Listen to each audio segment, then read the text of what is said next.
What's good? What's good? We back.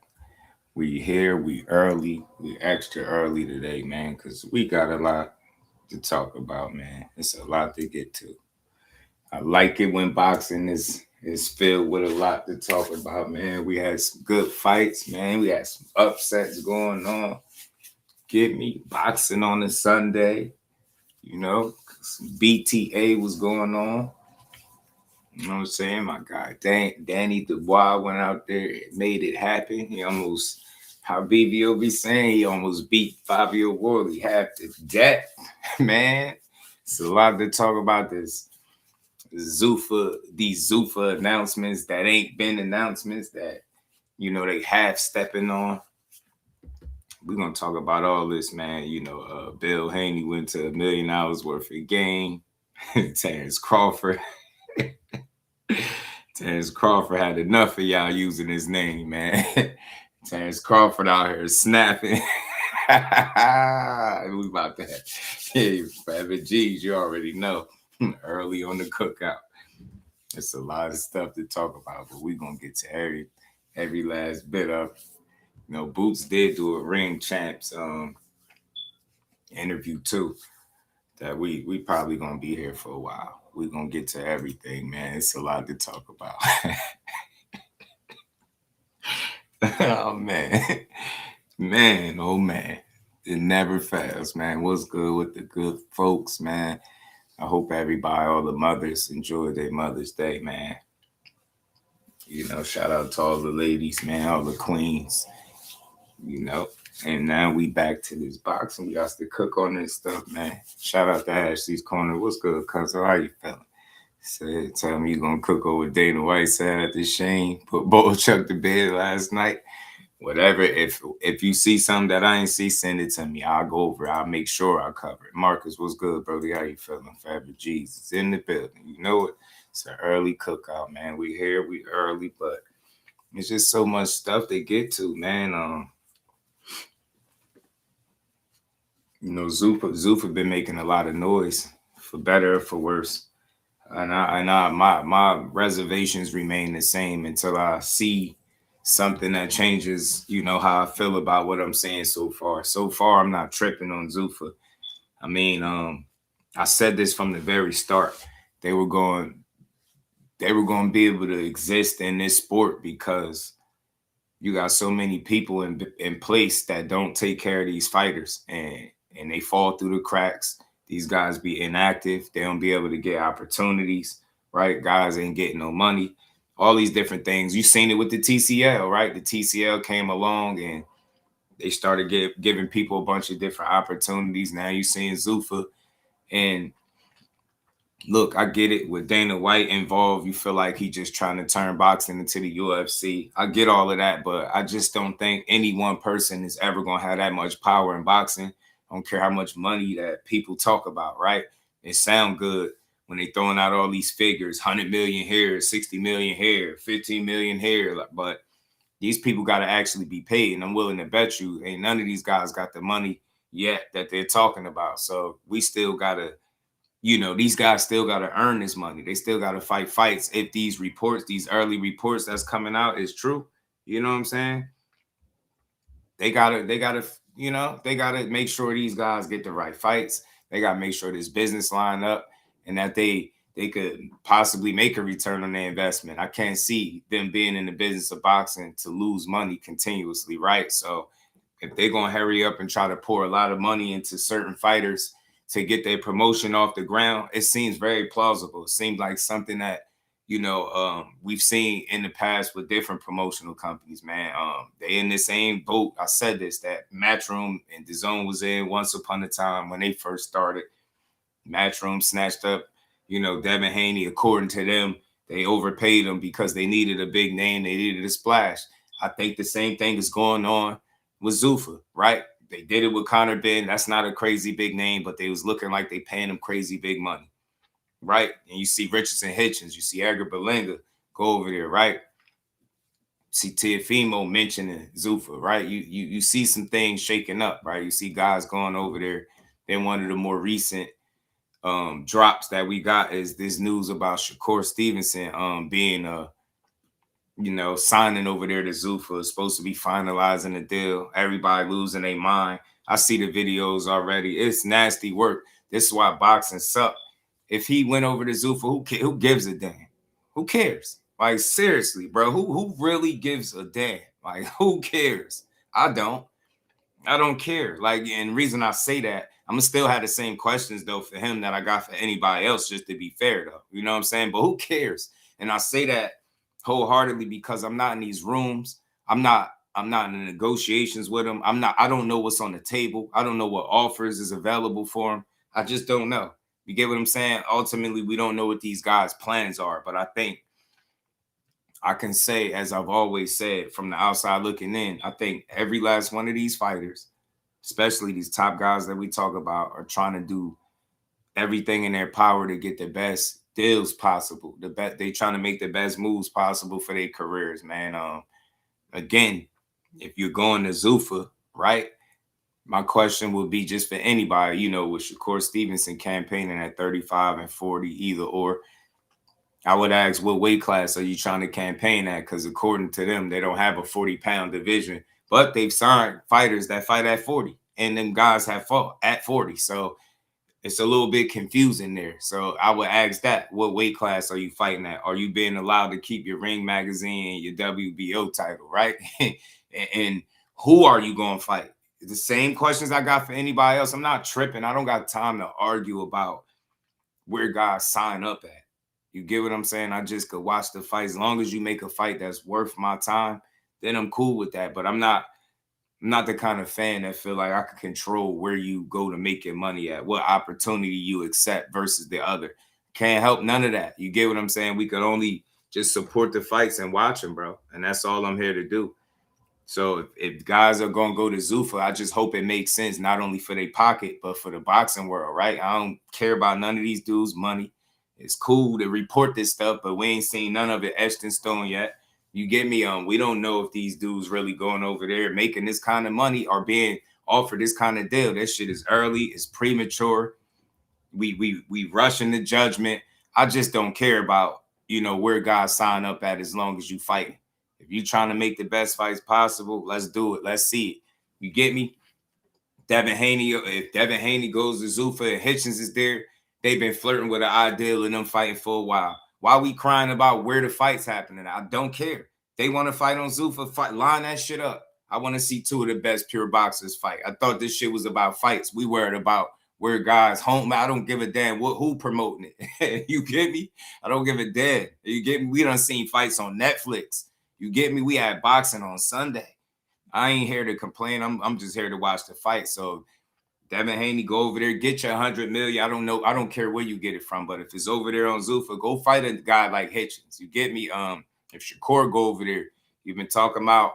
I mean, they've been flirting with the idea you fighting Haney as well. Go fight him. I would love to see the fight. What weight class are you fighting at? I want the boxing questions. I'm not here to cry about, what deal you accepted. Just as long as it come with a good fight, I'm here for it, man. Go fight the guys that you're supposed to fight, and I'm cool. You get me? But all this these premature announcements it's getting kind of lame. So let me say this to y'all, because y'all know I'm always here to bring the truth. I ain't never, I'm never here to lie, and I don't be in these fighters' business too much. But whenever, man, you already know GHB, you already had one, bro. I just had to, retool my roster, retool my supporters. Shout out to GHB. Money, peace, queen. How you feeling, man? Judah, my dog, was good with it. So let me tell y'all this, man, that I know for a fact. This is what I told y'all this already, like 2 weeks ago. I think it was about 2 weeks ago. This news about Zuffa and Shakur ain't really news to us. I mean, they putting a dollar amount on it. I seen a $60 million deal, right? I don't know that much, but I do know that he already, he was definitely in talks or going to talk to people over there on Zuffa. How far those talks got, I haven't got an update there, but seeing Chris Mannix talk about a deal being finalized, I could say this. From what I know, it's possible. It's possible, but I don't know if it's 100%. You get what I'm saying? I'm pretty sure some things that iron out. I got a video I'm going to play in a minute from Dana White. He was asked about it, and he kind of, Man, you know, these dudes are dancing around these announcements pretty much, man. It could be something to you know, these dudes going to Zuffa, both him and Haney, but I could say for sure, I already told y'all 2 weeks ago that he was in talks with people over there at Zuffa. And he being Shakur, I already told y'all that. I said that like 2 weeks ago. And I knew this for 100% fact. I wasn't guessing. I wasn't speculating.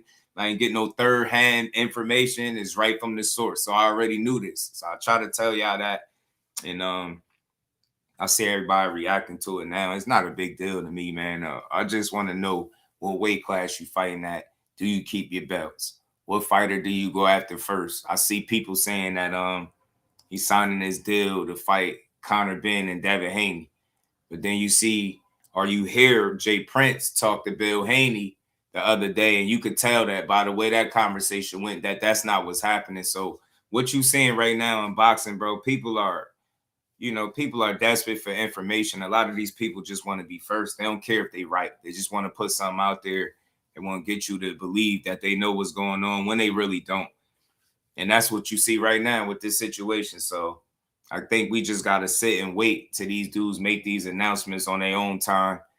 But I will say this, though, for what it's worth, conversation purposes. When it came to Shakur, you know, fighting Devin Haney, when they was putting that out there, he was quick. He came out quick. He shut that down a couple times real quick, even in interviews. With the Zuffa, with the Zuffa thing, I ain't really see him say, like, you know, nah, this shit ain't true. He kind of quiet. So that lets you know that not that it's true, but it's what I told y'all. He was having some conversation with those folks already about possibly doing business, you know. And I said this, I knew he was gonna keep all options on the board. So I don't care if he go to Zuffa, just long as he's still able to fight the fights he need to fight, bro. I don't care about nothing else. Is he the one Megan's Megan Good? Nah. Nah, man, that wasn't him. Megan Good. Teach was good with it. Dana White didn't deny the question. Yeah, I know. Rich. Jay Prince didn't sound like he was in negotiations at all. Mike Collins is dead wrong. I already told that. I told y'all that too. Told y'all that was a stretch. I told you, like, from what it sounded like, from what I know it didn't get to the other side. You can't negotiate a fight with Shakur without speaking to him, his team, his manager, nobody that represent him. Like, and they got to stop doing that. That's what I'm saying. That's corny. If you want to fight a guy, you know how to get in touch with him. And he was very clear about how to fight him. They don't want to come to 44. That's okay. Focus on 47. He'll keep doing what he's doing. But they keep trying to force him to be in his fifth weight classes right now. You know what I mean? He said he definitely looks like him. Man, I don't understand the money they're spending for these guys, to be honest. But if you can negotiate that money, power to you. Nah, for sure. And that's the thing, Teach. It's so early. Like, when you be hearing them kind of announcements, bro, anything could happen between the time you heard the announcement and it actually being a reality. Like, we're not dummies, Teach. Like, and we're all of us, like, we just boxing junkies. We just forced to acknowledge the business because it's just part of the conversation. So when it comes to this stuff, we ask very logical questions when we hear $100 million deal here, $60 million deal here, $15 million for a fight. We start asking, like, bro, what? Now, there's no way y'all throwing away money like that. And then, as you seen with Conor Benn, it sounded good, right? But something went over a lot of people's head with that Conor Benn situation. And did he fight on Zuffa or did he fight on Netflix? Get what I'm saying? We heard about the deal, but he was fighting on Netflix, not Zuffa. Zuffa was nowhere on the card. You get me? So then you find out it's 2.5 years for 5 fights. So I don't even know if the one fight against Regis was counted. We don't even know. I just think they was playing with words and they announced it the way they did to make people think exactly the way they wanted us to think. They wanted us to believe that, yeah, come to Zuffa. We'll pay you, you know, exorbitant amounts of millions to fight lesser competition, because that's what message you would be sending. Respect the Regis, but he was on his way out.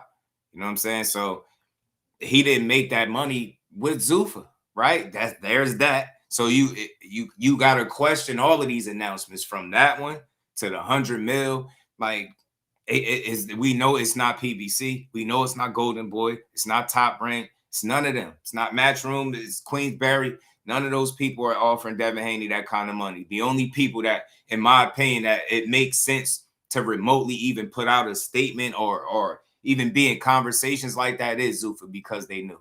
So I don't know, man. I question all of this stuff, but like I said, for the ones that really be tapped in listening, I already told y'all that Shakur was in talks with these people over there at Zuffa. Now, I don't know how far it got, but we'll see. You know, Chris Mannix, he came out and said something about finalizing the deal, but I think we'll know. We'll know sooner than later.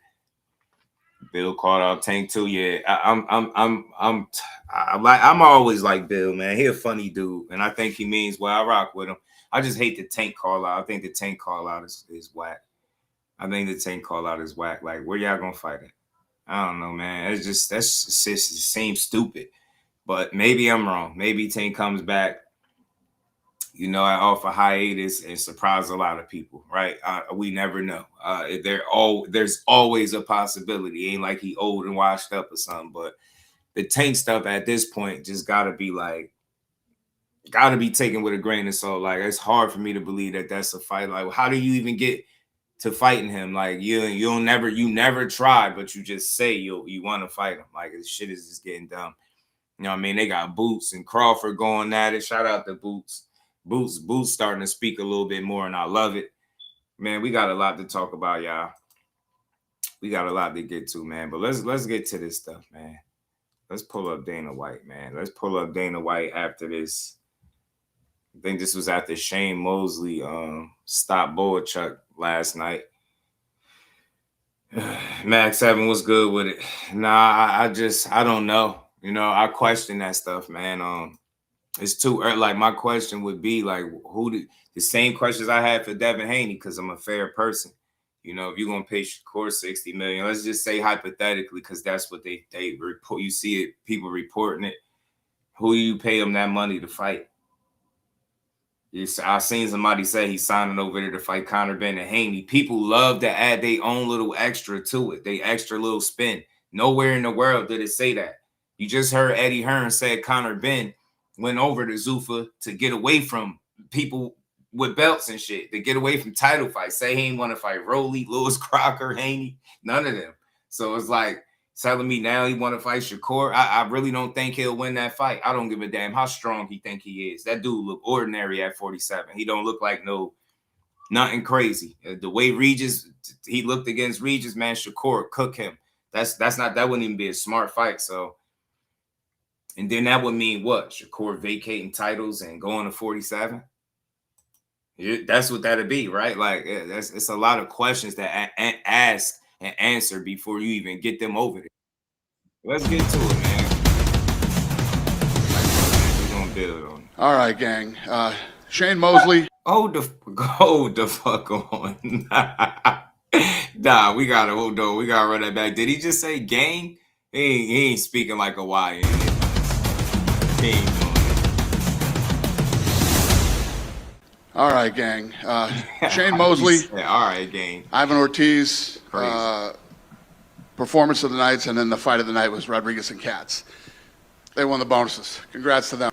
He got right in the pocket, traded with them, and fought the type of fight that favors Bohachuk and got the finish. And this is obviously the fights that happened on Zuffa last night. You know what I mean? Surrey Bohachuk, Shane Mosley Jr., the main event.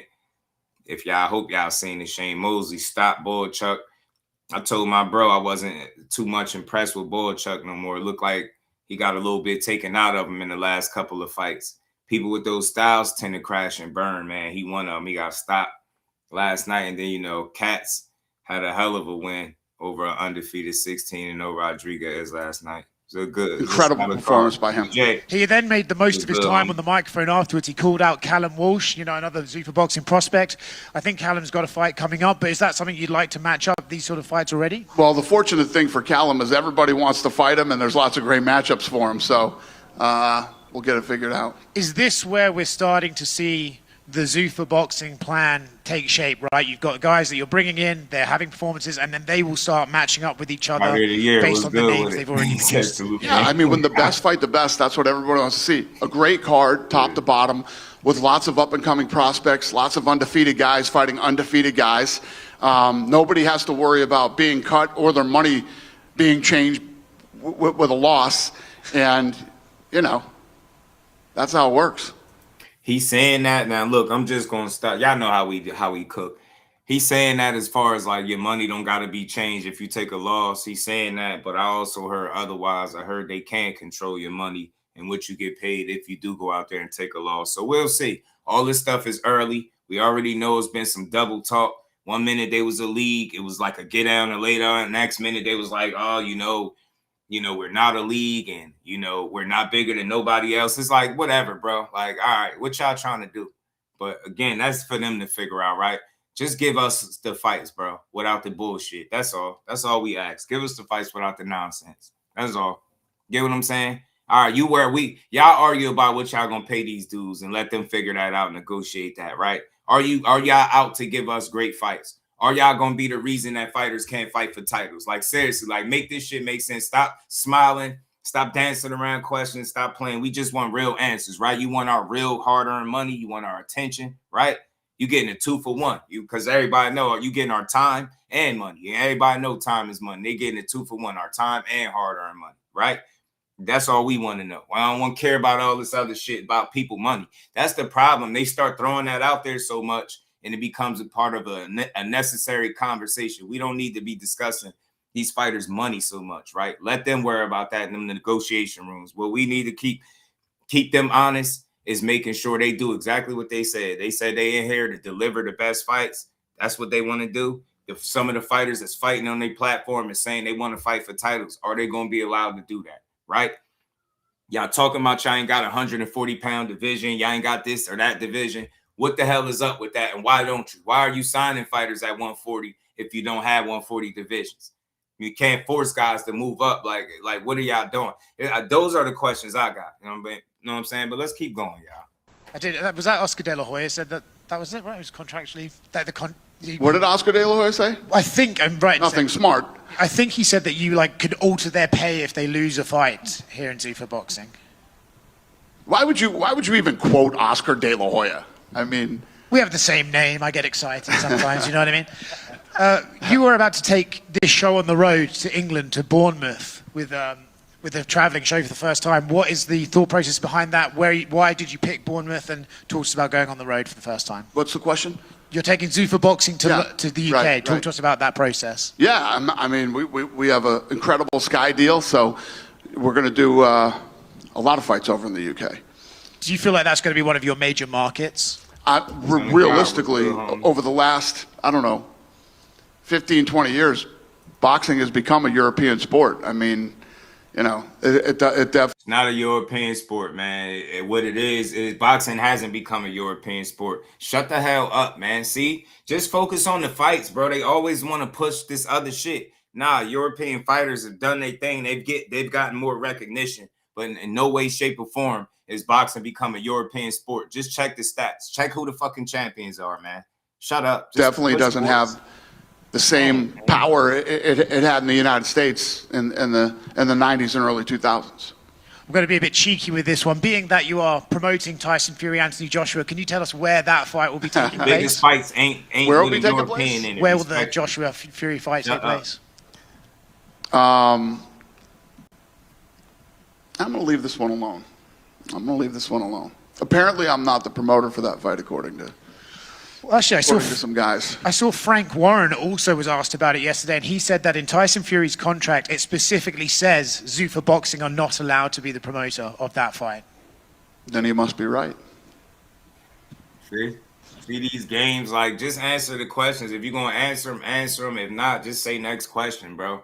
All these games and the little evil grin and just make people feel like you up to no good, bro. My only real question is I can't be in these people's business and I can't tell them how to run their company, but I just want to know, as a sincere boxing fan, supporter, Are y'all gonna really give us the best fights? Are y'all gonna allow these guys to fight for the titles and achieve their dreams and stuff like that while getting them paid? Seeing is that y'all like these announcements coming out and y'all not really shooting them down or confirming them. So it's kind of annoying. It's just say what it is. You know what I'm saying?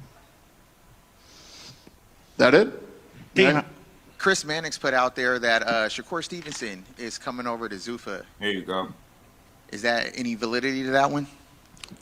Did we announce that Shakur Stevenson? No? Possibly.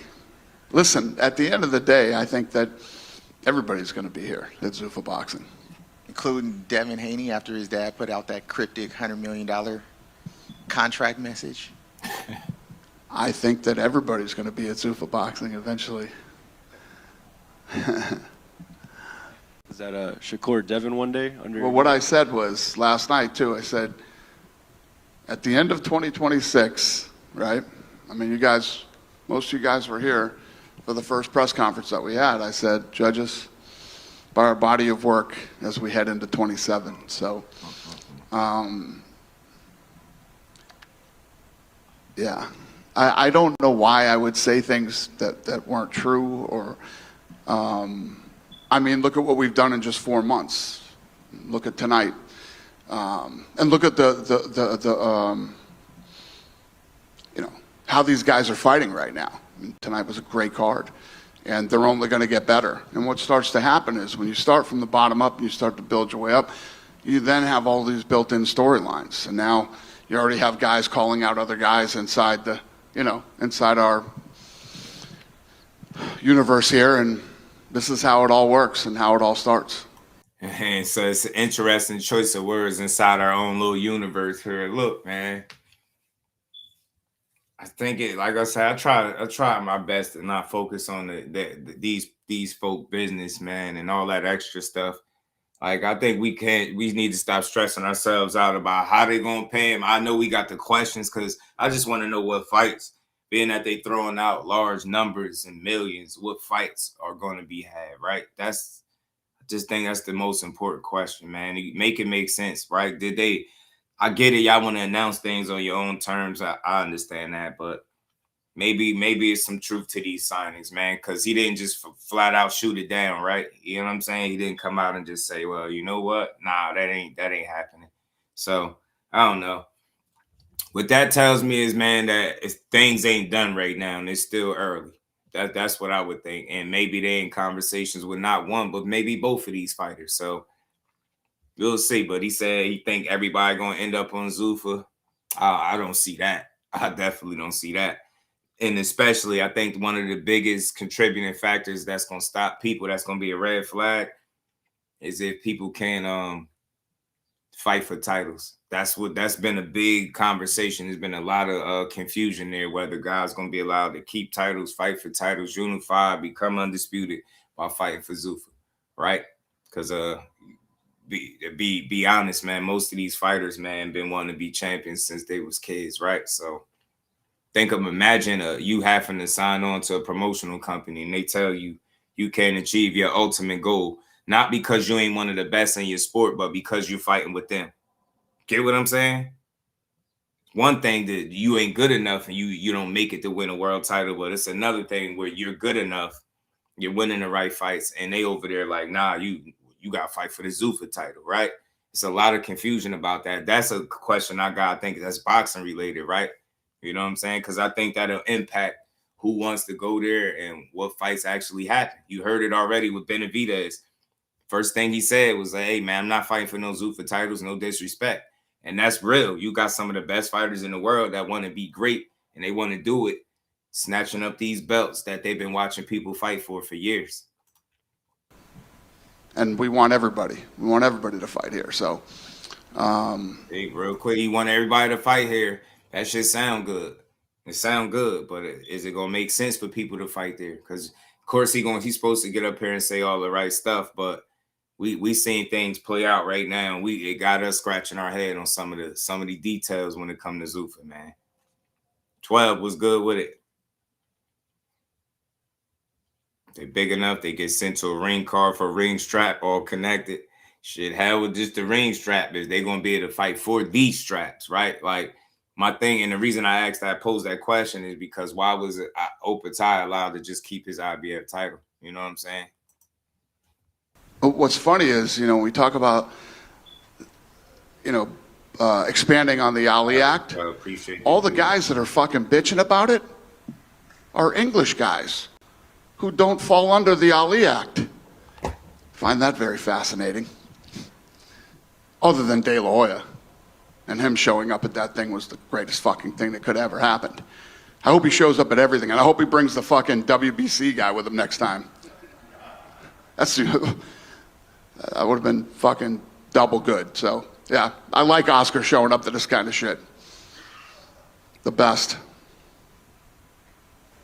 Nope, he ain't got that IBS strap. You done with me? Dana, there was an interview done on Fight Hub. A guy that you like, and I know that you're friends and you respect, Roy Jones Jr., Yep. kind of came out and was saying about what these changes, it's going to erase history. That you have to kiss these guys' ass to get fights. Does that kind of hurt that a guy I know that you respect and are friends with has kind of came out and it seems like he's talking against what you guys are trying to create? No, I think everybody's going to have opinions, and especially the traditional guys who came up the way that they did. I don't know whose ass you got to kiss around here to get fights. Probably got to be Ish or Harrison or somebody. But I think that if you asked any of the, when Roy says something like you got to kiss their ass to do this and that, I think that if you asked any of the fighters, they would tell you that we treat them very well, treat them like professional athletes, and any of the interactions that I've had through Ish and Harrison has been nothing but respectful, and so I don't know where that's coming from, but I do like Roy, and but everybody's entitled to their opinions, and I'm sure when you come into a business, right, 12, and you start to cause disruption, you're going to ruffle some feathers. It's going to happen. Just a question to take you back.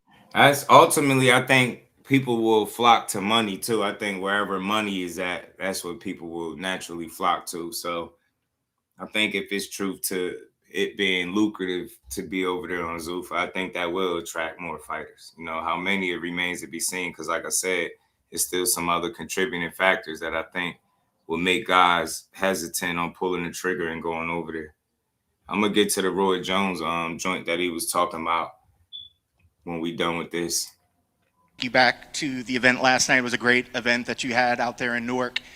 All the crazy shit that happened with Hamzat and Strickland, is it still pretty cool about the sport and the nature of the sport that you can have two guys that seem like they absolutely hate each other, but then when they get done throwing fists at each other, there was a lot of respect. Did you like to see that? Do you feel like you don't have to worry about those two right now, maybe if they're in the same room? Well, one of the many things that I love about combat sports is, the unique type of badass, mentally, physically, and emotionally that you have to be to compete in this sport. And when you look at all the things that were said by those two leading up to that fight, normal people like us we covering all can never even imagine what it must feel like when you have to walk out of that tunnel and then go, deliver in front of the entire world. It's part of what makes combat sports so unique and badass, and the athletes that compete here, amazing. If you look at everything that was on the line tonight for Bohachuk and Mosley Jr., and they went in there and they just fucking went at it, and Shane walks out the way that he did tonight. It's awesome. There's just nothing like combat sports, the best sport in the world, and I hate all this dancing around the questions and saying the same as media trained BS, man, that they've been saying for years. They got a hell of a way of sitting right in your face and walking you around the block without answering shit you said, man. That's so annoying, man. It really is, bro. Like, geez, man, just answer questions. Tell us the UFC fighters and all of this is the best in the world. Why the hell they don't get paid like it? Because they damn sure don't get paid like it. And we ain't stupid. That's why it's like, they sit here with these straight faces like people are crazy for asking some of these questions that we had for these guys, but it's based off the reports and the different things that come out that are factual, And then it's like he speaks in the opposite direction of what the facts are and wonder why people question him. And I was going to say this, man. Zuffa is one of those things, too. I said it before, just like fighting over there in Saudi. Everything ain't for everybody. Maybe Zuffa ain't for everybody. But for the ones I guess it is for, they'll be there, whether that's Devin Haney, Shakur, Hitchens, Berlangas, the Connor Benz, whoever else, Teals of the world. They go there, shit, make it work for you. Yeah. I highly doubt that we have a new and improved Sean Strickland. I'll believe it when I see it, but I'm not buying it. I was just going to ask that. Let's get this off of here because he dragging it now. Let's get to Roy. Roy, this is what Roy was talking about when he was asked about this in this interview right here. Roy had a lot to say about Zuffa. He wasn't feeling it. We're going to keep rolling, man. So let's just, as long as we staying on the same page, man. We already knew about this Shakur stuff with Zuffa. I told y'all that 2 weeks ago. Hopefully we get an actual update or a real announcement instead of some, speculation.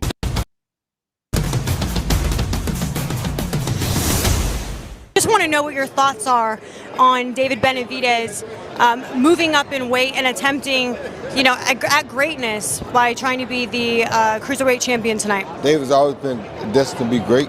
David's always been that guy that looks to try to reach for the sky.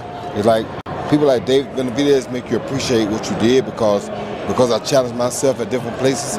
He challenges himself at different places. He got the message, and that's the message I want to leave in boxing. So when I see him do things like that, it makes me feel good because it makes me understand that what God gave me, I pass it down properly to others, and that's a beautiful thing for me. Are you a bit surprised by how different boxing operates today versus when you were fighting? Yeah, I'm a bit surprised, yes. I can't say I'm not, yes. Well, especially with everything that's going on, Zuffa boxing, some challenges to the Muhammad Ali Act. Would you want to talk about that? Are you in support of it? First of all, if you made the Muhammad Ali Act to save or to look out for the boxers, why would you go change it for a promoter? You basically change it back saying, okay, we put these security bars on the building so no one can break in. But since he lives in the neighborhood now, we know he like to break in stores. We'll give him a key to the change it so he can get in. Come on, bro, really? And then, like I said, for me, the baddest thing is that if it was that good, all the ex-UFC fighters would be talking about it. And they would be saying good things about it. They don't.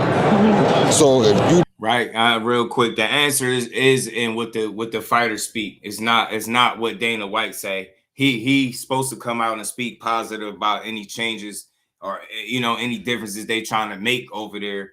But the answers is in the fighters. If you got the fighters complaining and I don't even want to say complaining, man. They frustrated and disgruntled is for a reason, man. So people ain't just complaining or voicing their frustrations for no good old reason. They ain't been treating accordingly, man. The UFC lose fighters all the time because they just don't pay them the way they should. Freaking was good with it.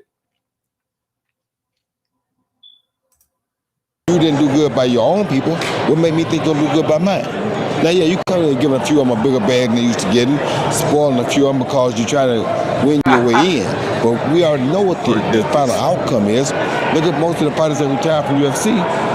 Even the ones that come to boxing to make their real payday. Yeah. They build up a name in UFC, but they couldn't make a payday there. So you want me to bring that same mold to boxing? Why would I do that? Mm-hmm. So I can't accept it. I'm sorry. I'm not the guy that says, oh, you. I'm not going to say all that. But I can't accept that. My sport yields better payout to your people than your sport did, then why would I want you to change my sport? Mm-hmm. It just don't make sense. That's just the common part of it. Are you a bit surprised by how much people aren't talking about it in the boxing space? It's almost like they're afraid to say out. In boxing, people are always afraid to piss people off with money. If they think people got money, they're afraid to piss them off, or they're afraid that people may be able to do something for them when it was never happens. But if you look at it, it's most of the stuff that goes on now. Nobody ever said the truth about people that make money. You understand me? And he's Roy dropping some real right here, man. Look, if it was so great, why would anybody be complaining about it? Why would the fighters be unhappy? That's just straight up. Shout out to Band Up. You get me? You get what I'm saying? And I think that's one of the reasons why you don't hear more people speak up on it, because I think dudes are a little cautious about pissing people off with the bag, right? And just like he's saying, people think you got the bag. They tend not to tell you the truth, right? You ever hear people with money, they ain't used to the word no. So, and they ain't used to being told the truth. You know what I'm saying? People do it all the time. They'll lie to you because they feel like they got access, right? Or they can get access and get something out of it, man. People are, you know, morals and principles run thin in boxing. People don't care. They put that money before all of that. I mean, so they don't want to challenge the money because they feel like they can't win the fight. I don't give a damn who you are. I'm going to tell the truth about it. It does look as though the Ali Act reform is going to pass. Yeah, it probably is, but it's gonna ruin boxing though. So that's without a question. I mean, it's gonna ruin boxing totally. Does it make you worry about monopolizing the sport 5-10 years down the road? It does in a sense, but you know they're only gonna monopolize it in this country. There's the rest of the world out there you still gonna work here. So for me, I don't buy it. I hate it for the people in this country because they're gonna be monopolized. They're gonna be basically slaves. They're gonna be own sheep. You don't get to decide what you wear no more. You don't get to decide who you are no more. You have no identity. You understand me? You understand me? You just basically you're a sheep that does what your master says do, and that's wrong. But if y'all what they want, so them. Yeah, man. If you start guys giving up their ability and right to come out there looking how they want to look, dressing how they want to dress, and you got to just like get down and lay down. I'm not on board with it neither. You know what I mean? Different strokes for different folks. But like I said, man, hopefully with whatever fighter, especially if they got any type of big name potential or star potential, if they happen to be over there on Zuffa, hopefully whatever deal they sign up for, it's the best for them and it makes sense, right? And they not impacted in a negative way from what Zuffa is trying to do. Like, you get what I'm saying? That because what I'm starting to feel like just early on, I'm starting to feel like I'm getting this all money ain't good money vibe, man. And I ain't saying Zuffa ain't good money. I ain't gonna say that because I've heard multiple fighters speak positive about it. So just gotta see. I just think it's early, man, and they rubbed a lot of people the wrong way with the message that they was putting out, right? And now it's like, you get me? If y'all not here to be a partner, if y'all not here to work with all the other promoters, then how are y'all fixing the problem? You just adding to the problem that already existed. People not willing to work with other guys. You get me? That's the biggest issue I got with Zuffa. Other than that money shit, the fighters and let they lawyers, managers, and teams work that stuff out. But if y'all not here to work with everybody else to make sure that the best fights are made, then the hell with y'all. Like, you know what I'm saying? I'm through boxing, thank God, because if it would been me, I would have moved out of the country. If they changed on me, I would have moved out of the country when I was fighting. I would never have fought in the United States again, because that's how bad that is. But people don't understand how bad it is. And most people don't usually know what it is they're changing until it's been changed, and then they're not pleased with it. Yeah, the problem is the Muhammad Ali Act allows you to know everything that came in, every penny, every dollar. You understand me? Now they're trying to change to where you can know what the fighters were paid, but you can't know how much they made on the whole event. They're going to hide that. So they made $500 million, and you was the main event. Well, ain't you entitled to some of that? But they're going now, because they're going to change the reform, you can't see that no more. So you won't be able to see what they made on the whole event no more. You're only going to be able to see what they paid you and your guy. That's not right, because now you don't know how much that event that you participated in, that you might have been the main event in. You don't know how much money you brought in. So you can't know how much you got to ask for next time. That's what they're basically doing, and that's stupid. And putting a cap on your earning potential, sound like putting a cap on what you can earn. Sound like, you know what it sound like? It sound like a rapper signing to a major.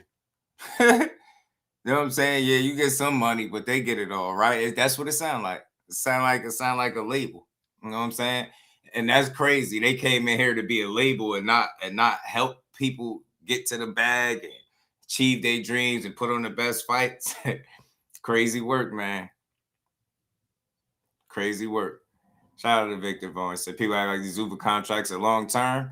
Shit. I mean, we don't know how long they are, to be honest. We don't know. We really don't know. We don't got all the details. people not paying attention and not realizing. So people sign up for it, don't even understand what they sign up for. That's normal in boxing. That's why he did it. He realized that was a kink because they don't pay attention to themselves, what they're doing, and they'll go for money, they'll go for anything. That's what happened. At one point, obviously, boxers coming up in the ranks, the one thing they had looked forward to the most is to be able to have a shot at a world title. Seeing that they want to sort of abolish the sanctioning bodies, what are your thoughts on that? You said a world title. That means that there was more than one. There was more options because if you came along in the Ali days of heavyweight, you wouldn't win no world title unless there was more than one. About so many guys that probably should have been heavyweight champ were not heavyweight champ because Ali was there. So, I mean, if they have one title, and then the worst part about it is now they got one title and they dictate who fights for that title. So if you piss them off, you'll never get a title shot. So some of the best fighters in the world now, if they stand up for themselves and want to be themselves, they're not going to get a shot because you pissed off the sheep owner. You understand me? So if you're one of the sheep, you piss off the owner, you ain't going to eat no more. Duh. Yeah, I think a lot of people, including Sports, shout out to the box store and what's good with it, bro? How you feeling? They had some contracts at 6 years. Yeah. Hey, everything ain't short, some long. Like, yeah, that's why I say it's not like a one size fit all. Ultimately, you get me, their contracts, they could worry about that stuff, right? Their money, they could stress about that stuff. I just question how people with the money that's being reported, like you gotta make that make sense. To make that kind of money, you gotta fight the right kind of guys. Are they going to be allowed to do that? And listen what Roy is saying. Like, right? Are these guys going to be allowed to fight for titles? Are y'all going to try to control what belts people fight for? The politics of it. How much politics is involved with this money? Because it obviously seems like that's what their selling point is, right? Yeah, we got the money and everybody's going to be over here because we paying. All right. Well, what else are y'all doing, right? So I hope everybody know what they getting themselves into if they sign on the Zuffa. I'm not here to stress about these dudes' careers. I just want to make sure that I would hope that these dudes are making sure they get in what they supposed to get. You know what I mean? Rico, what it do, fam? How you feeling? Nap Town gets a little confused by all of the politics behind it because there are things we don't really know. It sometimes looks good on paper, but what you get confused about is they throw the money here that you can see and understand. They throw that in your face so that looks good, but you don't see what's going on over here. That's what I'm talking about. That's what the problem is. Yeah, it's exactly what it is. Yeah. I was just talking about. I'm not accusing nobody of nothing. I'm just saying you got questions, and those are some of the questions starting to make it look like it's like look over here, right? It's money, and then on the other side, that's where the dirt is being done, or that's where fighters might be getting the short end of the stick, right, without even realizing. So we'll see though. Everything is early, and I think time will tell. I think I will say this for now. I've been hearing positive things from the fighters that's over there, so can't argue with that, right? Shout out to Educated Jab. What's good with it? But only 50 may be guaranteed. Yeah, I'm telling you. And there's probably all types of ways that, you know what I mean, stuff you got to do to make sure you get that money, right? Well, we'll see what happens in the coming weeks, but it does point towards it being changed, hopefully. Like I said, it won't change all over the world because the rest of the world they work for. England already rejected it. They said they're not having it. So it tells you something wrong. If other countries are rejecting it, it tell you something wrong. You understand me now? Man, you shut up. I ain't with nigga. I'm going to chill out. Roy pissed off. He ain't having it. He said the other countries already rejected it. England ain't having it. What does that tell you, man? Roy ain't going, bro. Roy ain't going, man. You like, man, they trying to mess up the sport that I love, man. No, I mean, I think... Chill out. Rejected it. They said they're not having it. So it tells you something wrong. If other countries are rejecting it, it tell you something wrong. You understand me now? Man, you shut up. I ain't with nigga. I'm going to chill out. No, I mean, I think... Chill out. If the other countries didn't go for it, tell you something wrong with it. Quite natural. Like I said, for me, if I have an organization and you're in my organization, you step away from my organization, come to your organization, and make more than 1 or 2 fights in your organization than you made your whole career in my organization, don't that like something wrong with my organization? So why would you want me now to change my organization or take yours now and change it like mine? Now you can't make the money at all because you got both of them. You got yours and mine tied up. So now you ain't gonna make no big money if you are that superstar. And guess what? They're gonna determine if you become that superstar now. Not your skills, not your ability, not your talent. They're gonna determine who becomes who. Same as UFC. They determine who becomes who. Roy. I ain't gonna lie, Roy got a point, man. Roy got a point, but I know why he held off a little bit, cause he He just like it's just like how I say I'm reserving some judgment to see these things actually go wrong before I just start assuming everything is gonna go wrong and people gonna get the worst of it. Let it play out. But again, from the outside looking in, from what the little bits and pieces that been dropped, it leads people to think that it's all about control. It seems like it's about control from the wearing. You can't. I see a problem in the NBA too. I think that's weak. I think you should be able to wear whatever you want. Period. End of story. Like league or not, I think you should be able to wear wherever you want, especially in boxing. And that's the thing. If they're not a league, then why they trying to move like one? You get me? You know what I'm saying? So I don't know, man. I think fighters should always be able to be original and be their own individual, man. Like period. You know what I'm saying? You should be able to dress how you want, wear what you want. For like when you start, like what the hell is this? Boarding school? Like what like, you know what I mean? Boot camp? Like what we all dressing alike? Like what's going on? Like, nah, bro, we put on what we want because them Zuffa trunks is hit. Them shits is weak as hell, man. And I ain't gonna hold you. Them Zuffa trunks are not it. I'm not that damn Z on the back. What? Just coming in multicolors. You get me? That damn Z on the back ain't gonna cut it, bro. I need to see people's style, man. That's what make boxing.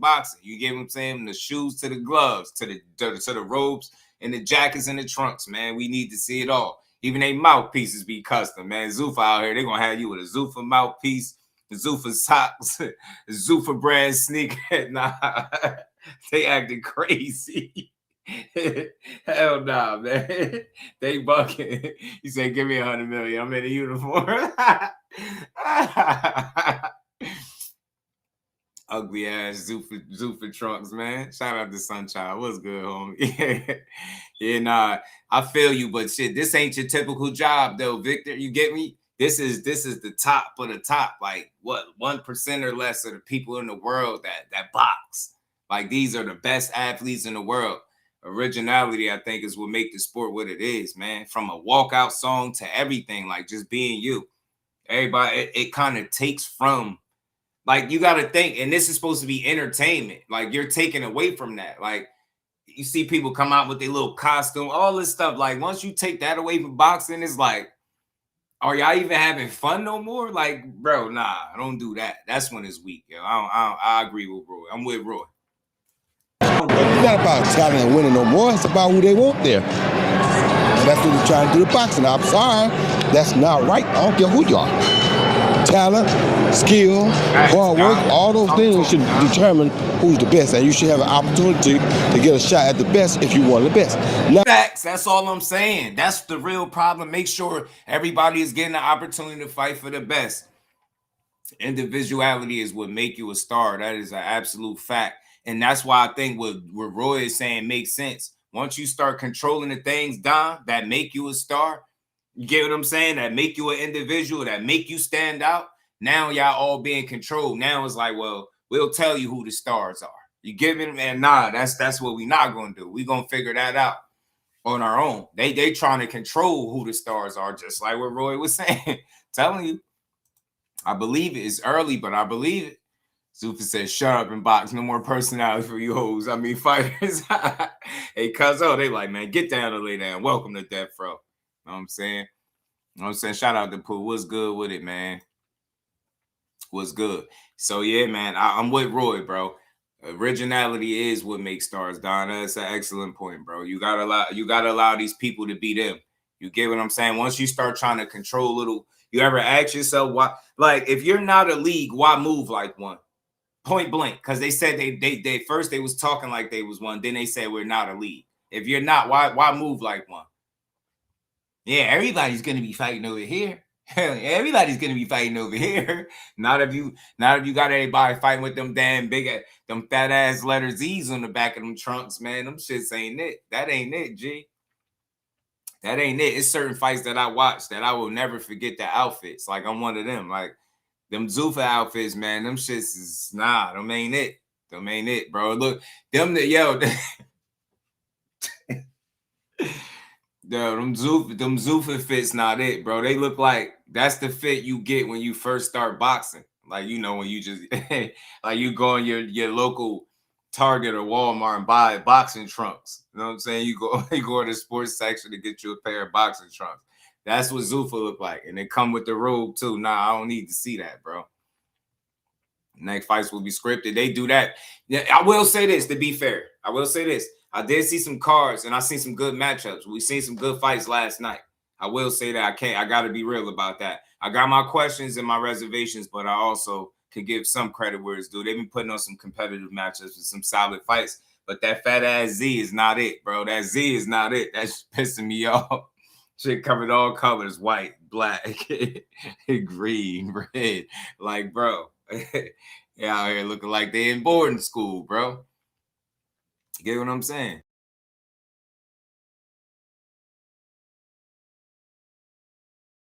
Damn, I ain't even realize I was muted the whole time. I'm like, man, he got these people looking like they in boarding school, bro.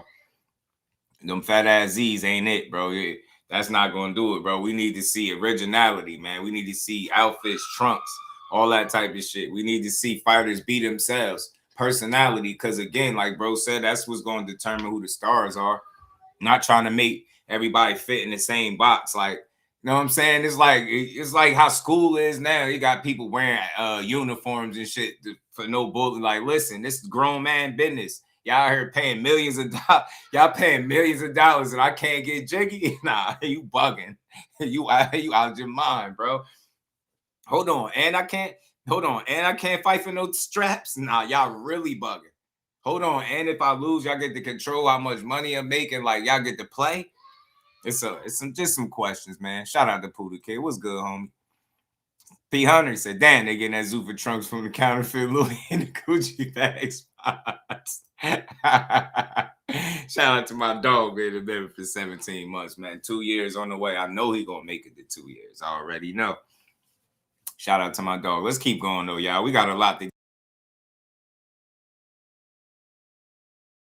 My bad. I keep muting my damn self. Not how to kiss their ass to get to that, but they got total control of it. You got to kiss their ass or you can't fight. You got to move out the country. That's right. That's what we want to see in boxing. No, it's not. But that's what's about to happen. And they too idiotic to understand that. Most of the people around too idiotic to understand what's really happening. They don't understand. By the time they get it, it's already too late. It's almost too late now. Nico understands. That's why he went there. Oscar understands. That's why he went there. But most people in boxing don't understand. They see a few money. Oh, that's great money. No, it's not. It's great money now. It's not great money tomorrow. History's going to be erased.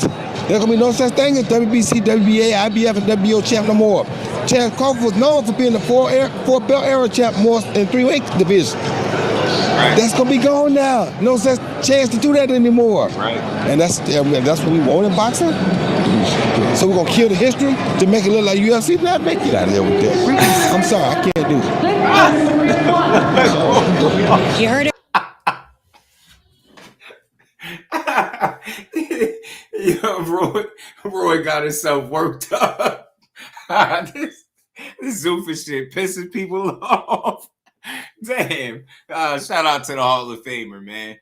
Look, I just want to see boxing win. I want to see the fighters win. I want to see the fans like us, our hard-earned money, our time, our energy, our effort, the time we spend on these live streams talking about boxing. I want it to all be worth it, right? And how do we get our money and time's worth? I said it. I'm going to keep saying it throughout the stream. Just make the best fights. You know what I mean? Eliminate the politics. Eliminate the boundaries and the barriers stopping fights from happening. Be a part of the solution, not part of the problem. So I'll say this. It's very early. Like I said, everybody got questions and for good reason. I think when anything new, you should question it. But I'll say this. Ultimately, man, if y'all going to put on the best fights the way y'all say, I just hope they're prepared to work with everybody else when it's time to. And I hope they allow everybody to be able to fight for these titles, which it seems like they won't be. So it's tough, but what Roy's saying is real. It's real. And you got the potential of ruining things that way. You know what I'm saying? By just not allowing boxing to have its individuality and what makes it the sport. You know what I'm saying? The energy, the walkouts is one of the best parts. And you kill that, probably can't even come out to the music you want. Like, what's next? So, again, all that control just ain't it. Shout out to Poodle Kid and that Cash App, always supporting the grind, man. He said, for the cook, for the cook, my G. Appreciate you, Pooh. Much love, my guy. Big Dog Willie was good. He said, remember the Z? The Zeus in the WWF, aka WWE. Yeah, man. Had more legislation to regulate boxing and set up a united amateur system. They ain't in it to take over. Yeah, I don't think so either. I think they talk that stuff, but that takeover stuff, like you hear that in boxing often, but that's something that's next to impossible to do. That's very hard to do. You get me? You're not just, I don't think they just gonna take over boxing, right? I feel like there's so many moving parts and pieces, right, on the board where it's extremely hard to do. Yeah, they could disrupt the flow and they could mess some things up, I think, but alter some shit. But ultimately, I think without the talent there, how much damage could they really do without the talent? Y'all get what I'm saying? Without the talent being there, how much damage could they really do?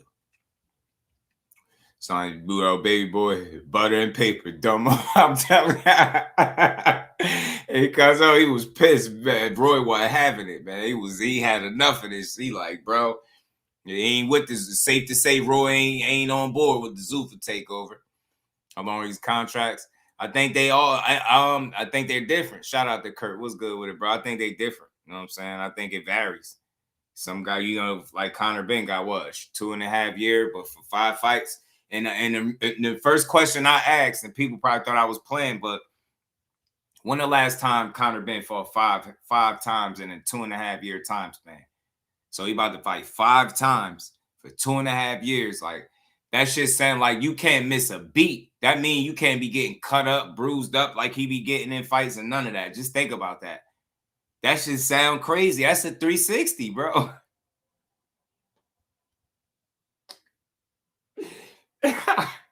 $360, dude.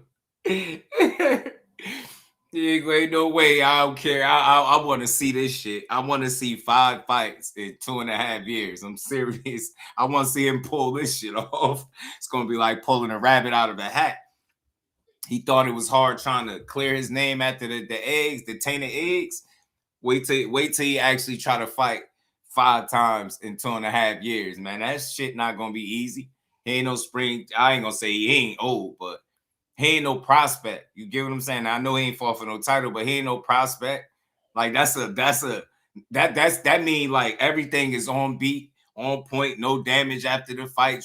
You take a little bit of time off, get right back in training camp. You telling me that's what he about to do? Ain't no way. Ain't no way. Do they even got 5 people for him to fight? And I'm just being serious, just asking questions like, damn, yo, boxing is wild, bro. They really dropped, 15 million for Regis. We like, oh shit, that's crazy. Soon as they got out the ring, they started dropping details. Yeah, well, it wasn't just 15 million for Regis, What he did was he signed, for 2.5 years, 5 fights, try to make it sound like it was cool at first. When we heard, when we heard that 15, we like, damn, man, I'm over here on stream. I'm like, man, I'm giving Conor Ben credit. I'm like, damn, that's good money. And you finesse 15 to fight Regis on the way out is crazy. I was like, damn. Can you see the fight play out? You like, damn, he had a tough night with Regis. They start dropping details. They start letting us know, like, yeah, you thought we paid 15 for that. Yeah, nah, no, we didn't. You know what I'm saying? What we really did was this, it's 5 fights, 2.5 years. Try to make it sound like it ain't crazy. That shit is wild. He's sitting over there with his cuts on both sides of his shit. Looking like he got a pumpkin head after he fought. He fought Regis with that nasty blonde too. He's sitting over there looking like the thing off Fantastic Four. He looking like the Rock dude off Fantastic Four. Regis had him on dubs. This shit was swear, I don't know if it was the headbutts or whatever, but his shit was dubbed up. He's sitting over there shaking his head like, yeah, all right. Boy, then locked you into a 360 deal, bro. You ain't going, ain't no way. I want to see this. And look, I say this stuff. I joke. I joke a little bit, but I wish the best for him. Anybody that signed to Zuffa. Anybody. I hope they get the best deal possible. But like I said, bro, just look it up. Go look and see and tell me what top 2.5 year time span he had 5 fights. I'm telling you, that shit is gonna be. That's not gonna be easy to get through. They giving people. That should sound like an impossible contract to get through, bro. It should sound good at first. You just think about 15 million. You ain't thinking about how you gonna get it. When they tell you, when they tell you gotta fight the Avengers for that 15 million, that shit gonna get different. When they tell Conor Ben he gotta fight Thanos on US soil with the Infinity Stones for that 15 million, that shit gonna get different. You know what I'm saying? Shout out to Damon. What's good, homie? Yeah, man. He said he was looking for me on Paramount Plus last night. What, in the chat? Y'all be in the chat? I got a Amazon Prime, with Paramount Plus. I was watching a Zuffa joint. I was locked in. That was a good card. It was a solid card. Hope Ryan do fight Conor. He gonna stop him. Yeah, I think Ryan stops Conor. I ain't gonna lie. Dre was good with it. I want to see it too. Like I ain't trying to be funny.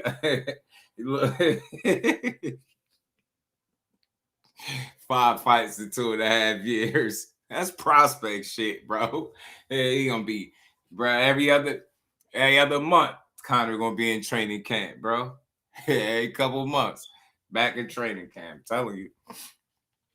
But he stay in the gym anyway, so I don't think it'll be hard for him to stay active or stay busy. But I just think that's a hard feat to accomplish, like in such short time, 2.5 years, right? It sounds like a lot, but now you gotta think dudes be fighting twice a year, right? Or you'll have 4 fights in 2 years, right? Well, maybe 2.5, maybe it could work, maybe, but I just don't. You know how boxing is, right? Like boxing just don't go. Everything don't go according to plan. Like this is one of the craziest, the most unforgiving sports. Like you could get news today and then it could be off tomorrow or next week. So, or you can go out there and get cut, knocked out. Now you suspended, right? Or you just had that long period where you trying to figure out what opponent to get next, right? Like nothing that goes like they don't fight like on schedule, right? You know what I'm saying? It's like boxing seem like once you get to a certain point, especially when you a part of making the millions of dollars, you got to just take it one fight at a time. That's what it seemed like. It seemed like trying to plan 3-4 fights ahead or whatever the case is just extremely hard to do. Not saying that that's exactly how they're doing it, but anybody would question, in 5 fights, who are you going to be fighting in those 2.5 years? You know what I'm saying? And to make that money, we don't care about your money, but damn, you're going to have to go through the gauntlet to fight these people. Shout out to Pooh, man. What he said, do Shakur still need Jay Prince? I mean, I think everybody needs somebody that know what they're doing, in the game. I just feel like, and I hate the fact that it's so much misinformation in regards to their relationship with each other. I seen a post recently that I was going to react to where people were saying, he got Shakur career in his pocket or just weird shit. Like, I just don't think they understand the dynamic of the relationship. But that dude, from what I understand and know, he's been nothing but a help to him in his career. Like, outside of him and a couple others and the lawyer Josh Dubin, like it's a reason why people can't screw him over in negotiations. There's a reason why you can't just strong arm him and do him dirty. Like you get me? So they make Jay Prince out to be like a negative point, a negative addition or, a part to his team. And that just couldn't be further from the truth. Like people just got to open their eyes. And I'm telling you, we're going to talk about it because we're going to be here. We're going to cook on everything. We got a lot more to get to. But we're going to get to everything. That stuff, those narratives, bro, started coming from people that don't like Shakur and think they know what's going on with him and Jay Prince. Like they start talking about how much money he take from him. It's just ignorance. And I only speak on it because I know this shit don't be the truth.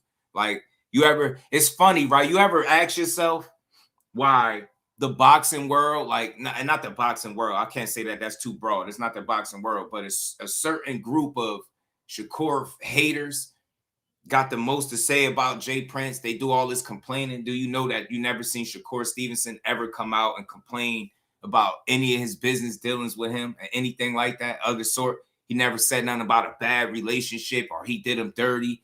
You get what I'm saying? People, you gotta listen to the fighters. The fighters ain't gonna lie to you, man. Know what I'm saying? But those are people that's just looking to draw negative narratives so they can have something crazy to talk about when it comes to Shakur, right? Because again, the conversation is very short when you talk about him fighting, and you know, if you're a negative person, you don't got enough there because he kicking ass, right? So you got to find something, and that's what people do. They'll pry into his personal business. Well, Jay Prince is this, and he need to get away from Jay. Whole time, like that's the guy that's in his corner. Like he want the best for the man, and that's what Cord feels. So if the fighter not complaining, why would I be online talking about? You get what I'm saying? Just imagine that.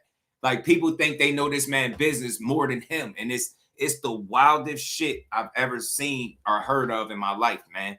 Like I was going to react to one of the videos with Shakur. It was an interview where he was talking about Jay Prince and how solid he is. You get what I'm saying? Like you hear people say what's one of the what's the best? You heard my guy say tell everybody what's the best gym in Houston, right? He said the Jay Prince gym, and who name all over that building. You get what I'm saying? So it's like people want to force narratives and issues where they don't fit. They can't find the issue, so they're gonna make one up.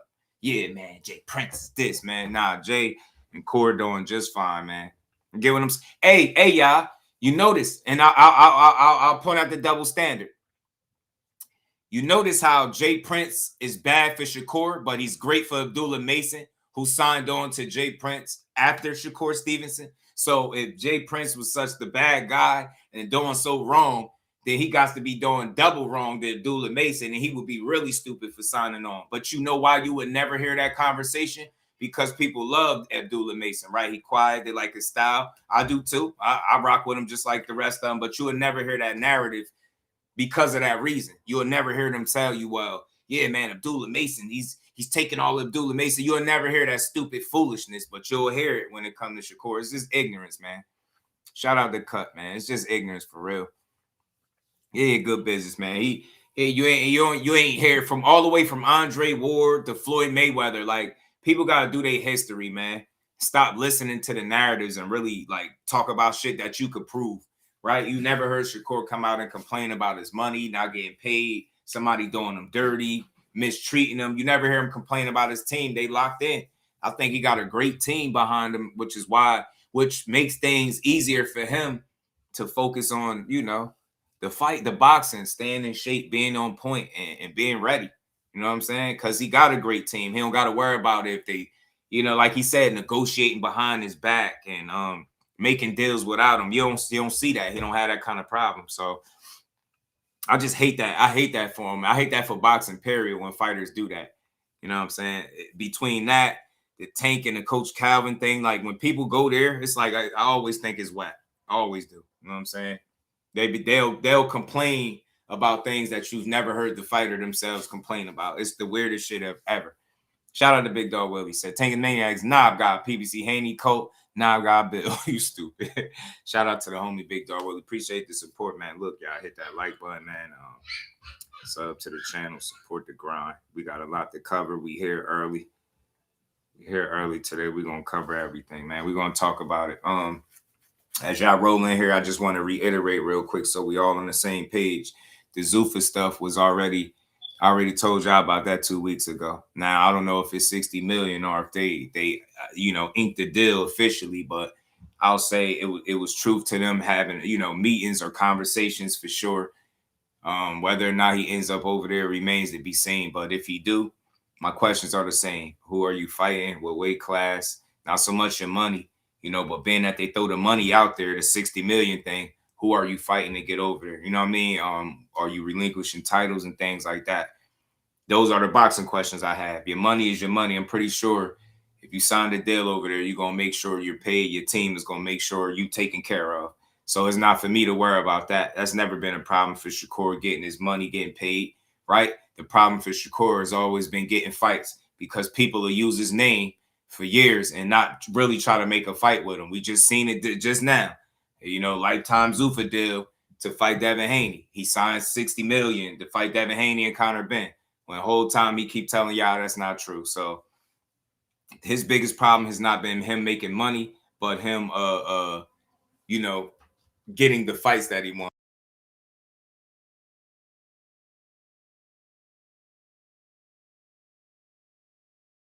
That's been the biggest issue. You know what I'm saying? Getting the fights in a timely manner, really getting those guys in there that say they want to fight them. And that's what it is. So going to Zuffa, you know, you have potentially Devin Haney over there. That's a fight that they've been talking about for a while. Yeah. I told y'all that. It was true to the Zuffa talks with Shakur. So I said that 2 weeks ago. I know everybody don't be in here at the same time, but I thought people heard me for the most part. That's why I didn't really know breaking news and none of that to me. But the breaking news would be if he actually inked the deal and signed on for $60 million. If you type it in, you can find it. You can look it up and see it is being reported. But you know, I just want to know who we fighting. You know what I'm saying? I don't know. You know what I'm saying? I don't know who we fight next. That would be the next question. You know what I mean? So whether or not those talks advanced and they actually finalizing that deal, like Chris Mannix has said, maybe. You know what I mean? He did say it. Hold on, let me pull that up just for the hell of it, because we talking about it. You know, I see the video. Somebody typed in the comments, he went to Zuffa to duck tank. I'm like, man, yo, y'all just straight. Y'all some weird people, man. You go to the promotional company to get away from making the most money that you possibly could make fighting one person. Where's the logic in that if the goal is to make money? Right? Think about that, y'all. The goal is to make money.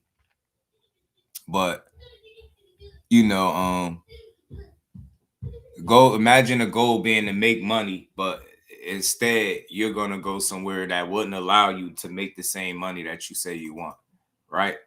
What kind of sense would that make? Get what I'm saying? Like literally none. It would make 0 sense whatsoever, bro. The next two will be Regis like opponent. Be a hobo the kiss the oh, you see, stupid. Yeah, y'all stupid, man. Let me pull this up though. But see, and again, just so we all on the same page, I know he shut down the talks of the Haney fight because he's saying it didn't get back to him. That's the same information I got. But I didn't see him shoot down this talk about possibly fighting on Zuffa or signing over there. So maybe he's just choosing not to respond to it or whatever the case. But the news is already hitting, you know, it's everywhere, right? Everybody talking about it. Anyone going to Zuffa, but don't call out anyone not with Zuffa. When Zuffa start doing business with others. See, this is the problem, though. This is the thing. This is the interesting thing about Zuffa, though, right? This is the interesting part for me. I know when Ja Opetaia was talking about this, and specifically, right, when Ja Opetaia was making mention of this, like fighting over there on Zuffa, he said it on the show with Ak and Barack on Ring Champs. He said he had the conversation with them about making sure that he could have fights with these other guys, and the fights wouldn't be taken off the table for him. He said he made sure of that was the conversation he had. So my thing is, a lot of times we look at every situation in boxing like a one size fit all, and I don't think that's the case, right? So I don't feel like everybody's situation will be exactly the same, but you just don't know how they're going to play it, right? I don't know. You know what I'm saying? Because if you listen to what Ja Opetaia is saying, he not feeling how Benavidez is feeling based on the conversations he had. Benavidez is like, man, I'm not fighting on Zuffa for no Zuffa title, right? But Ja is not talking like because he's on Zuffa, he can't fight Benavidez. So We don't. What I'm saying is, I'm not sure. I don't know what they've been telling these guys behind closed doors, right? I don't know. I don't have no idea what they've been speaking on. Roach versus Cepeda, that's a great fight. August 1st, yes, let's get it. So this is the report, man. Reporting here, 140-pound title holder, finalizing the deal with Zuffa Boxing. Stevenson said to join Conor Benn as the most high-profile names on the Zuffa stable. Troy was good with it. And you notice this report, he said Conor Benn is the most high-profile names. He ain't even have Devin Haney name in his tweet. So what I think we got is some premature announcements, man. But I can't confirm that it was at least some talks that I know of with him and Zuffa, with Core and Zuffa. I don't know how far they got. I don't know everything. You know what I'm saying? But I knew that. So shout out to my dog, man. He told me that a couple weeks ago. Isn't Zuffa the parent company of the UFC? Yeah. They looking like they one and the same right now. I ain't gonna lie to you. They're looking like they one and the same right now, bro. They really are.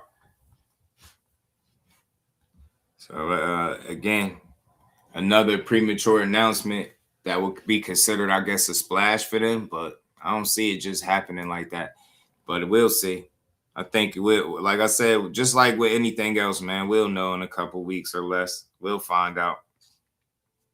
We'll find out how far along those conversations and those talks got, but they've been too quick. They've been a little quick on the trigger, at least in terms of releasing money or talking about money. And I guess you could blame Bill for the $100 million, and I don't know where the $60 million shit came from with Shakur, but it's out there. Cause man, you know, it could be some truth to it, Damon. Could be, you know. That's why. That's the only thing I can think of. Shout out to Troy. That's the only thing I think makes sense.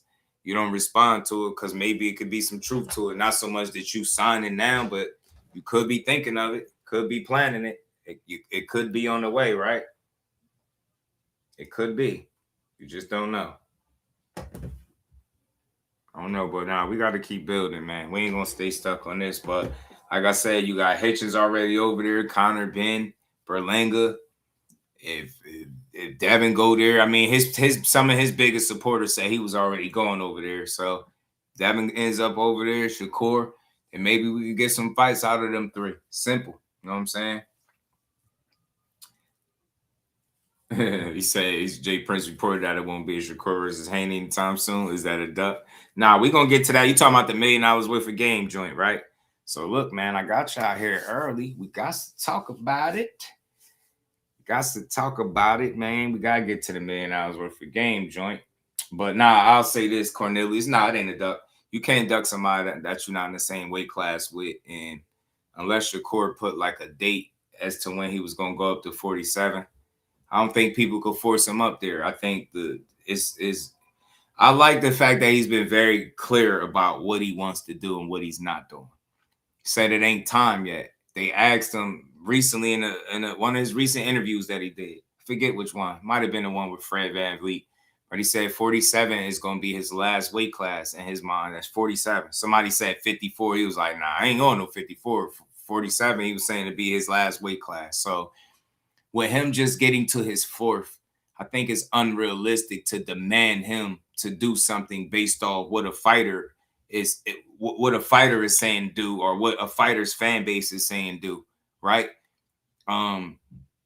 He just got to the 4th weight class. Why should he have to be in his 5th? That's a lot of weight classes. That's the Sugar Ray Leonard space you putting yourself in. Not saying that he doesn't eventually do it, but I don't think he should have to do it at 28 because a fighter is not willing to budge, right? If you said the fighter is the biggest fight in boxing, then you should be willing to meet the man in the middle. I think that's the most logical. I think that's the most reasonable, right? If you're really being honest, Corey ain't really a 40-pounder. He'd be coming from 35 to 44, right? Where all you would have to do is give up 3 pounds. And I think you can make the fight where it's fair, where both guys give up a little to get a lot. You get me? I ain't gonna argue about who's making more of the concessions. It don't even matter. Jay Prince, you know what I mean? They're making it clear, bro. 144, meet that man in the middle. That's what he said. They don't want to do it. I respect it on my end. I ain't calling Devin Haney a duck or saying he don't want to fight, but he don't want the fight at 44. He wants it at 47. Shakur ain't ready to go to 47 yet. And people are making it like it that makes him somehow less than of a fighter because he don't want to go where they telling him to go. You know what I'm saying? So if that's not where his plan's at, right now I don't have a problem with him fighting at 35 and 40. I don't have a problem with Devin Haney maintaining, and standing on his square saying, yo, 47 is where I'm at. This is where I'm fighting at. I'm a champion here. I shouldn't have to go nowhere else. I get it. But again, you got to be willing to negotiate and be reasonable when you're asking somebody else to do something that they haven't done, right? You can't force a guy to do what you want him to do. And I said this before. Both fighters are too established to be able to force either guy to do what they want them to do. They would just have to come to an agreement. You get what I'm saying? It ain't like Shakur, and you don't hear fans of his like, man, Devin, you got to come to 140. You don't hear that, but you hear his fans like, you got to come to 47 or no fight. That's why one side is making demands. One side is like, well, meet me in the middle. And I'll land my plane there, bro. You either could meet in the middle or just drop the whole Shakur Stevenson conversation. Stop trying to make it seem like he's some type of easy fight, because if he was easy like Bill Haney keep trying to convince the people, you would go to 144, in my opinion, where you said you had to eat burgers and steaks to make the weight class, to make the catch weight. You had to do that, right? If Shakur was that easy, y'all would do exactly that. I'm not gonna go as far as saying if Shakur was so easy, you would make the 140 that Mickey Bay, one of your trainers and coaches, said that you could make. We're gonna let y'all live there. But I think the most logical thing is meeting in the middle. If you don't think so, and you like, yo, 47 is where I reside, that's cool. But I think they need to just let up off the Shakur talk and just fight the guys at 147. And Shakur go focus on 40 and 35, like he said. And no harm, no foul. You won't see the fight right now, but I don't feel like you could demand somebody being a fifth weight class versus you being in your third, and you're not willing to meet them in the middle when you opened your mouth and said it was the biggest fight in boxing for yourself. So you're not willing to make that fight unless that fight comes to your weight class. So again, I find it convenient or a little crazy at times to be barking that the biggest fight in boxing for you was a guy that's not even in your weight class. And the only way it could happen if he comes to my weight class. Y'all don't see the issue with that? He never said, yo, I'm going to, after I beat Tio, I'm moving to 147 next. He never said that. They trying to force it because y'all man got there. Y'all think he comfortable. You think he got size advantage. Shit like that. You think he got the weight advantage. So you like, yeah, we want to see it now. Move to 140 or you're scared. Nah, bro. Go to 144 or you scared. You see how that worked? That's foolish. It's bullshit talk. At the end of the day, Devin Haney's a big boy. He squeezed down at 2 weight classes a little too long. It's no surprise that he want to stay at 40. That's no harm, no foul. That don't make him scary. It don't make him less than. But you're not willing to meet in the middle. At least Shakur is. I can't say that one guy is scared of the other. I seriously fucking doubt that. So I just don't think you're going to get the fight. I think it's time for y'all to just focus on welterweights and leave this whole, pipe dream alone. I think Jay Prince let it be known on the $1 million worth of game clip that everybody's saying that we about to get into that. Gonna listen to all this, man. They got Boots in the mix. Boots pissed off. Jay Prince on the phone. We got a lot going on, man. We got these Zuffa deals floating around, still not confirmed. Corey is a little bit quiet. So, like I said, that sometimes it be, where there's smoke, there's fire. But I feel like in the next coming weeks, we'll know, maybe even less, So they'll figure it out and they'll announce it. You know what I mean? Shout out to Talib. What's good with it, homie?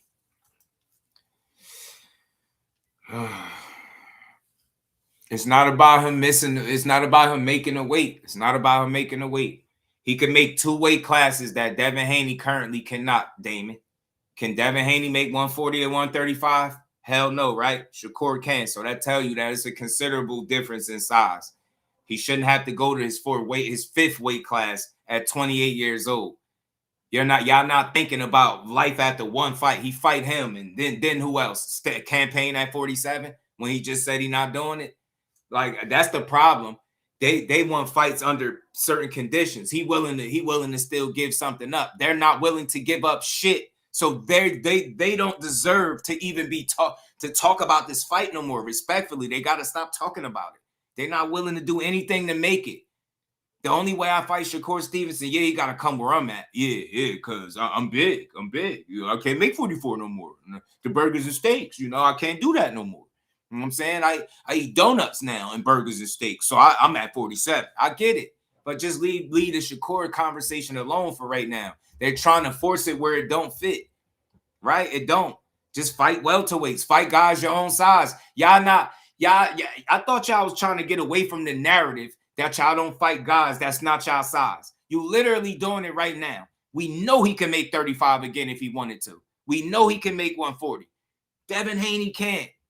So that's telling you what? One guy is smaller than the other. That other guy that could be fighting at 54 right now. Y'all be ignoring what his dad said. He said he can fight there right now.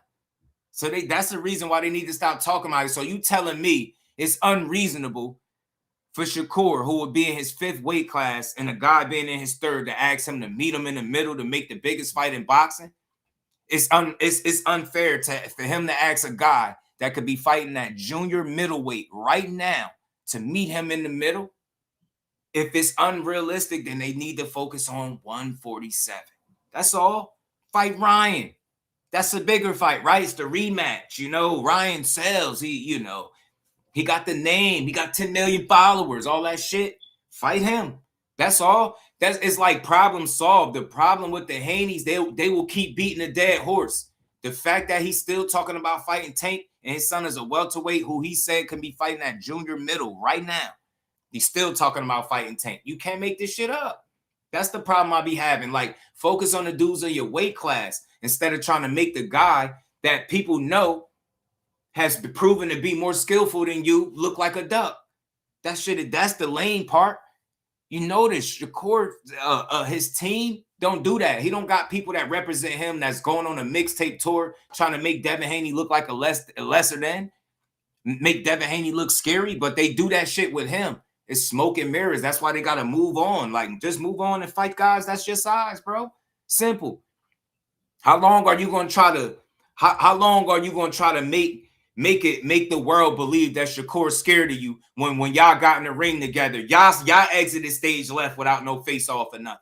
Y'all didn't even want to stand in the man's face, and then it's like he became coons and all of this shit. Now here y'all are after y'all fan base dragged this man under the ground, bro. You called him everything but a child of God. You literally called this man all types of snakes, coons, backstabbers. He grimy. He can't be trusted. FBI. He 12. Like, y'all was calling this dude everything. Now, that same dude that the fan base built as a coon, now y'all want him to come to 47 and make a fight with your favorite fighter, and he's supposed to want to do it because of what? You get what I'm saying? Bill Haney, man, stop. Get off that bullshit. You know your son ain't no light years and none of that better than Shakur. I don't care if you think he better, cool. No problem. But to try to paint the world that this dude is somehow an easy fight 1 minute, he's scary 1 minute, it's an easy fight the next, he a coon the next breath, right? And then in the next breath, it's the biggest fight in the world. Do y'all understand why Shakur didn't take 25% of nothing? Now y'all see why. Because you fast forward to today, he tripled that money, quadrupled the money. You see what I'm saying? Now they're currently talking about making a fight with a guy that years ago they tried to lowball 25%. Make it make sense, y'all. Now they need this dude for a fight again because this the one they talking about. They won't stop talking about Shakur. They're not talking about the Ryan Garcia rematch. They're not talking about the Rolly fight that fell out. They're not talking about no more unifications, no Lewis Crocker shit. They keep talking about Shakur, the guy that y'all tried to say quit in sparring, right? That y'all was so much better than, that you beat up in sparring, right? The guy that's scared to fight you, the guy that was a coon for wanting to fight you, is also scared to fight you. Make it make sense. Do you see all the bullshit that y'all pushed for years? Team Haney did that shit. I watched them do it. I had to lose respect for people when I seen them calling it like this. So I'm like, hold the on. Your ideal of proving that you wanted to fight this man for years is lowballing him, giving him less than he worth, and justifying it because you let Kambosos hold you on the money end for some belts that you had to pay for in the long run, right? Right? That's what you want. You want, oh yeah, well, I let Kambosos hold me, so you should let me hold you. That's what y'all saying. Shakur said, think again, man. I got a real team that do real business, and we ain't taking nothing less than what we worth. And y'all hauled ass up to another weight class after offering them a 25% of nothing just to fast forward in 2026 to tell the world that this is the biggest fight in boxing. Make that shit make sense, bro. Make it make sense. Make it make sense. The same guy you wanted to take 25% is now the fight that's the biggest in boxing, and you see why Shakur never took that bullshit? Man, y'all crazy, because he knew what it was. He knew what his worth was then. Now y'all just now realizing what his worth is. And again, the only way the fight can happen, y'all forgot. He got to come to 47. It got to be on my terms. It ain't going to be no meeting in the middle. It ain't going to be no negotiating. It's going to be, 147 and nothing. Just like it was 25% of nothing or nothing. Man, y'all bogus, man. Y'all bogus, man. I rock with Haney, I rock with Bill, but y'all full of shit with this one. Y'all expose yourselves on a level that nobody is even talking about today. This fight would not be, there's no way that in hell, a guy that just a couple of years ago, the fight was a 25% on his end. That's all he was worth with no belts. Now tell me what fucking belt Shakur got at 147 to make this the biggest fight now. What was the difference before? Devin Haney got one belt. He had all of them before, and Shakur ain't had nothing. He say he had nothing to offer, so 25 was more than enough, right? That was generous. Remember after the De Los Santos fight, he said, I should have gave his bum 10%. Remember he said that shit? Remember that? He tried to offer that guy that now is the biggest fight in the world. But you got to come to 147 to do it, y'all. Yeah, you guys, you see what I'm saying? Full of shit, man. Thrill Hill, they never wanted to fight under them conditions, bro, period. Not at no 35. And right now, they only want to fight because you could be fighting at a whole nother weight class because your father said it. But yeah, coming to 144 is too much. Man, get out of here, bro. Get out of here, man. I respect the real, man. That shit is not real, bro. I want everybody to answer me this. If that fight was only worth 25% at 35, what the fuck changed? Because remember, their talking point was Devin got all the belts and Shakur don't got nothing. He got one belt and one win at 47, and Shakur has absolutely no belt. Explain to me why is it the biggest fight in boxing now? Crazy work, man. Crazy work. Crazy fucking work, bro. Just focus on the welterweights, man. You're a big boy. He's not going to his 5th weight class right now. Get over it. To try to go on some fucking, smear campaign that he's scared and the ball is in his court when you ain't even talked to him or his team is nasty work. Y'all running these same plays that y'all ran at 35 at 147. And that's why I could see this shit from a mile away. Narratives, whenever it's narratives coming from that camp concerning a fighter, multiple, I can guarantee you, I can bet my life the fight ain't happening. That's how you know that fight ain't happening. Shout out to Big Dog Willie, man. We're going to get into this $1 million worth of game interview because it's a long one. We got a lot more to get to. Everybody in the building, hit the like button, sub to the channel, support the grind because we building today. Big Dog Willie said, just if your life depended on it in the truth telling contest, who would you pick to win? Schofield Sr. or Bill Haney? Please answer. The world wants to know. Nah, I'm going to go with Bill, bro. I ain't going to lie. Schofield a lie about attempted attempts on your life, breaking and entering. Like, he took the cake with that Shakur shit. Schofield Sr. is going to always have Bill Haney beat by miles. And he does a very, very, very poor version of what Bill does. Bill might say some things where you could catch him up slipping for sure, right? I think that's with anybody that's promoting and wearing multiple hats. Some shit they gonna say it just ain't gonna line up, and that's just what it is, right? It's boxing, but the amount of success that they've had as a team can't be argued. Team Schofield can't say the same thing, and I don't think Bill is bad for Devin's brand. If everybody's free to see it differently, I think Bill is great for Devin's brand. I think he's the mouthpiece that Devin isn't. I think he'll take the bullets and the shots and do the interviews and all the stuff that Devin doesn't have to do and make his job easier. He could focus on the boxing. And and when Bill won my true respect like as a supporter and a man, when I realized that he kind of like fired himself at a point and took a step back. The stuff that we ask a lot of other fighter fathers to do, and they don't do it, and they be in the way, they be in the limelight, they don't take a step back when they need. Bill was man enough to take that step back and allow Dev to bring him on, you know, to the capacity that he wanted him on. Of course, he ain't firing his father, but when I seen him do that, that right there told me that he cared more about his son winning and being the guy than him being in the limelight. That's for me. I don't know if y'all caught that, if y'all seen it that way. Ever since then, it's like it ain't too much he can do that's gonna make me hate the guy, because he really put his son in position, and there's no arguing with them results. And some people will say, "Oh, he failed his son." If that's what failure look like, bro, I can't wait to fail my two sons. You get what I'm saying? So, nah, Bill definitely is nothing like a Schofield senior. Nothing like it. It wasn't legit. Nah, yeah, it wasn't. It had to be shopped around, Pooh. It wasn't. Devin doesn't want to move down. Shakur doesn't want to move up to fully commit. Yeah, both reasons are fair. Knuckle sandwich, they are fair. That's why you heard me say that, and you won't hear me ever tell you that Devin Haney is scared. But I just don't like the shit that got to exist when it's time to talk about making a fight with Shakur. It's always BS. The last time it was the bullshit politics, knowing y'all wasn't fighting at the weight that you was proposing to fight at. You know you was done at the weight class, right? And that's just called cap on that. You call bullshit. That's why people try to focus on the 25% rather than the fact that his career at 135 pounds was done the minute he stepped out the ring with Loma. But they'll try to argue you something else. But we know the real know what it is. And now he's he's getting established at 47. He's a champion. And I respect him. Just stay there though. But you should want to fight welterweights. Why is his fan base on this smear campaign to try to make the smaller fighter look like less than the guy that would be in his fifth weight class look like less than for not wanting to go up against a guy that's in his third, right?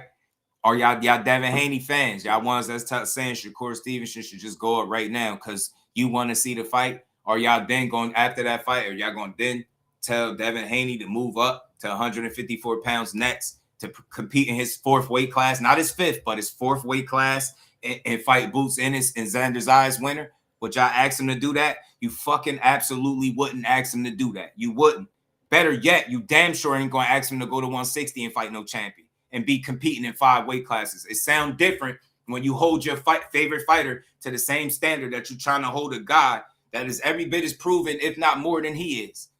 It's just what it is, bro. You're not going to ask him to do that. You're asking Devin Haney to be in 5 weight classes. For him to be in 5, he got to go up 2 more, 54 and 60. You see him fighting a champion right out the gate at 60? No, you would never ask him to do it. You're not going to ask him to go to 54 and fight Xander Zayas or Boots Ennis winner. You would never ask him to do that. And then furthermore, you're not going to ask him to jump to 160 and fight a world champion in his first fight there. You're not going to ask him to do it. Did he go right to 147 or did he take a pit stop at 144? The same shit Shakur Stevenson is asking him to do.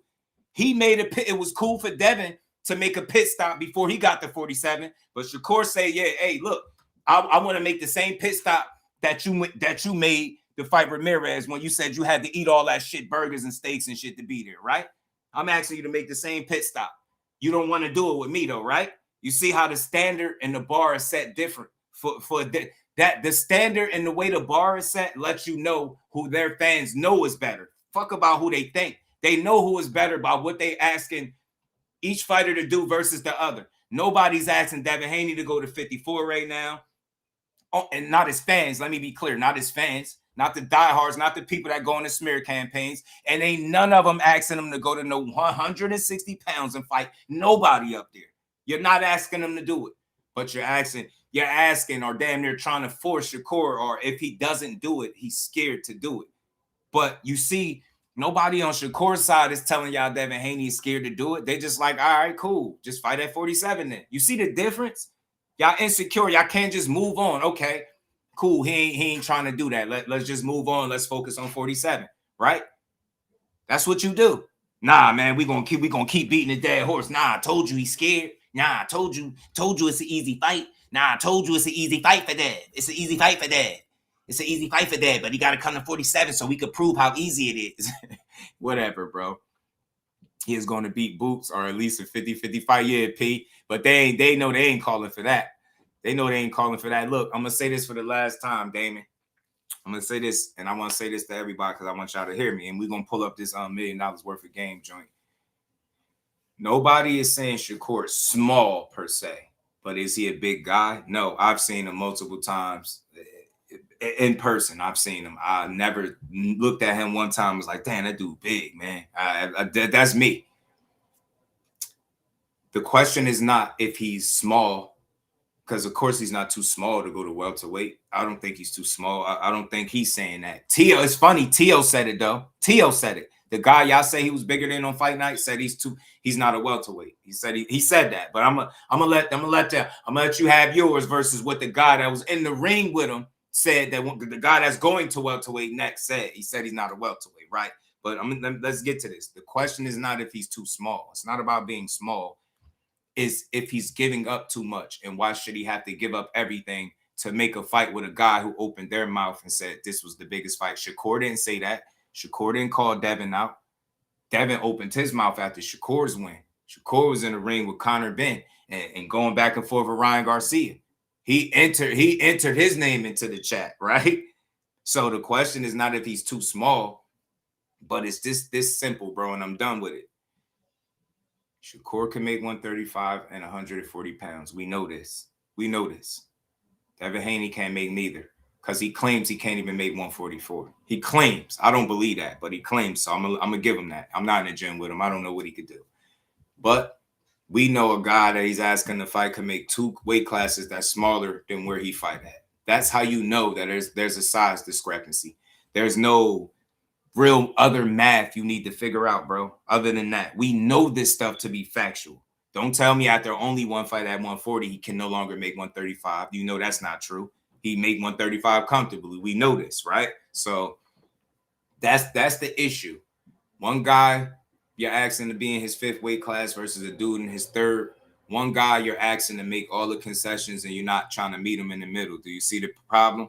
With him being established as the fastest 4-division champion, do you really think you got that kind of leverage where you could tell him where the fight is going to happen at? See the difference in the approach into how the fight get made? It's the same shit all over again. It's my way or the highway. Don't it sound a lot like 25% of nothing? It's my way or the highway. You either accept this or there's no fight. You either come to 47 or there's no fight. Even though I open my mouth, put my foot in my mouth with the burgers and steaks comment, you get what I'm saying? And saying this was the biggest fight. This guy is willing to meet you in the middle after just getting to his 4th weight class, having one fight, and he's trying to do the same thing, Damon, that your favorite fighter did on his way to 47. He stopped and made a pit stop at 144. Why is it a problem for Shakur to do it, but it wasn't a problem for Devin to do it? Do you see what I'm saying? And he just got there. And already you like, nah, do what I never did and prove how great you are. Yeah, because even though I ain't never done that shit, I'm expecting you to do it. You see how crazy it sounds? Yeah, I could fight at 144 on my way to 47. But you, even though you just got to 40, you better come straight to 47 after that and fight me. Do you see how that sounds? Not instead of meeting in the middle. I'm done. They cooked. So we're going to get to this interview. You know what I'm saying? We're going to get to this interview, man. We're going to get to it. Y'all all hit the like button. We got some plenty more to get to, man. We still early. Where we at on time? 3:20. Still ain't 4 o'clock yet. I don't even know how to should debate. Yeah, it shouldn't be, Howard. It really shouldn't be. I think it should be like deaded, right? I thought it was a, pretty open and shut kind of deal. You know what I'm saying? Let me get my head. Let me plug my mic back in, man. Plug my mic in, y'all. But you see what I'm saying? I'm fair. I'm reasonable. All that stuff, man. My goal is not to make somebody look like they're scared of a fight. I just know the rules apply different for guys, and the bar and the standard is different. You got to do it the way we say do it all the time, or it's no fight. It's no concessions. It's no like, yo, let's meet up in the middle. Let's figure it out. It ain't nothing to negotiate for them. It's like, yeah, just do what we say do. Don't go like that, man. When the record clearly suggests that you're the bigger guy. You get what I'm saying? Your father has said this. You get me? So it's tough, bro. It's really tough. It's tough when your dad is telling the world how big of a fighter you really are. You get me? He's telling the world how big of a fighter you truly are. You know what I'm saying? So that's all. And I think those comments have been more damaging to the fight than helpful. You know what I'm saying? So it is what it is. Either you're asking a guy to basically fight a junior middleweight that's going to be damn near a light heavyweight and be in his 5th weight class while doing it. And y'all basically saying you're not willing to do nothing else to get that fight. Nothing. Just let it fall in my lap, man. That shit just weird to me. But let's get to this, man. I ain't gonna put this on the screen. I'm gonna play the audio because $1 million worth of game be tripping. They're not about to flag me. But we gonna get to this though, y'all. Gotta get to this, man, because this is the big stuff everybody wanted to talk about, right? Gilly was on, Gilly and Wallow and 40 mil or 100 mil bill, depending on which one you heard. You feel me? But let's get to this, man. You hear me? Like anytime I go around anywhere in the Oakland streets and I say, no, I fuck with Bill. His name always come back clean. You feel me? Oh, no, Bill, real nigga, man. Yeah, he's so, shout out to Bill Haney. Shout out to his son who's doing incredible things out here. Hold up. Jay Prince, I got to ask you a question. I got somebody right here, and we got to get to the bottom of this shit. I'm sitting here with Bill Haney, right? And I'm getting new to boxing. Gil knew this shit better than me. But I said, when Shakur and Devin Haney gonna fight? I said, we ain't got to do no talk. I'm gonna call Jay Prince. So when is they fighting, Jay? Bill can hear you. He right here. When is Shakur and Devin Haney fighting, Bill? I mean, of Jay Prince. You're gonna answer that. What's up with my big homie, man? How are you? What's up with my big homie? Who the big homie? Y'all, it sound familiar. I remember that tape. For the big homie. When is Shakur and Devin Haney fighting, Bill? Z, what's good, homie? Prince?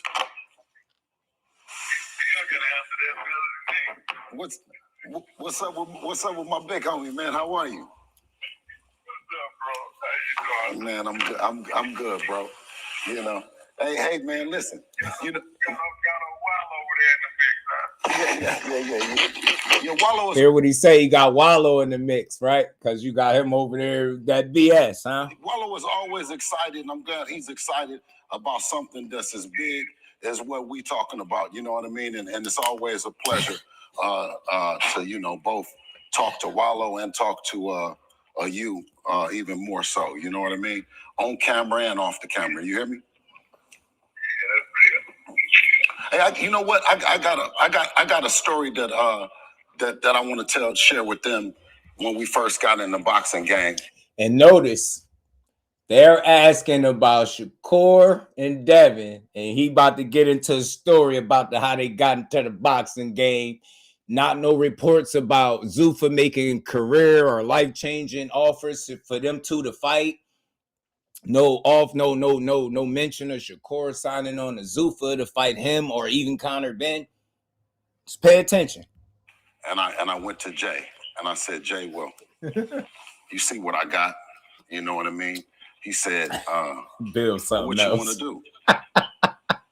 And I said, explain it to me. He said, do you want to promote or do you want to manage? And that was at a pivotal time where understanding the game and where we was going to go to. And my passion for Devin and my belief in him, from that point on, I knew that I had to be present in everything, in every aspect, in every way, because this boxing game is one of the worst games in the world, but at the same time, it's one of the best games for those that are passionate as I am, and I'm sure Jay is. And it told me, he said one thing, he said to me then, he said, if I had been in boxing a long time ago versus music, I would be, you know what I mean? And I think Jay can say the rest of that part. You remember that, Jay? Yeah, I remember something like that. Bill said, y'all crazy. Bill said that beating anybody on the team, on the even playing field, and they only want fair fights from now on. That came out of Bill's mouth. Right, man. Yeah, now they know who the big homie. Shout out to Sports Predictions. They know who the big homie is. Yeah. They know what's up. Yeah. I would have to go on record, Bill, and say that behind music. I play music worse than boxing. Oh, yeah. Okay. Isaiah Okay. was good. Yeah. And it's simply because there's more drugs involved. Okay. Well, you would definitely know best on that, and I know that boxing is the kind of game that you got to have the right kind of people around you, and it's cutthroat business, that's for sure. Absolutely. Well, Jay, I look forward to always, you know what I mean? That man still ain't said shit about the fight.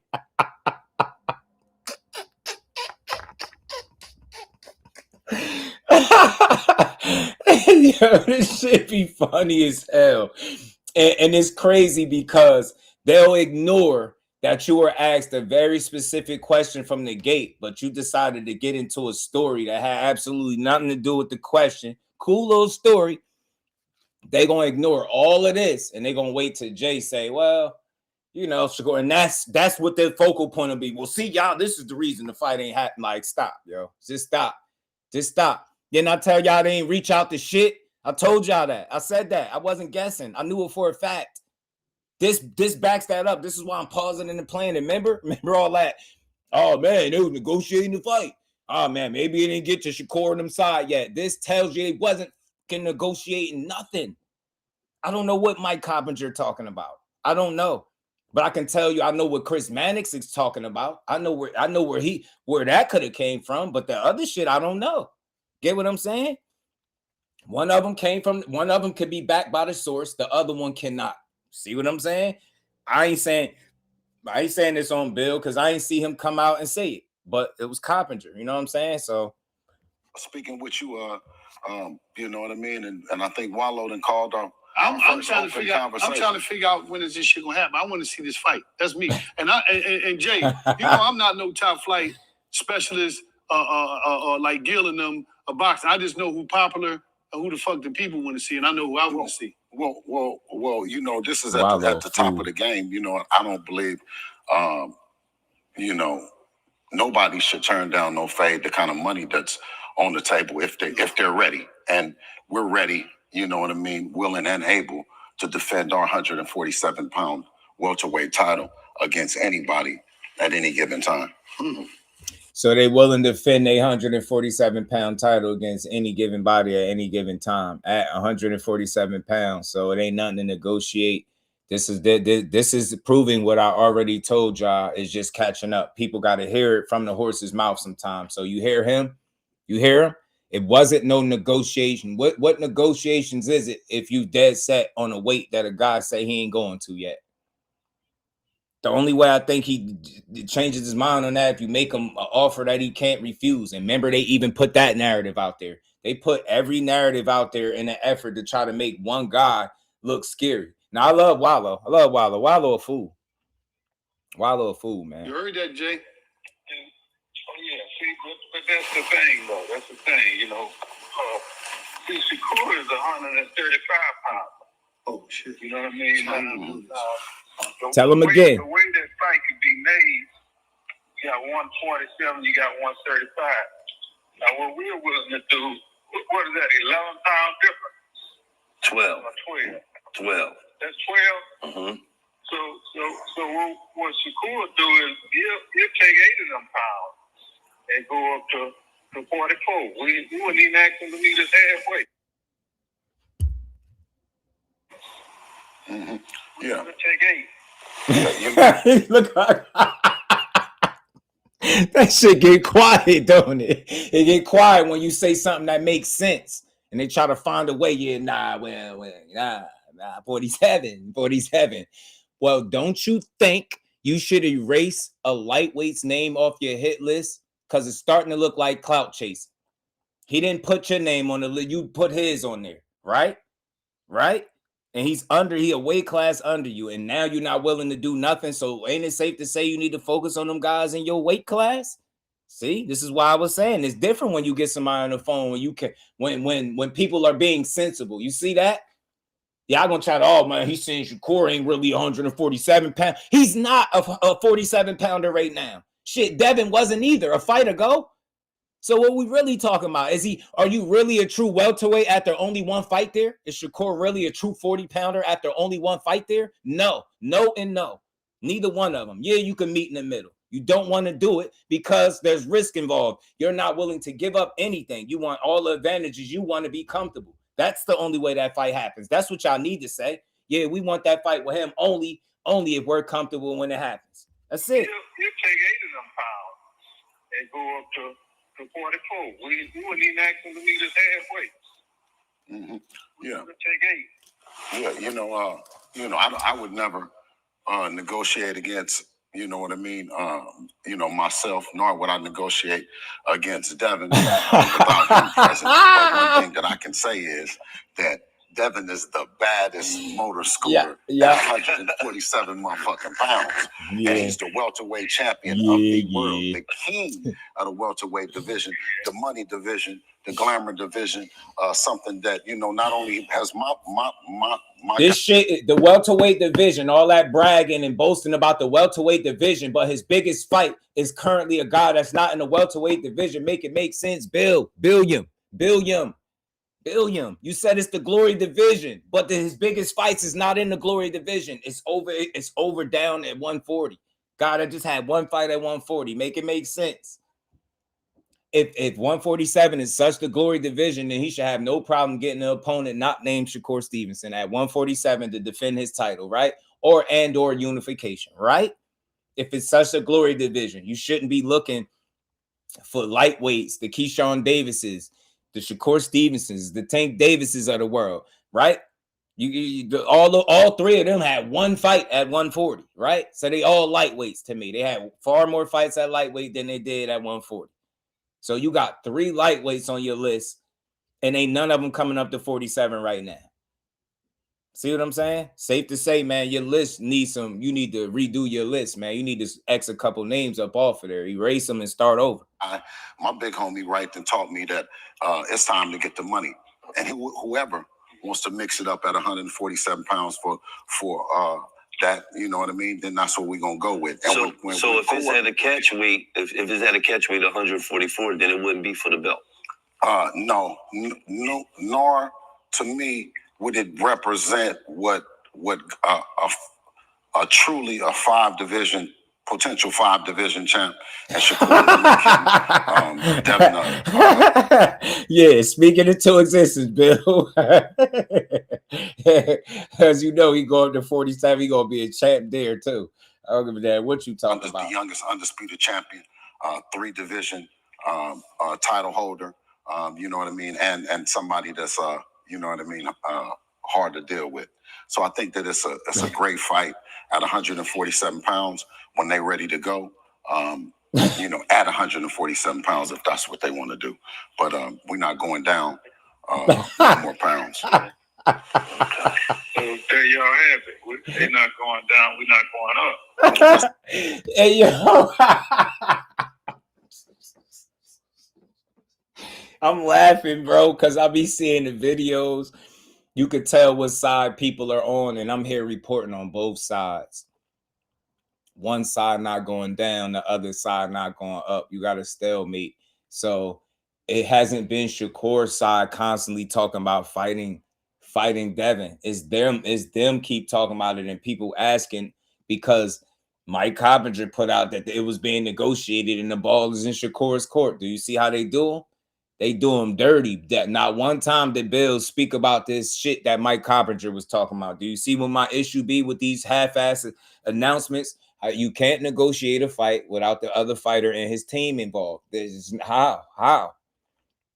Shout out to Ty. What's good with it? Both parties can't agree to no fight. Them dudes at 47. But it shouldn't have been much to talk about, though. Like, if it was any way around, right? If Tank was focusing on fight, and I use his name because people always see it when it's him, right? If he was currently calling out 30-pounders, people at the weight class under, what would people be saying about Tank? That's the thing, man. Y'all calling out guys not even in y'all weight class, bro. That's just starting to look crazy. Like, call out the people in your weight class then. Talk about fighting them 47-pounders. I'm glad he said it too, because he's saying it real sports predictions because he's solid. He comfortable with himself. He like, yo, there you have it. They ain't going down and we ain't going up. Simple. We been knew this shit though. We been knew this. We been knew he wasn't going back to 44. Even though he's one fight removed. He had one fight at 44, one fight at welterweight. Don't tell me he's some truly established welterweight that can't make the weight class under. How is it that, you know, after one fight, he can't make the catch weight under, but Shakur can make the weight class under after just one fight? You get what I'm saying? It just don't make no sense, bro.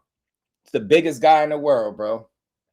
He said Bill heard the bag, so you know he gonna do turn it up. He said they're not coming down, we not coming up. That's the fairest way to put it, bro.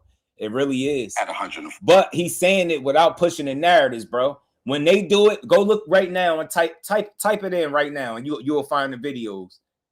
Jay Prince killed the fight. Jay Prince killed the fight. What fight? Well, it was never no fight. How you kill a fight not in the weight class? He didn't kill shit. They both saying the same thing. I ain't going down. He ain't going up. But they ain't really saying the same thing, because one guy said, I'll meet you in the middle. I ain't going all the way up. One guy said, I ain't even budging. So let's be clear. Shakur is willing to make some concessions. Devin is not. I'm just being real.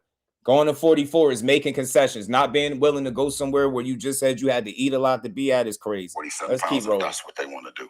But we're not going down. Facts, no Ron. more pounds. Okay.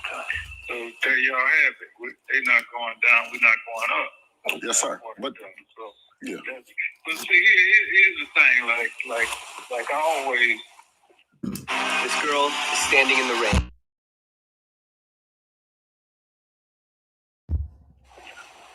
Pardon me, that was a little ad, y'all. T. Will was good. MLC was good, bro. Rooting for Bill and Devin from, yes, sir. You know, the beginning. You know what I mean? Because he know yes, sir. We go back. So yes, sir. I know that they gonna come. I know that time gonna come, but I never. The thing is, his channel's so big. When people see it, they type it. They start typing it on Twitter. They start making posts about it based on what he's saying. There's no way that after listening to this, shout out to Sports Predictions, because I get it. He's not trying to lean too far one way or the other, but neither am I. I'm just telling you really what it is. Tell me what I'm lying about if I said something off.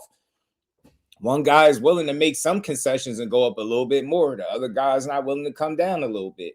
Now, I'm not saying he's wrong for that, but come on, man. One guy just got there, bro. Like that, damn. Now he gotta go to his fifth weight class. He had competed in 3 weight classes in less than 2 years. That's crazy that they even asking him that. So stay in your weight class, focus on people your size, big boy. And Shakur Ben said it. Fighters at 35 and 40, come get your issue. I don't see what the issue is. He probably never, you know what? I'm willing to believe P. Hunter that he ain't never even take heed to that because he know it was BS. For real, for real. Yes, sir. You know, the beginning. And I don't even think he got to call it out, because I think it's the mutual respect that makes him not call that out. I think under a certain circumstance, maybe somebody presented the question, he'll call it out. But being that it's respectful, he's probably going to keep it that way. He ain't going to try to make Bill look like, you know what I mean? Because it didn't come from him, but it came from Mike Coppinger. But this is letting us know that it was all bullshit to begin with. That from Mike Coppinger, and that them making a life career changing offer for him to fight Devin on Zuffa, because Bill don't know nothing about it. See what I'm saying? All that negotiating shit, and you're not willing to do that. Telling you, facts. They could finally stop talking about Shakur ducking Devin. Now y'all can focus on 47, right?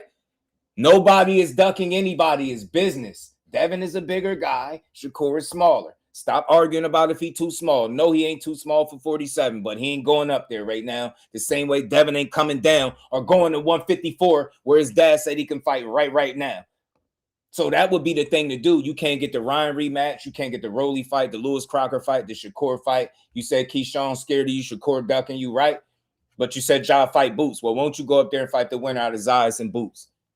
That's all. Bet you won't ask him to do that. You know what I mean? Because he know yes, sir. We go back. So yes, sir. I know that they gonna come. I know that time gonna come, but I never really wanted to rush it, because I wanted to see them do as well as they doing. Yes, sir. You know what I mean? This is something I always wanted, and I know when that fight happened, you know what I mean, at the right time. Talk to him, Ron. Facts. Beneficial for us all. So yes, sir. we ain't no rush, like y'all ain't no rush, and You know, if Yes, sir. it happen at that 44 or whatever, then we got to get bigger. We got to get strong. You my brother, man. You don't listen. Everything else, you know what I mean. You've already said more than enough. You know what I mean. What's understood don't need no more understanding. You know. I hear you. He say that he almost said to try to make it seem like, yeah, you said, well, nah, y'all both said the same shit. You're not budging. Simple. I told y'all they both two established fighters that don't have the leverage to force either guy to do what they're saying do. But one side be acting like they got all the cards in their hand. Yeah, well, you got to do it how we said do it because we're ready to see the fight now. Like, shut up. Where was all this shit at when y'all was at 140? Out there playing with Ryan. You wasn't thinking about no Shakur Stevenson then. You was fighting Regis. You wasn't thinking about no Shakur Stevenson then. But now when you get to 47 and he fight one fight at 40, now you think about Shakur Stevenson again. Now it's the fight. It's time to fight again. Shut up. Y'all don't see the issue? 35, a fake phantom offer. 40, crickets. Now I'm a weight class ahead of you. Really, too. But now I'm going to call you out again. Shit weak, man. That shit be weak. Oh, yeah, you already know, P. He called him, he set the tone when he called him his big homie. When a 50-plus-year-old man is calling somebody their big homie, let you know everything you need to know, man. All right. It's mutual respect, though, which I like from both of these dudes. Keep getting it. And, you know, when the day and time come, we're going to have some fun. Absolutely, bro. Congratulations on everything you're doing. Shout out to and Jay. Always do. You know what I mean? Been doing for us. So Shout out to us all. Okay. OG. All right. All right, bro. All right. So there you have it. Now we got to the bottom of that. So that's a little time to come. That fight is it's a little ways away. But I love the respect, though. I love the respect. I love the brotherhood there. Because it's a dirty game. A lot of people Bill can't talk to a lot of people like that because it's a dirty game. But I just love the respect level. Oh, absolutely. Now, this is the whole thing, Bill. Your journey, you've been in, everybody in boxing world know Bill Haney. You always there to defend your son, speak up for your son, no matter what. You're real vocal about. That's why I say, bro, real quick, and I'm gonna try to play it through so y'all can enjoy it. Yo, when you when real always recognize real. When you put even the biggest of personalities and characters in front of somebody genuine and authentic, let me say it like that, genuine and authentic, that's the energy that you're gonna get more times than not. You know what I'm saying? That energy is gonna force that character, that personality to be more of his genuine, authentic, respectful self, and that's what you're gonna get from them.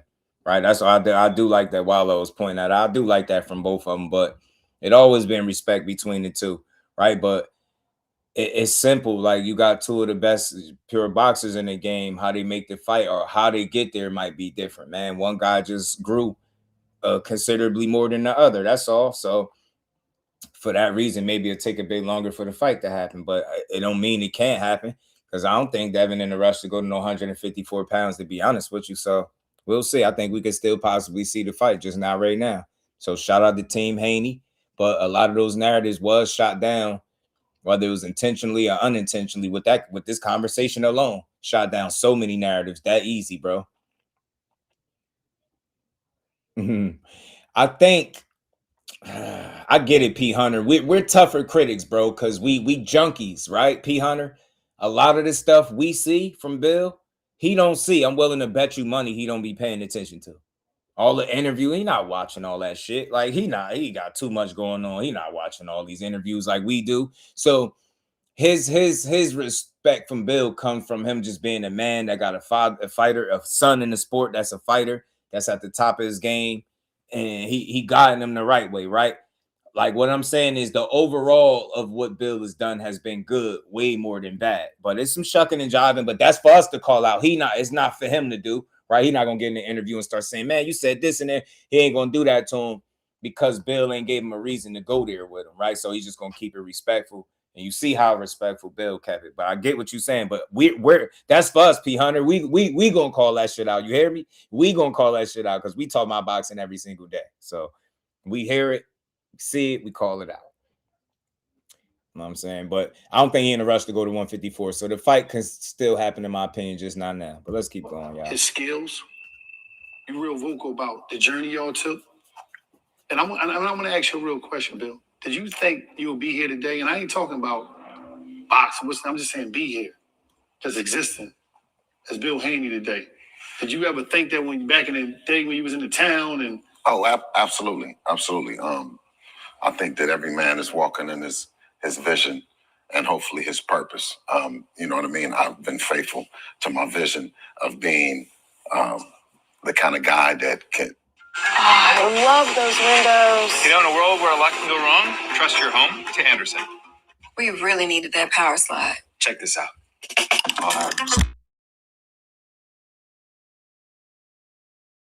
My bad, y'all. Them dumbass ass. Help others. You know what I mean? I've always wanted to help. You know, I didn't necessarily need any help. I wanted to help. And, you know, for Jay to say the music business is cutthroat, I mean, firsthand. I mean, because I was in music before boxing. And I decided to music, among other things, I said, let that take a back seat to me being a parent, me being a dad. You know what I mean? And, you know, I found so much success in that I've made that one of my commitments to hopefully bring awareness to dads that need to know that the star is at home and not on television. What do you mean by when you say the star is at home and not on television? Break that down. Whoa. And real quick, I just want to add this. Another reason why I feel like he got the respect, he go the respect route with Bill, obviously, because it's mutual. So a lot of times, like, even when you know somebody be on some BS, you're going to let them deal with that, right? Like, as long as it ain't harming your business, right? But I think he understands firsthand. Well, I don't think I know. Jay Prince knows firsthand how hard it is to succeed in this business. You heard him. It's a cutthroat business, the music business as well. So to see another black man be this successful with his son, that's what he focusing on, right? The whole of what he doing, right? Not the little stuff. We gonna nitpick that stuff because we junkies. Like, and I mean that respectfully. We boxing junkies. We talking about this every single day. They not on interviews and on YouTube and watching podcasts like we doing every day, watching these interviews, pausing them, breaking them down. They not doing that. So we catch dudes saying a lot of stuff that need to be questioned, but for somebody that share a mutual respect with them, they're not going to go there with them unless that setting or, you know what I mean, the situation provides, you know what I mean, or it calls for that. The situation don't call for him to, you know, nitpick what he's saying, but what we got was very clear. Nobody's going up or down. Ain't nobody being scared. He ain't talking crazy. Just let you know the real right here. It wasn't no negotiations.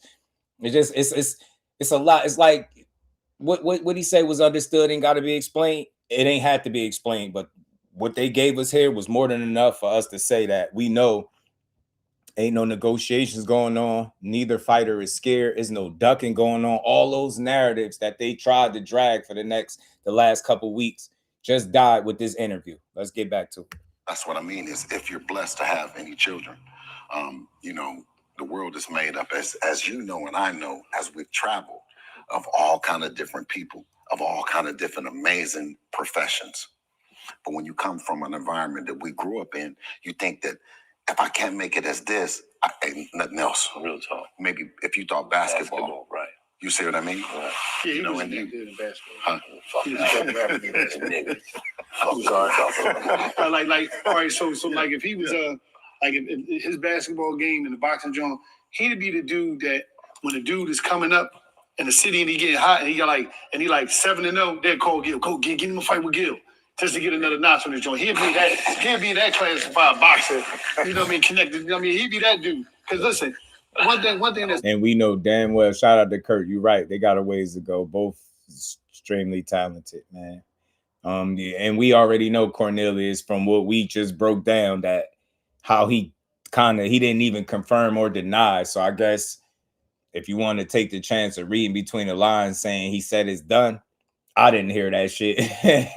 Get what I'm saying? So it's tough. Crazy about it. One thing about it's crazy about it. I will say this though. I will say this though. And I can't bullshit. You fucked this game up. That's why you got dudes like real training, and then you come with your dumb shit. No, see, he told you to do this, but do this when you do all this dumb. You know that basement dumb shit. That's what see. Got him knocked out. I had him right. Fuck what he talking about. Yeah, but you know, and I might not have been even that good going into it with Dev, but it's something about a passionate father that's going to bring about everything that you'll need in that journey. You know what I mean? And I'm telling you, that's what people see. They see Bill passion and how he do right by his son. Like they've been very successful through all the shucking and jiving. He's done a lot right. He's made a lot of right moves and a lot of right calls for his son. And that shit always going to matter more than the little stuff, right? Because at the end of the day, aside from the narratives, and I get on them all the time about it, I don't hate them because of it, but I think some of it just come because of the way this business is, right? But I think once if they caught on to the fact that they didn't have to push narratives to be great, man, it'd just be that much better to me. But if you want to look at it, it's close to finalizing the deal. Here, when God has given you every day to make a better step, right? To one thing that our word that bless you, bless you, is to use this scale. That's been a big word and commitment as I've grown, and our company has grown is scaling. You know what I mean? And another thing, yo, Bill is still learning on the job. A lot of people don't realize that this man's still learning on the job. You know what I'm saying? And I think he's learned a lot, and there's still a lot more for him to learn, right? Like, think about it. People be old and gray in this business, right? So he's just doing this, and this is first kid. Like, think about it. This is his first fighter. It's his son, and look how far they took it. Think about how many coaches have a crop of fighters that never make it to the level that Bill and Devin has made it to. You get what I'm saying? That's why I say it's a lot to respect about what they do, and then it's some things that us as the boxing junkies we're gonna nitpick and break that shit down. You know what I'm saying? Because we got to. We got to. For us, ownership. No town, what it do, homie? You know what I mean? Ability to be able to talk to Jay, right? I call him a super manager, right? A manager of many talents and many different genres, right? To talk about a deal, right? We don't have any hangups. It's just Devin. Devin owns his everything. Yeah. Well, you say ownership. Hold on. Because I'm trying to get this right. Because I know when you got boxing, I know you got these different places, Top Rank, PBC, you got all these places.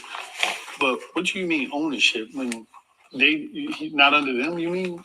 Well, it's even more. It has even been a more controversial topic that's circulating, the Muhammad Ali Act, right? Yeah. And how this affects a boxer. Well, I can see firsthand how you have those that are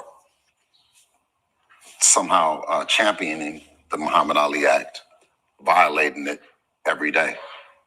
The companies that traditionally are traditional companies have formed an alliance where independent fighters that can just fight, that can just go, right, have to somehow align with them, right, to fulfill their dreams of becoming whatever that is. Right. And in that alignment with them, there shouldn't be any kind of, you know what I mean, grouping up against, I think.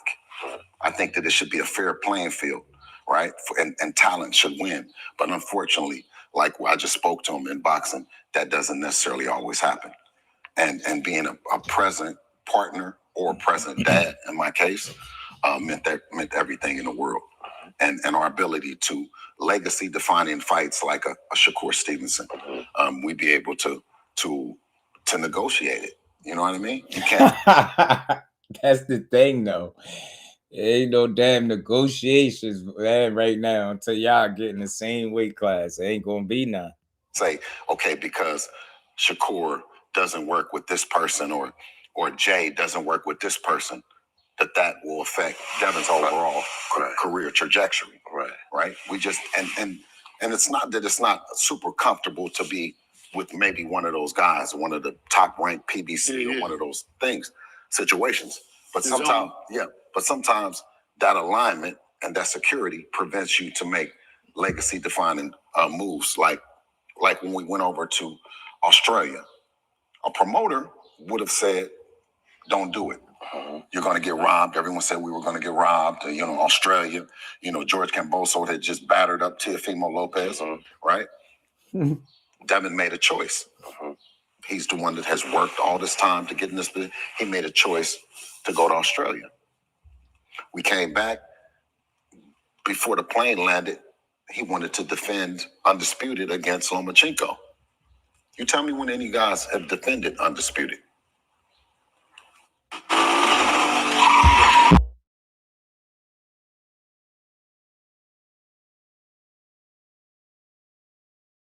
Mag 7, I ain't gonna lie, I don't be watching, dude.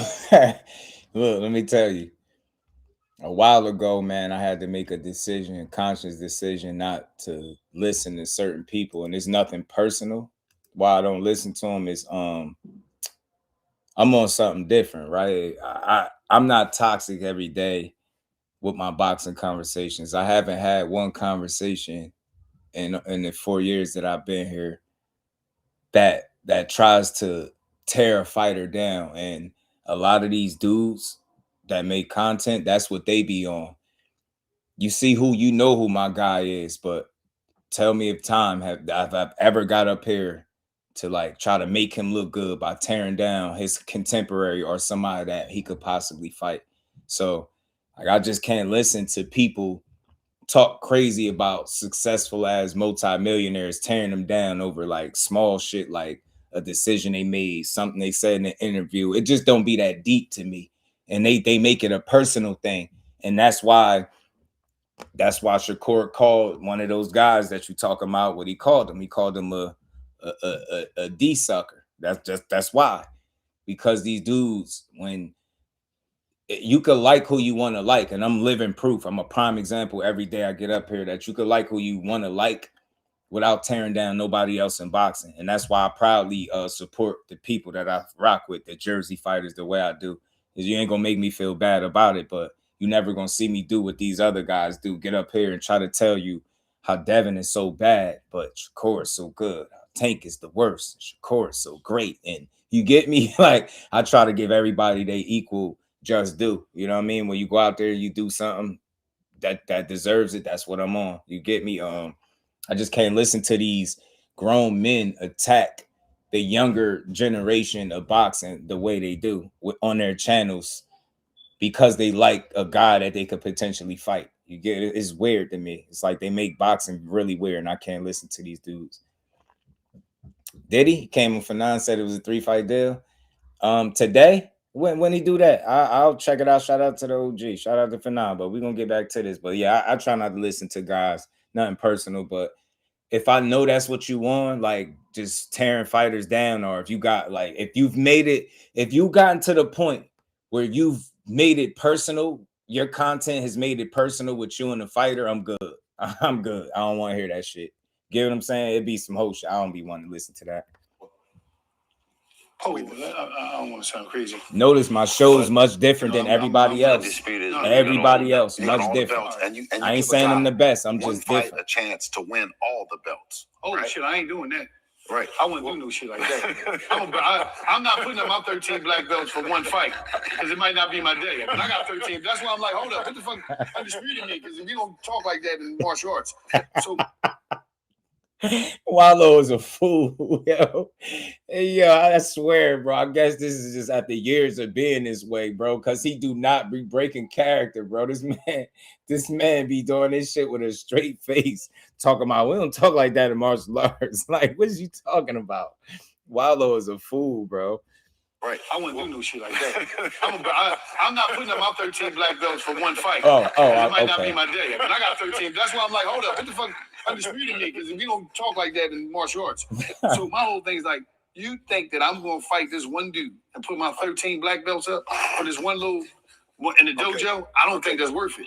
Okay, so that's crazy. Shut up, man. No, but that's he's dead serious. Way that's crazy of of looking at it Wallow in is a terms of fool, yo. when he defended undisputed against Lomachenko, right? Damn. Now, How was that different? I didn't know he put all. Okay. So now he defended against Lomachenko, and then gave Shakur an opportunity. Oh my God! Once again to fight him at 135. Here we go. Not that it would be. Here we go. To Devin's advantage because he's at 135 and we're struggling, right? Because you struggle long enough to get all these belts, that 13 black belts, right? So we struggle. Okay, then you struggle to defend them like you say. I didn't just win from Kambosos. I'm coming back and fighting the baddest guy, the best amateur ever, a Hall of Famer, Right. Pound for pound guy in Lomachenko. Fastest three-weight division in Right. history. How many boxers done that? What? None. Nobody said they're gonna put their belt ups like that. How many dudes do that? How many of these popular boxers that were done? They said I'm done. Don't quote me. Canelo. You know what I mean? Huh? Who did he do? What? Then Terence Crawford became undisputed when he beat Canelo for the third time. You defended it. I'm not sure. I defended it twice. We won. No. I'm just saying. I'm just saying that's somebody else that defended an undisputed joint. And because am I right? Right? No. Terence Crawford never defended undisputed, and none of them. That's the weak ass argument that the Terence Crawford haters are using as to why he might not be great, because he didn't defend undisputed, bro. I'm gonna say this, man. When he grabbed up all those belts at 140, there was nobody at 140 beating him. When he did it at 147, he literally beat the best other fighter there. Nobody else was beating him. Yeah, y'all could keep saying boots. I'll let people argue about that all they want, but you get me? And if 68, maybe you could have found somebody, but he beat the guy and then retired. I don't think he had to defend him. You know what I'm saying? I think he proved his point. I think it is what it is. Terence Crawford is a generational talent, man, but he ain't defended undisputed. I think Gilly was confused about the question. He ain't defended, but he beat, Canelo for undisputed, but didn't defend. Yeah, that's how Terence Crawford became undisputed at 68, because he undisputed 3 times. 40, 47, and 68. Yeah. So okay. Yeah, so he said after Jay Prince left. Right. Okay. So we became undisputed. We defended it against a guy giving him a rematch. That was in the rematch clause, right? This is all the shit that you defended against George Kambosos first. We defended against George Kambosos. Yeah, after you won it, then you went back to Australia. We went back to Australia and defended against him, right? Mm-hmm. Where that had never happened He for fought, sure. He fought Loma. We came back from Australia, defended it against Lomachenko in Bob Arum's hometown. And then Bob Arum hometown is crazy. happened where Shakur said he wanted to fight Devin. And just like Jay was saying, with the weight and everything, we were already going up to 140 pounds, right? We're already busting at the seams. We offered him a deal at 25% of the revenue, because what He doesn't pay you for card.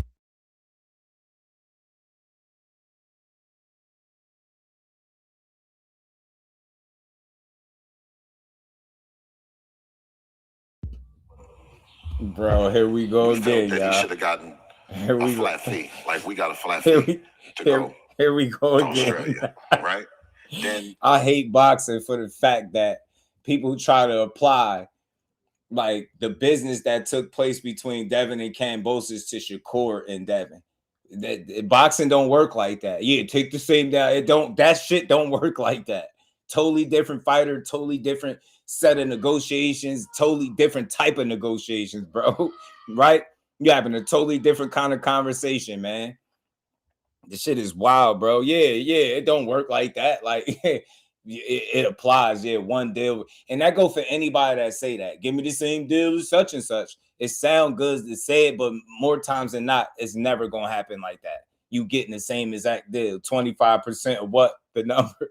That's what I'm saying. He's still trying to push this 25%, but at the same token, telling you that they was busting out the seams already going to 40. So you wasn't gonna fight again at 40, 135, man. That shit is just clear as day. The fact that y'all still hanging on to that that's an issue for me, man. Just leave it alone, bro. Leave it alone. We got another flat fee to go back to House Trade, right? And then with Lomachenko, it start kind of changing. And then with Shakur, right? We said, what is the flat fee? He said, no, I want 50-50 on the revenue. We said, here we go. 25% at best. So that this particular train, you know what I mean, moved on. And hearing that Jay has been pulling for us, has equally been pulling for him, because we know that every time that fight has happened, even within, the money was smaller than it is now. Right. You know what I'm saying? Mm-hmm. So you've seen, both of you guys got a chance to see where he ain't even want to say this shit. He having a hard time. He having a hard time saying this shit right now. He can't offer somebody 25% of nothing, yo. I swear, man. God bless everybody that believes that you can, man. You know, I was told that you can send offers with no money. An offer with no money, bro, is crazy, bro. Oh man. No, they not. They gonna know about a bullshit ass offer. You said block captain. Shout out to Cav. What's good with it, bro? Everybody in the building, man. Hit that like button, sub to the channel, support the grind, super chat, cash. So let's get some color in the chat. We rocking out. We're gonna get through this interview. We're gonna break down all this stuff that it was talking about today. But the more you let Bill talk, the more he reveals what we already know. There wasn't gonna be no fight at no 135 pounds. Shout out to Cav. Our money with them don't have no, it has a question mark on it. Shit longer than Broad Street. Right? You know what I mean? Dude, what you've seen, it doesn't have, it doesn't have. It was a zero party. Yeah. and of course, he says the same thing. So we move up to 140 pounds and face a guy and Regis Prograis that everyone believed. Nah, it ain't killing me. It's killing you if you believe it. That's some fan shit. And then Brian Norman. But within all that, I was happy to, each time that they've doubted Dev, he's believed in himself. And I've known him to believe in himself. And I'm saying this, how many times are kids believing in themselves, but the people around them don't? That's where strong men like we are. We come in like, you own it. Like, let's go. Mm-hmm. And that's why Stars at Home is so special to me. You know what I mean? Yeah. And I know that a parent... Swear on everything. He said a whole bunch of nothing just now. I love it though. And a dad. He ain't talking about shit harder, though. Longer, stronger for themselves than any gang. They be sitting there, yeah, right. You don't know what he talking about right now. You know what I mean? When things are aligned and you can actually see and understand. Man, I wish I could see Gilly and Wallow faces when they show it. Things that are just unimaginable to you, but a blessing at the same time. Absolutely. Let me ask y'all a question, because I'm really outside of the boxing world. I went to a lot of big time fights, historical fights, but I still don't have a clue. And I'm running into these fighters sometimes, and I called Gil. I was like, "Yo, man, I was at the airport. This dude named such and such. He's talking about your boxer." He was like, "What? Where you at?" Gil be snapping. I'd be like, "I never heard of this dude in my life." So I'm just being realistic. Like, I don't be knowing these dudes be this good. Will, you know it. Who's the top 10 boxers in boxing right now? And I'm trying to figure out, do I know these top 10? I know Mike Ron, what it do? I know the Devins, I know the Tanks, I know the Bud Crawfords, and I didn't even know who Bud Crawford was. Get him, Howard. Before we interviewed. Get him, Howard. You know what I mean? So who's the top 10? Well, I mean, this is a good time to introduce the Devin Haney hit list. I mean, I don't know if anybody ever put out a 10 bad. Here we go. They want to fight. Ain't no word salad. It's called Bill shit. We got a word for it. It ain't word salad. It's called Bill shit. That's what that just was. As soon as he said anything about the word, the number 25, it became Bill shit. Everything after that point. You know, it's funny how he put more emphasis in the fight that we knew never was going to happen at 35 than the actual one that his buddy Mike Coppinger put out that they was negotiating, and then we found out that they wasn't negotiating shit. Didn't I tell y'all that? All they do is lie when it comes to Shakur, bro.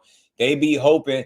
They know Shakur's side is not as vocal as theirs. That he don't have nobody but him. That's why he used to fight all his battles on Twitter. He'd fight them all himself. He don't got nobody constantly coming to his aid, shooting down the false narratives. So you know what? Just do over here. I said, you know what? I got you. I got you, my guy. You know, he don't got Bill doing a mixtape tour for him lying. He don't got people pushing narratives. Notice when a fight don't happen with him, it's just very clear. It's very clear. It don't got to be a whole bunch of narrative driven shit. Dudes just don't be wanting no smoke. With Devin and Shakur is always, yeah, we gave him an opportunity. You didn't give him shit, bro. You tried to lowball him like his team was some poo putts. You kind of figured out who you was dealing with, and then y'all hightailed it to 140 and let them belts go. The whole world know this shit. Anybody saying anything else is wild. So you telling me you really wanted to fight him so much that you ain't give the world the face off to the same guy that you was gonna fight? If you was dead serious about fighting him, you would have stood in his face and told him, I'm beating you up next. You wouldn't have jumped about the ring. Imagine if Loma, y'all, hey, everybody in the chat, bro, talk to me. If Loma, when Devin got in the ring with Lomachenko, if Loma jumped out the ring talking about I'm number one, what y'all would have said? Keep it a buck, bro. What y'all would have said, bro? If he'd have got in the ring with Loma and Loma wouldn't have gave him the face off that he was looking for, he would have just got out the ring talking about I'm number one. What y'all would have said, bro? Y'all would have said Loma don't want no smoke. He ain't trying to fight. Y'all know what y'all would have said. Because I know. I know. Shout out to Rich. What's good with it? Pawn sacrifice on the second. Yeah, I'm telling you. You say I ain't even like Devin Lamey and Bill shit. That's what it is. And Bud blowing smoke up Boots' ass. And he only putting the fillers out to see if he can get a big enough demand to fight him for a big payday. James, look, Bud just tired of people making it seem like he was scared to fight him. Bud just telling people what I already knew. We're going to get to that too. We're going to get to that. We're going to keep rolling. Everybody hit that like button, man. Let's keep knocked rolling. off Brian Norman off of it. Okay. You know what I mean? So it's He 9-11. got into it with his family, his dad and everything. Yeah. Fired He his fired dad his and pop, everything. right? Damn. After that, huh? Huh? That was a cold ass whooping, huh? Fired his pop, huh? Ooh, shit. That was a vicious ass whipping. Well, when you go home and say, Dad. You go home and say, Dad, this shit ain't working. Though. That's what happened to Gil in the nightclub. Get the fuck out. We're gonna fire Gil. No, that's why Gil stopped training. He let Gil know. So let me ask you this question. Called him a heavyweight. Remember Cornelius? He said heavyweight. He's a heavyweight. I want to ask you, what's your thoughts? Oh, he said, hold on. He said that 10 hit list. Yeah, I'm gonna ask you this question. I'm gonna ask you your thoughts. What's your when I name these fighters, I want to know what's your thoughts, your first thoughts that come to mind when it comes to these fighters facing Devin Haney. Nah, we got to go back to that 10. So he got to say the hit list for you. The hit list. The hit list. 10. Who is that? Yeah, see, I need to know your thoughts. Okay, number one, Shakur Stevenson. What's your thoughts when you hear that name and it come to fighting Devin Haney? Super talented.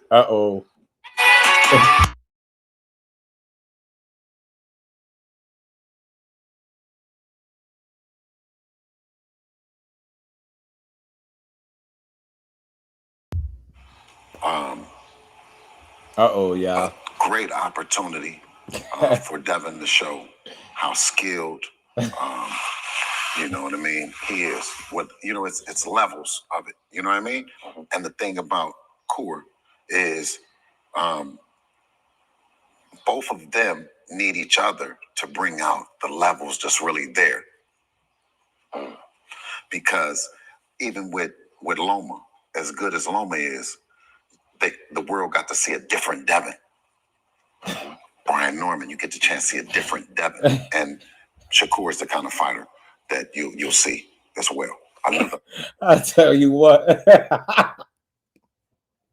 I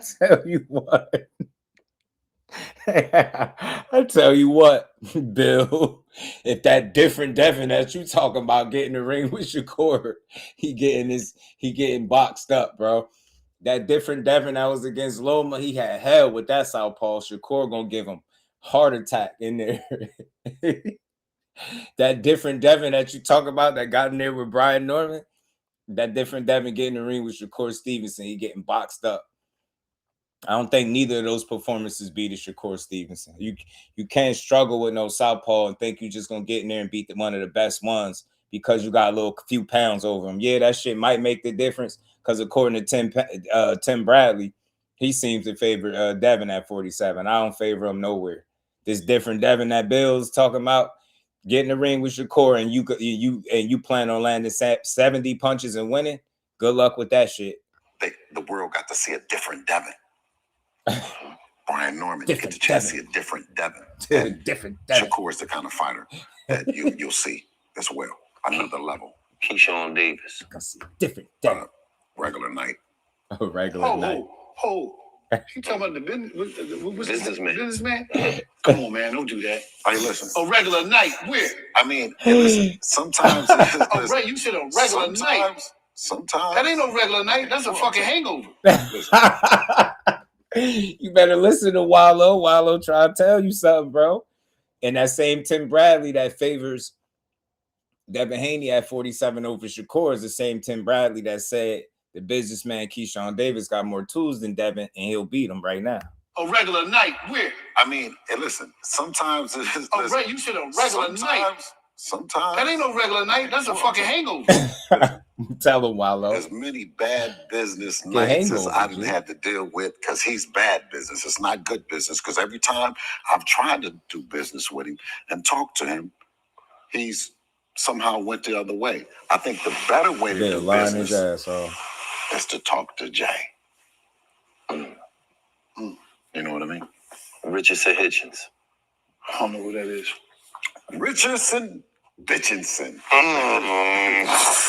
Listen, he did not make the top. He didn't make the 10. But he did make the honorable mention.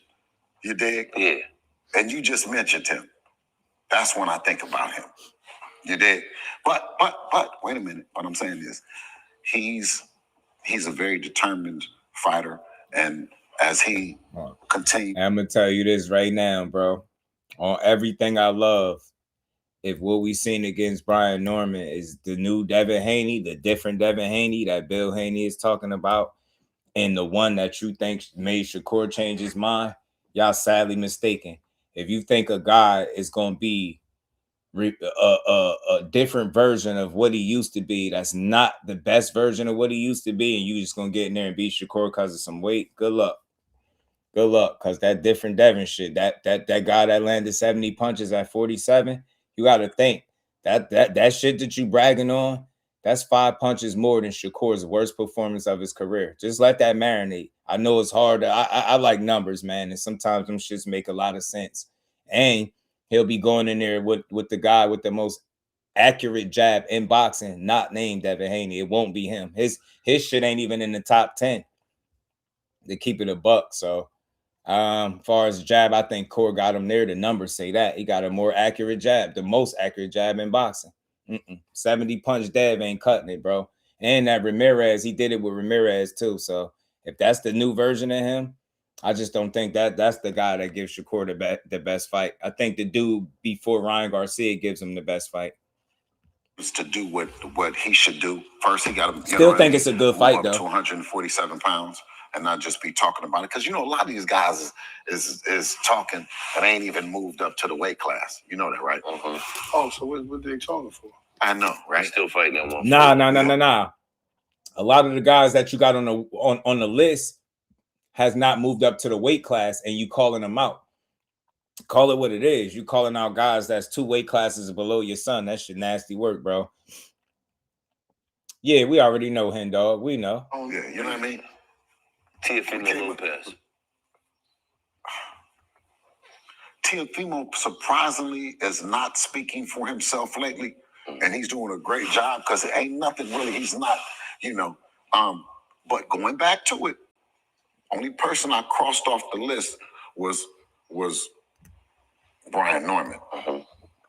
And the fighter that you're bragging about at 147. His worst performance, right? Your favorite fighter landed 5 more punches than that. The only difference was it was a knockdown. You get what I'm saying? This version of Devin Haney that y'all just ignoring like that's the best version that he's ever been. That's how I know y'all delusional. And y'all the same fans that said Devin Haney would knock out Terence Crawford. Teofimo Lopez And him and his dad is still a grudge match that we're going to have to settle one day, either in the ring or in the parking lot.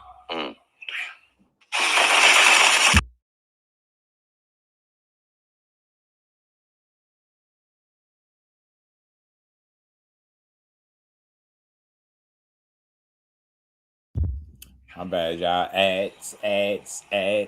Jaron Boots Ennis. Oh, don't even. Jaron Timberland Boots, Javinci Boots. He's not on the list. Ennis, I see his name on the list. He made it over again. He did it over again at 47 and put out another list at 47 with the same names on it. Next. Well, who made y'all do that? That Philly kid. Jaron Boots, Timberland Boots, Javinci Boots. Nah, man. Still. Nah. See, we gotta put Gil. See, I gotta let Gil know what the official nickname is. And One Mixtape Boots. It ain't Timberland Boots and all. Nah. And One Mixtape Boots, man. I think Boots would approve of the nickname. Two Boots Ennis. I better take him off that list, Bill. Let me tell you something about this bull. Let me just explain something to you. Okay. Well, listen, being that this is the $100 million we gotta get right into this game. I'm getting into this shit. I gotta speak. Okay. So a lot of times I go into these gyms, you know, I'm a black belt, 13-time martial arts. I really don't do, and me and Boots' dad is both martial artists. I really don't do the boxing shit. But when I go in there, I want to test power. So I find myself putting on, what's the things you put over your body that shield your body? What's they called? The thing you put on when they want to punch you, and it's right here. What is that called? The body shield? Shield? Is that the shield? Yeah, body shield. So I put a heavy shield bag. So you turned yourself into a heavy bag. Yes. Yeah. So damn, I never thought about that. Gil like Yo, Cal, you so I go in stupid. there, talking shit to Boots. I put one on. He hit me. I felt like my leg broke. Then I did this with a lot of fighters. I had to put two on, right? He hit me again and felt like I still had one on. He's not to be fucked with. Leave him the fuck alone, Bill. He's not no regular dude. And then I had to put two on. He said Boots punched him so hard and shit, he felt like his leg broke. He had to put two on. He said here with a foolish story telling Bill why not to mess with Boots, bro. So I go in there talking shit to Boots. I put one on. He hit me. I felt like my leg broke. Then I did this with a lot of fighters. I had to put two on, right? He hit me again and felt like I still had one on. He's not to be fucked with. Leave him the fuck alone, Bill. He's not no regular dude. And then I go to his fights and he destroyed people. So I want one.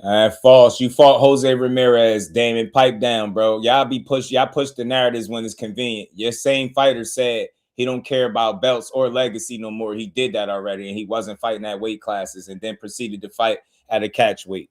That to happen. Stop. That wasn't for no belt. Okay, so anytime that Boots has ever fought, did you ever think that he was going to lose? Never. No. Did the people ever think that he was going to lose? Never. No, his performance is unbelievable. It's memorable. So how do you ever know if he's good or not? What you mean? I'm saying if he's never faced a position of adversity, how do you really know how good he is?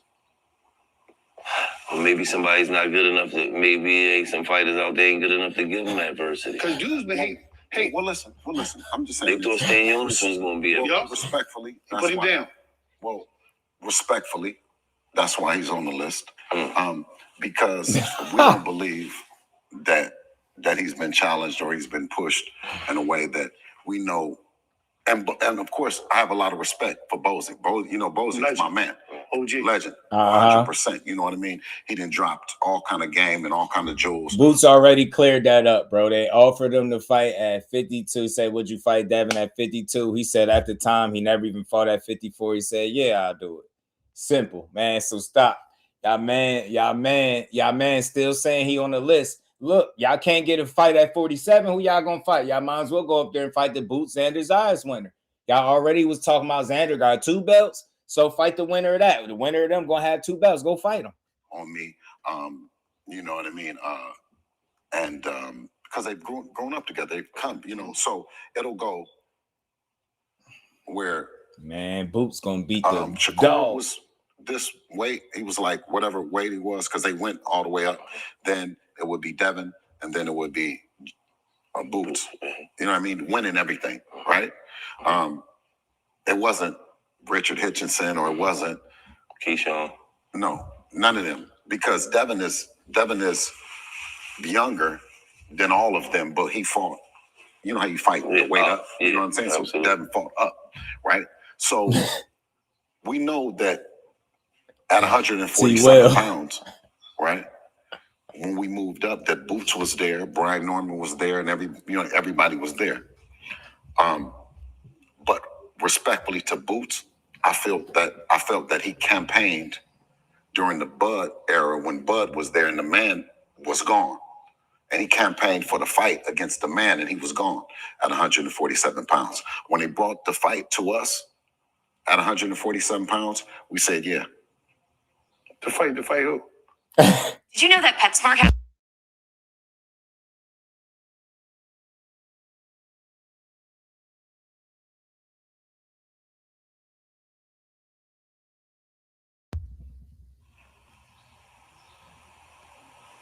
How's he here to fight who? Look, at 147 pounds. You guys see Gilly and Wallow face. They like, man, to fight who? Like, they can't believe it. We said, yeah. To fight who? How's he here to fight who? Boots. And what happened? And they came back and they said 152.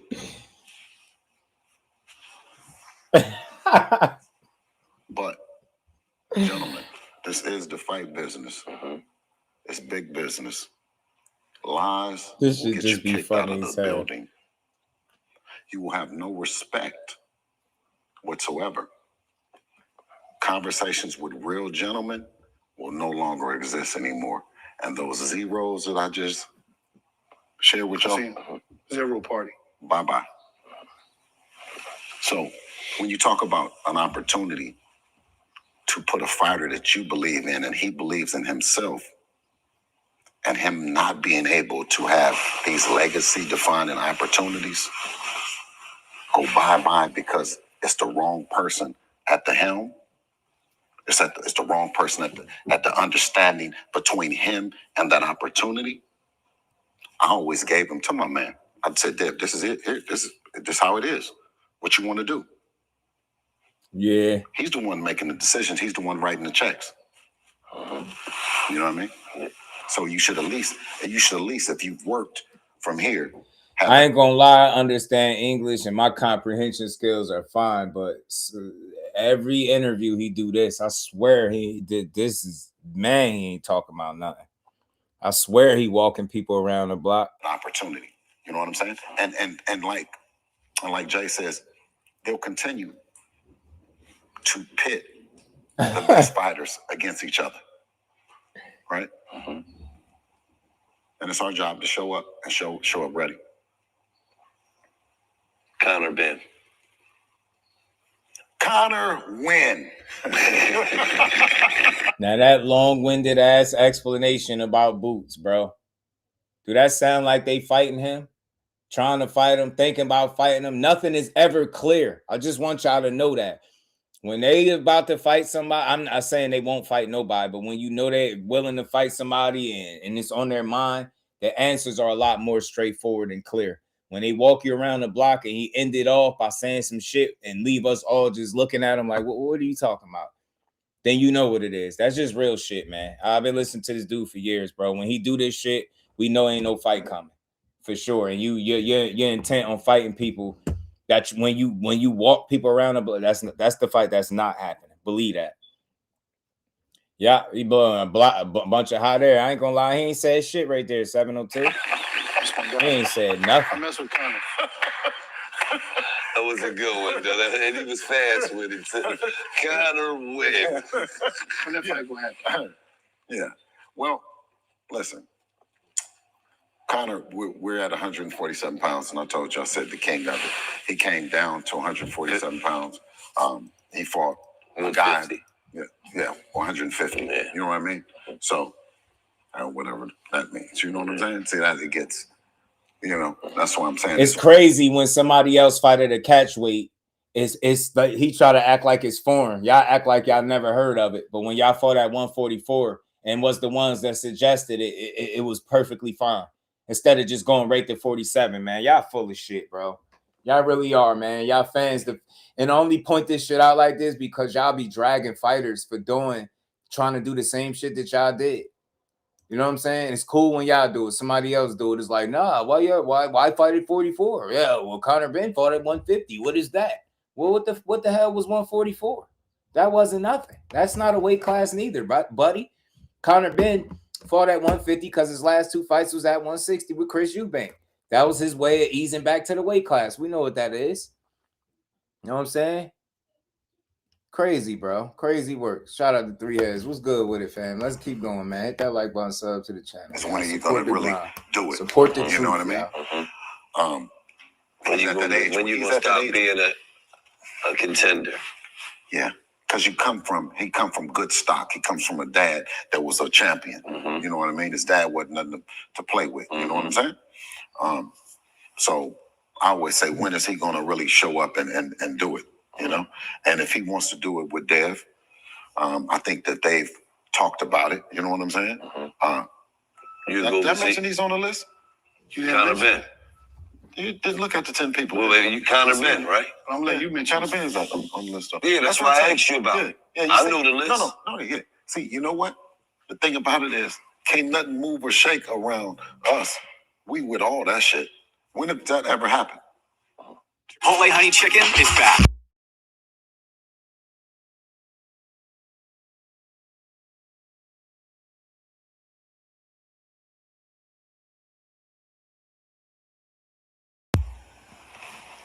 But we can take Mario Barrios off the list. You know what I'm saying? Tank Davis.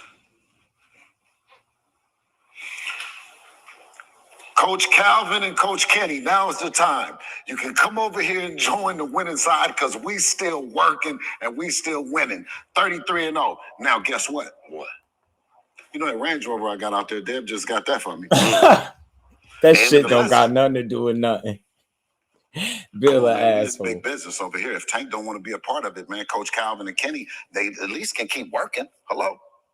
Yeah, that's what an Oakland player gonna do. We gonna give him an opportunity. Now, if Tank's still in the business, then let's get it on. He's on the list. He's like at the top of the motherfucker.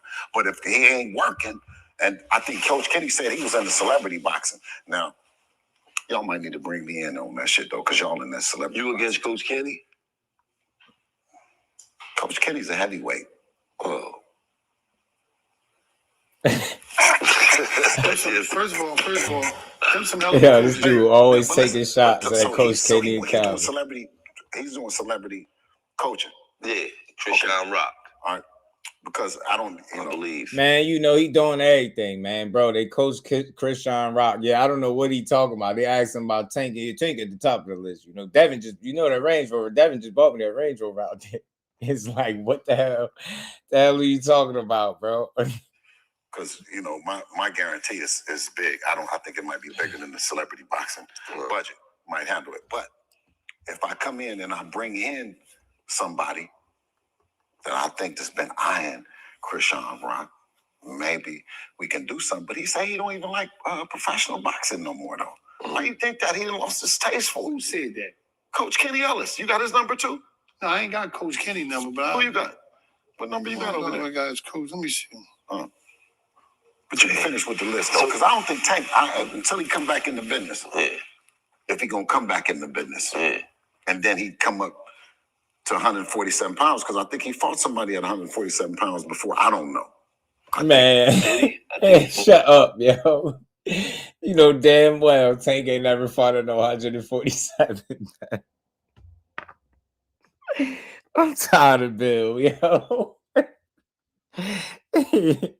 This man is a fool, bro. Barrios at 140. 140, huh? Yeah. I don't think he fought at 147. I don't know what you think. We should take him off the list, huh? Yeah, but I don't think Tank coming up to 147. Yeah. But it would be a great fight, though. Update. Okay, so if Tank... Update. $1 million, $100 million worth of game. Okay, so let me ask you this question. Gonna keep him on there? Let me ask you this question. So, you won't come down to 144 for Shakur, right? Get him, Gil. But to make a mega fight against Tank Davis, do you think they ever come down? Man, listen, that lightweight money, man. Listen, that lightweight money, man. To this welterweight money. Yeah. But what I'm saying, meet that 144. We're not going back to lightweight. We're not going back to lightweight. But you know, too, when you fight Tank, it's like you getting heavyweight paper though. Like, I don't know. We've been checking it for so long. I don't know nobody. I think maybe somebody over there. They ain't looking very good. His opponents don't be looking like they didn't check no money, man. His dance partners ain't been Devin Haney either. Yeah, oh, so Ryan Garcia checked some money. Yeah, you know what I mean? I guess, man. You know what I'm saying? I think it'll be big, but we're not going to no 144 pounds for nobody. Okay. Not for him or not nobody. There you go. I respect that. Just straight answers. Nah, we ain't going to 44 for nobody. Not Tank, not Shakur, not nobody. I respect it. Just not the dancers around the block, though. Tank need to be fucked with, though. Remember me, That's you why argued you in Vegas. whispered. That's why you whispered. No, I ain't whispering. I'm saying you right close. You remember me and you argued in Vegas about this shit. We was in Vegas. Listen, and we argued about this shit. I'm telling you, Tank, come back. You know, I always take it. In their voice. So, you know, come on, man. I'm like, yeah. You see they whispered that shit to you. Tank ain't. No. We right to be close. You know, we always argue about Tank. Tank ain't to be fucked with. Tank a bad motherfucker. He ain't to be fucked with. You used to have points that could be argued, and now you just have. No, I ain't got to say too much. Tank ain't to be fucked with. And you basically saying the fight ain't going to happen, so I ain't even got to say too much. Well, listen, I'm almost about ready to take that pen and scratch his ass off the list because I don't even know what we're talking about. I don't know if he's in business. The coach is talking about they doing celebrity boxing. They don't like, man, I don't know. Is anybody else left on the list? Let me see. Hey, Damon, if you could say one thing that either I or anybody in the chat said about Bill Haney that's considered hate, I'll pay you for it, bro. What has anybody in the chat said all day? Like, we don't even hate over here, not on this channel. We just don't believe everything he say because it's clear that it's not 100. We could hear that stuff. We don't believe everything he said. Who hates him? I think hating Bill Haney is going too far for me, unless you got some personal situation that's different. But on some boxing stuff, to hate another black man that done right by his son, I mean, I just don't like the narratives that they push or the way that they go about promoting fights that they know ain't coming, right? That's annoying, but to hate him is crazy. I rock with what he doing for his son. You know, we just have fun with it. We don't hate Bill Haney though. That's too deep. That's too far. I hate him for what? He ain't did nothing to me. Nah, I think I did a pretty good job, right? Who did we forget? Right, James.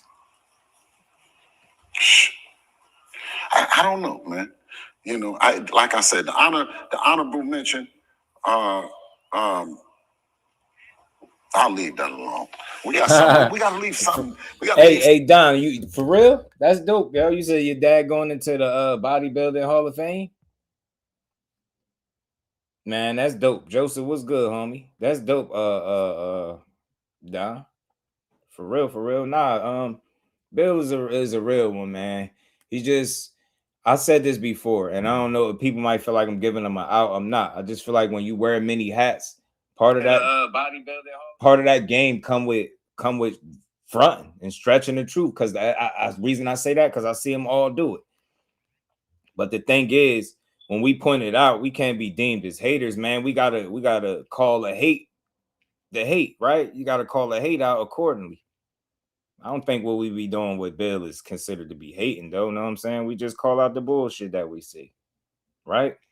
You know what I'm saying? Bill be pushing a lot of bullshit narratives. Now that's dope, Don. Man, shout out to your pops, man, for making it to the Bodybuilding Hall of Fame. Everybody hit that like button, man. Let's keep rolling. We're gonna keep listening to this interview with Bill Haney.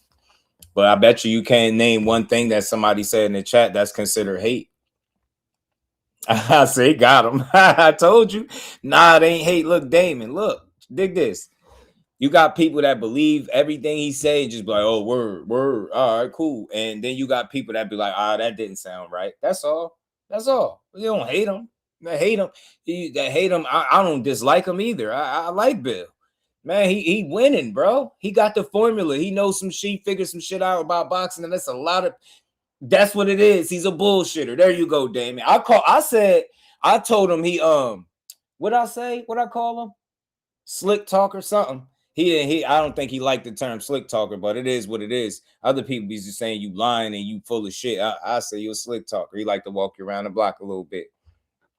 Facts, James, you know it. We scratching some people off. No. So we need to hear that honorable mention. We're gonna bring some people off. We need to hear that honorable mention. Bring them on right now. Africa was one. Who is Africa? But just listen. After we done done what we've done, right? We put out the list. Africa gonna, I'm telling you, Africa gonna fuck around, upset y'all. Telling y'all keep playing with Africa like he's some poop up. I'm trying to tell you that shit gonna go bad. Africa could fight, bro. He could box his ass off. Rolly is on the list. Rolly's on the list. Nah, that fight done. That Rolly fight done up. That's over with. Fight. Apparently, I don't know because I believe none of what I hear and half of what I see. Yes. Right. So when I see promoter, dad, manager, and I think trying to combine all that shit and juggle all those things, everything you say just going, especially when you selling it. Like he's a bit of a personality too. So with that comes a bit of an act. You acting a bit, man. You selling it, and you selling your son. You selling your get what I'm saying, your personality and your energy. So I don't dislike what he doing, but just the narratives or when he go below the belt. But when he keep it boxing and laughing and do all that and joke, it's cool, man. I like Bill, man. He funny guy. Is in negotiations for Devin Haney. The Haney playbook is trash. I ain't gonna lie. That playbook is trash. Yes. Okay.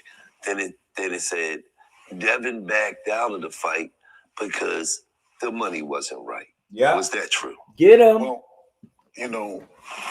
money ain't right would mean it would have to be some money. Wallow will tell you here casual though. When there's no money, then there's nothing right. Now, real quick. Was that true? Watch this. Rolly Romero to fight. Now listen to this and tell me if, hey Damon, listen to this and tell me if he answered this question straight up. Tell me right now. Was that true? Yes. Okay. Then it said Devin backed out of the fight because the money wasn't right. Was that true? Well, money. Then it said. So I'm rewinding it one more time so you could listen. When he was asked the question, he answered it with a straight yes or no. Yes. When he got asked another question about the business, about backing out, well, when you start the conversation with a well instead of the yes or no answer, you could still give the explanation, but just say yes or no and then give the explanation. He didn't do that. Listen closely. This is what I'm pointing this out to you because you be a little confused as to what people be pointing out about him. It's shit like this, inconsistency. Yeah, answer one question. This one's a little more difficult, so I'm going to walk you around the block and by the time I'm done with my explanation, you're going to move on to your next question or even forget what you just asked me. Come on, man. I see this shit all the time. When I see listen closely. Negotiations for Devin Haney and Rolly Romero to fight, was that true? Yes. Okay. See, very simple. It said, watch. Devin backed out of the fight because the money wasn't right. Was that true? Well, look, money ain't right would mean it would have to be some money. When there's no money, then there's nothing right. I gotta give it to him because it's a lot of y'all that don't see it for what it is, and y'all make it something worse than what it is. It's not the end of the world. But I'm a grown-ass man. I clearly know he ain't say shit.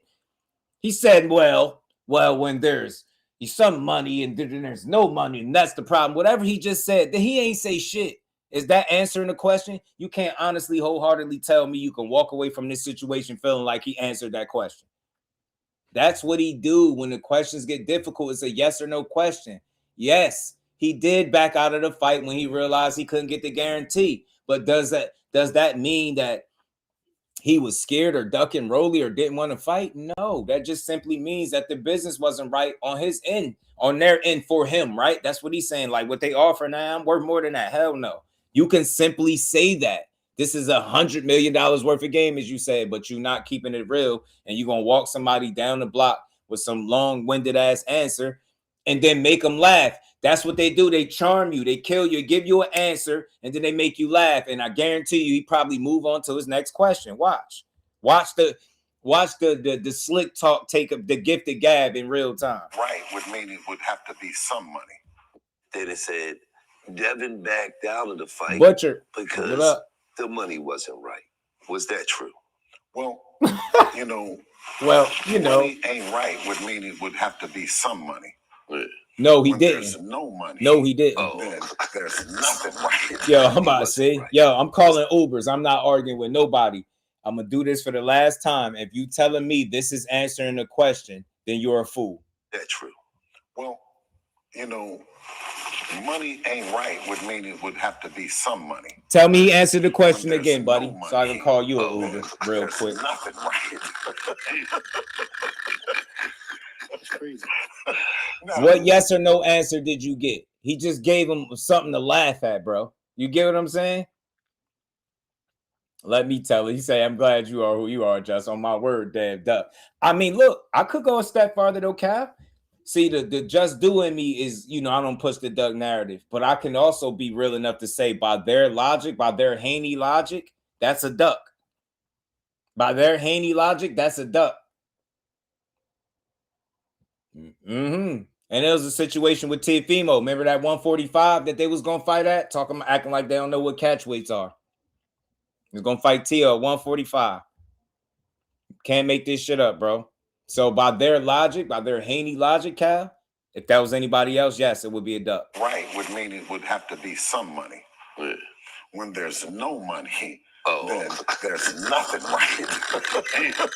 When there's no money, there's nothing right. That's what you mean. That's answering the question. Why he didn't just say, no, that's not true. Straight up and down. Why he didn't just say, no, that's not true, and then go into his little spill. Get the hell out of here, man. I know what a bullshitter is when I hear one, bro. I'm not a born yesterday ass dude. Y'all cool with anything. Y'all cool with being walked around the block and left stranded on the island with no real answer to the question. That's not really answering no fucking question. And then you saying there's no money, and which is more bullshit. Because at first you said the offer was favorable and it made sense for me and my team. And then you go turn around and try to push that there's no money. Make it make sense, A side. Don't let me find out. So you exposing that you're really not the A side, right? Because you're saying that there's no money in your fights. How come nobody else goes through that when they was fighting Rolly? Nobody else goes through that. No other A side in boxing talking about there's no money. Nah, it's not the money you're looking for. That's the difference. No, it being no money and you not being able to get the money you're looking for, two very different things. Respect the team, Haney, but I know how to call a spade a spade. We rock with Bill. We just don't believe anything he say. We're not idiots. Shout out. Everybody knows Haney's name comes with money. Regardless, he did not answer the questions. Fact. Shout out to Dante's Boxing Talk. And that shit he said about Keyshawn was weird too. Shout out to my guy, man. Bill would be pimping some of these dudes. I'm telling you, he'll have some of y'all on the stroll. Like, I swear, he'll have some of y'all on the stroll for him. The way y'all believe everything he say, y'all, like, if y'all was women, y'all would be in trouble, bro. Y'all be hanging on to his every word like, yeah, man. Yeah, you heard the answer. He just answered it. You heard him? He said it was no money. It's not true. He didn't say that. He just made a joke out of it. Said when there's some money, there's nothing right. That's crazy. No. Somebody might need a Lyft or an Uber. I think that's what he needs. Because when you wrong, you like to try to change the goalpost to something else. We're not talking about shit we don't know. We're talking about what Bill just said. Smart guy. Smart guy. You get me? We clearly heard him say what he just said. He answered a yes or no question very honestly and straightforward. Yes or no about was it a fight between him and Rolly? He said yes to that. And then when he asked him about pulling out, backing out because the money wasn't right, then he didn't give a yes or no answer. He gave him a explanation and walked him around the block. An explanation that had the word no in it. Get the fuck out of here, man. Beat it, idiot. We don't got to talk about shit behind the closed doors that we don't know about. But what we do know is that this dude don't answer questions honestly. Smart guy. We don't give a damn what you think. If you want to think that he answered the question, you know, whatever makes you sleep good at night. But I know better. He didn't answer the question. And if he did answer it by saying there was no money, then we all know that's a fucking lie. No money and not being able to get the money you want is two totally different things. The only guy in team in boxing that claims to be A-side and makes so much money, but needs all the other entities to put up the money for him. They brag about being their own boss and not working with nobody, but the same people they brag about not working with, they expect to throw them a life raft or build a bridge for them to cross so they can make the money they need. And then when they can't do it, y'all get in the comment sections and in these videos crying blackball. Miss me with that shit, man. It's not blackball. The dude is not worth, to these promoters, I'm saying, he's not worth the money that he's asking for up front. That's what the real problem was. I'm not telling you he's not worth it, but to them, to the PBC, he wasn't worth that 5 or 6 million guarantee that he was asking about. Simple and plain.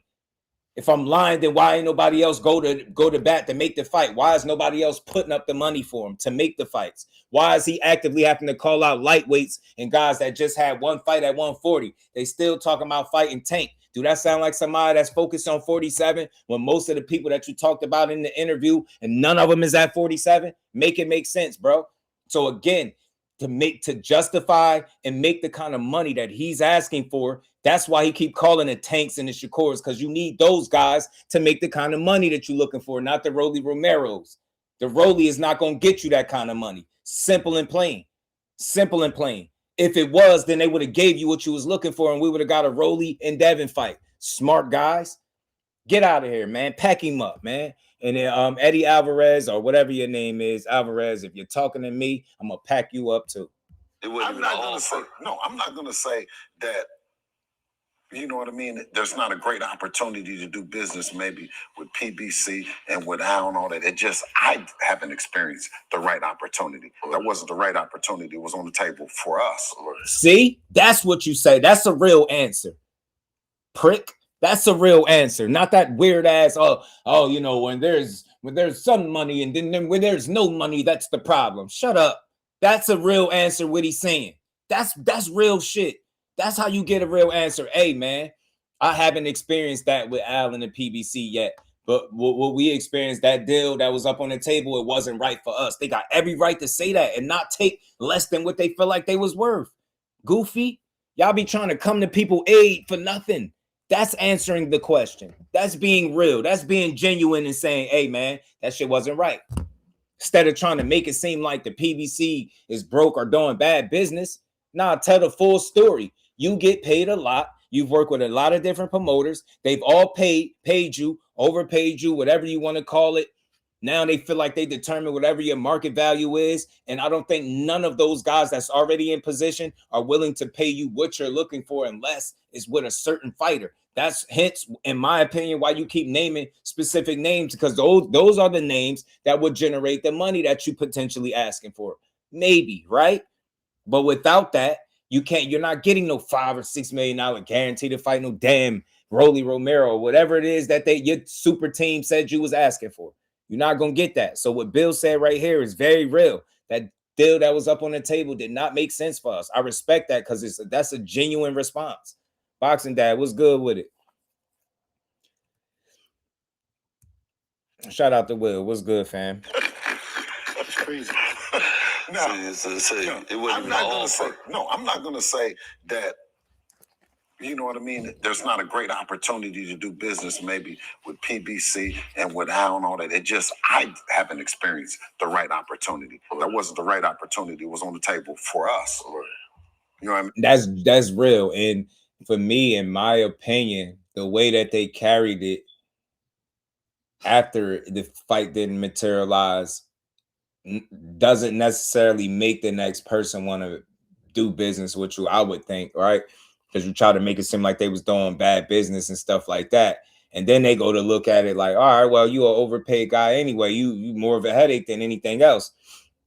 We can make in-house fights and make fights with guys that where we control everything, where we don't lose, right? Well, we know we'll make the ROI. So, I mean, I just don't think you do yourself any favors when you try to paint them out to be the bad guy, rather than saying exactly what Bill just said right here. That offer on the table didn't make sense for us, so we kept it pushing. I respect that, man. You get what you're supposed to. You get what you negotiate, and if you couldn't negotiate what you wanted, then you could have got the hell up out of there. You know what I'm saying? So I don't feel like they don't have no money. I just don't feel like they ever was known for giving up them big ass guarantees like that, especially for a fighter that they can't be sure that they're gonna make the money back on. Rolly and Devin ain't no super big ass fight money wise. I don't think that's no box office smash. You know what I'm saying? Nah, real shit though. Real shit, man. Finds a way to land on their feet. Yeah, he definitely do. Definitely do. Because even Rolly said, and the world said, bet on yourself, right? Mm-hmm. Well, betting on ourselves always meant that our opponent was going to eat. Just like Jay. He know the game back and forth. And all. First thing he said is that for everybody. Right. Hold on, say that again. Opponent was going to eat for us. Right. You know what I mean? Mm-hmm. Because even Rolly said, and the world said, bet on yourself, right? Mm-hmm. Well, betting on ourselves always meant that our opponent was going to eat. Just betting on yourself always meant that your opponent was going to eat, except when you was fighting Shakur when you was attempting to fight him at 135 pounds for 25% of nothing. See how quick that just got debunked? And tell me I'm just pushing narratives and making shit up. Saying that betting on yourself is that your opponent is going to eat, right? Make some money. Not when you offering people less than they worth and trying to convince the world that that's the way you go about making a fight when you really want it. Yeah, let me give him less than what he want. Not less than, less than what the mandatory split would have been. Yeah, let me give him less than that, because that really shows everybody how bad I want to fight, even though I ain't never fighting at this weight class again. Make this shit make sense. You cannot make this stuff up. It's so easy to poke holes in the shit that they put out, because they push too many narratives. They try to get in front of every narrative, and them shit start falling down one by one. Shout out to Bruce Gas. Peace to the OG. How you feeling? Blaze, what's good with it, bro? Cornelius, what's good? You feel me? Yeah, your opponent gonna eat, except if you're on the same level as him and you found yourself in the same weight class, shit get different. Then it get hot and people end up at 140. Shit crazy, right? Opponent was gonna eat.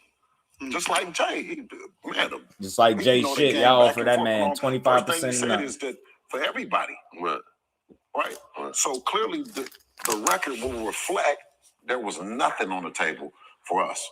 And they thing was eat what you kill, right? Mm-hmm. Which if the books, you went in the books, how do we know really what we killing? You know what I mean? You come back and you say, hey, the pen here, this is what happened. Like, what the fuck is that? Right. So by the time I tried to dive into what the market... I mean, we kind of know what y'all killing. I mean, we seen y'all fight on pay-per-view before. The numbers don't do nothing super, super crazy. I'm not saying they the worst in the world, but we seen what you kind of killed when you fought on pay-per-view before. You get what I'm saying? I get it. I feel like guys should not accept or a fight or sign on a dotted line for anybody if your money ain't right. That's Devin. That's everybody included. It don't make you less of a fighter. Don't make you a scary fighter, a duck, or none of that. Make you smart for not allowing the business of boxing to hold you out and have you risk your life for less than what you feel like you're worth from the financial end. So look, cross your T's, dot your I's, get your bread. You know what I'm saying? But at the end of the day, be realistic about this shit, dog. Like, one thing we can honestly say that y'all haven't been realistic about the way these fights be getting put together and what y'all trying to convince people that y'all worth way more than what you are. But we're able to see it based on there's no bidding war to like do business with you. There's no bidding war for people to put up fights. I mean, put up the money for your fights that you're saying you want. Like, you're out here barking and saying what fights are the biggest, but nobody is coming to your aid to try to assist you and help and make these fights. It seems like at this point you're being told to sink or swim. And if this so-called $100 million deal is a real thing, which I hope it is, because I like to see people get their bread and get paid. But if it's not, bro, it's gonna be tough to make fights. And watch what I say. It's gonna be tough. Blaze, happy born day, my guy. So your wife got you a ticket to the Zayas and Boots fight. Hey man, your wife is the real MVP, Blaze. You know it, man. Shout out to wifey, man. She's the real MVP. Getting my boy Boots and Zayas tickets, man.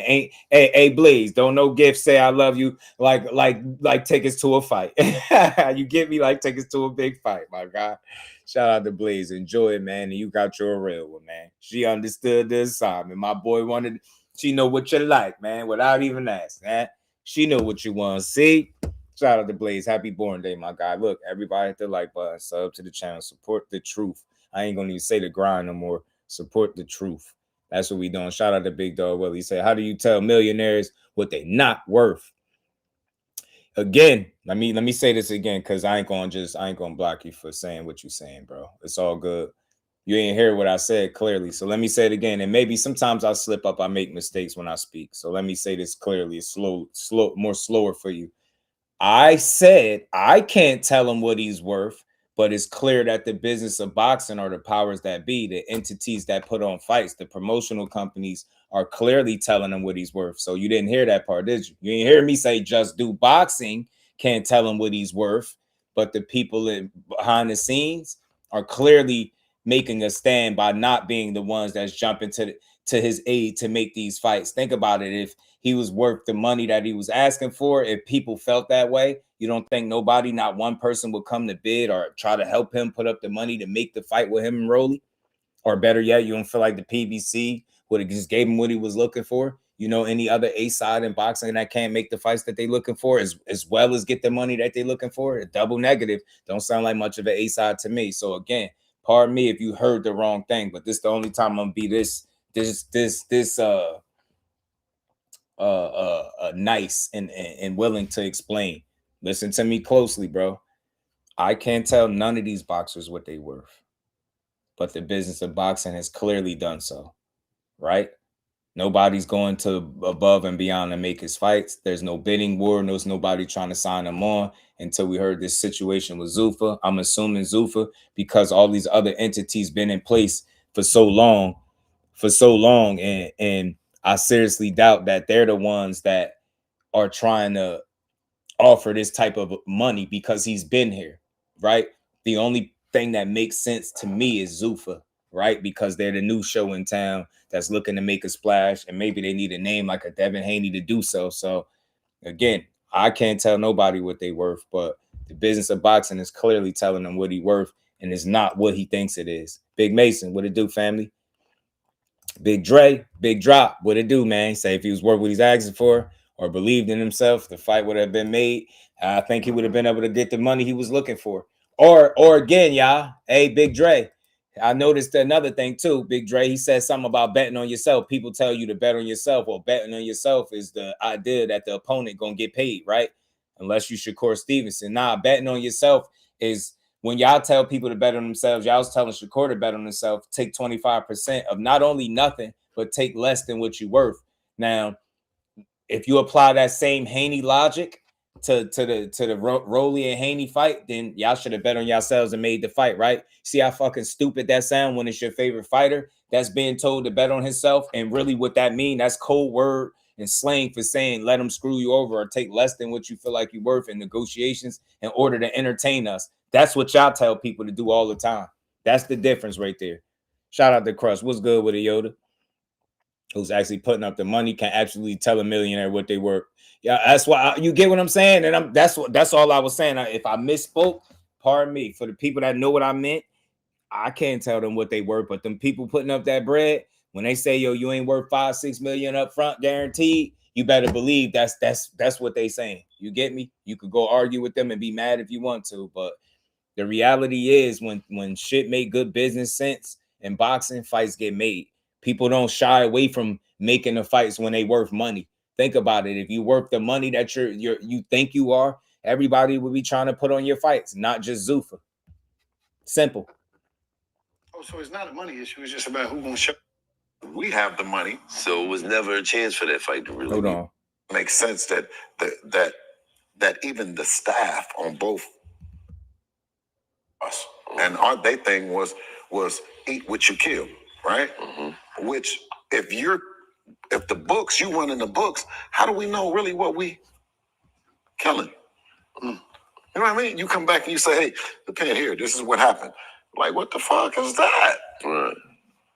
So by the time I tried to dive into what the marketing is and all the other shit. Hey, great point too, though. Drake, when betting on yourself means taking that 100K pay-per-view minimum, right? You know what they meant.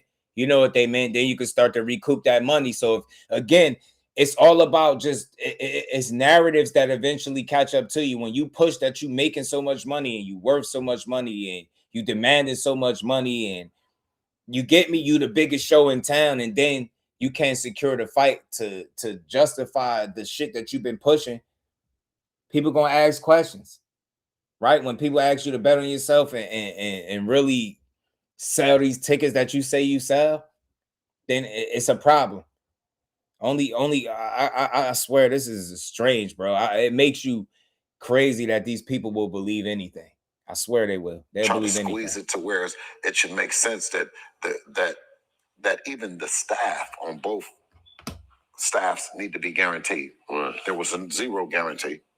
So live on $100 million game edition, we have the money. So it was never a Right, chance for that John? fight to really be made then. Well, not with no money Right. for us, Right. but and See, he's saying not for no money, not for us. That he not being all the way honest. No money is crazy. So you trying to say that they was trying to have you fight for no money? But I get it. To you, you saying it's no money. Maybe it's a play on words, and you saying like for us, that ain't no money. And I get that because I liked his original answer. Like that shit didn't make sense. That deal ain't make sense for us. Simple. You don't got to over explain the money because once you say the deal on the table ain't make sense, we can pretty much assume that the money ain't right, the figures ain't right. What they're talking about paying you ain't right for the risk that you're trying to take, and you probably feel like because it being a unification, they should be willing to pay you. But I think in hindsight, in reality, you're not as big a star as what your fans and some of your people have pushed. Not saying you're not a star, but you're just not as big a ticket seller or bigger draw as they try to push that you are. That don't mean you can't sell tickets, right? I'm not saying that, but again, you can't build everybody as a bum and expect to be paid like you fighting King Kong or Godzilla for the guy that you want everybody to believe that you're a bum. You know what I'm saying? I don't think it's about the PBC trying to do anything to Bud. I think it's the PBC making a stand. They don't do business the way Bud was looking to, right? He over there on Top Rank where they do the upfront guarantees. That's how he was getting paid. So that's how he assumed they was going to pay him, right? Bud wasn't wrong for trying to get paid the way he's used to getting paid, right? He not used to it like the way the PBC did business, talking about back end. Seemed like that was the biggest discrepancy. Like, hold on, you get this little bit of money for now, and then you got to wait to the back end to get the rest of your money. Bud ain't used to that. So, in my opinion, based on where he came from, so you can't be mad at him for not understanding how they do business or the PBC for standing on their square. Like, bro, we don't do what Top Rank do. That's what people don't get. I hate to even act. I don't understand all the ins and outs of their business, but it's clear that they model and the way they did and put together fights and paid their fighters was different. PBC was doing the pay-per-view model. Top Rank and Bob Arum was openly for years talking against the pay-per-view model, right? We heard these guys over there in Top Rank is getting the upfront guarantees. We hear PBC is getting an X amount minimum, and then they making this shit on the back end because they pushing that pay-per-view model. So it's clear that the way they both did business and paid their fighters was just different. So Bud wasn't wrong for trying to get it how he been living, and neither was the PBC and EJ for doing it the way they did it. So I think ultimately the fact that the fight got made, it spoke volumes. People could make it seem like, oh, Bud just end up getting his way, and Earl just gave up everything. But hey, he had to make something make sense for Earl for him to say, yeah, you know what, let's do this and let's make this fight happen. That's just my thoughts, but let's keep building. in retrospect, in reverse, we got money for us and got money for him and anybody else on the list. Oh, so it's not a money issue. It's just about who's going to show up. Well, no, it's not. It's definitely not a money issue with us. See, you know what I mean? See, Yeah. It's a little confusing because when you say it's not a money issue with us, like you're not saying you have money issues with money, but with the business, the money that you're asking for is harder for you to secure it with the current landscape, with the way things are moving, with the way the pieces are laid out on the chessboard. Nobody's coming to your aid to say, you know what, I want to make this Devin Haney fight, and it might be Zuffa. So that's the issue. So I don't think they have issues with money per se, but I think they have issues securing certain money for particular fights in this climate right now. And I think it's going to have to take somebody that they've never worked with for them to either put up the money for the next fight or be interested in putting on the next fight or fights for them. That's what I believe. But I always said and always maintained, Bill and Devin always figure it out. They always do, and they always will, in my opinion. You know what I'm saying? He learning the business of this game, and as long as he got an undefeated world champion boxer that's a son in the game, they good. They gonna be all right. You know what I'm saying? So I'm not interested in what you talking about, fam. If you're trying to argue, you definitely came to the wrong channel. I'm being patient with you, is the word I was looking for earlier. I'm being patient. I don't need to pay attention. I fucking heard clearly. I'm gonna tell you again. This is the problem with y'all weirdos, man. Y'all don't know how to just interpret it the way you want to. But I'm not an idiot. I know how to hear what he's saying matched up with what's going on. Period. Period, bro. If they don't have money with it, issues with money, that's cool. But they definitely got an issue securing money for the fucking fights. That's why he didn't get if not, why the Rolly fight ain't on? Why did they have to walk away from that fight? Why ain't the Ryan fight being made? It's the biggest rematch in boxing, right? Why is all the biggest fights outside of Ryan in guys with other weight classes, lower weight classes? All this money stuff y'all be talking about. Y'all don't know what y'all talking about.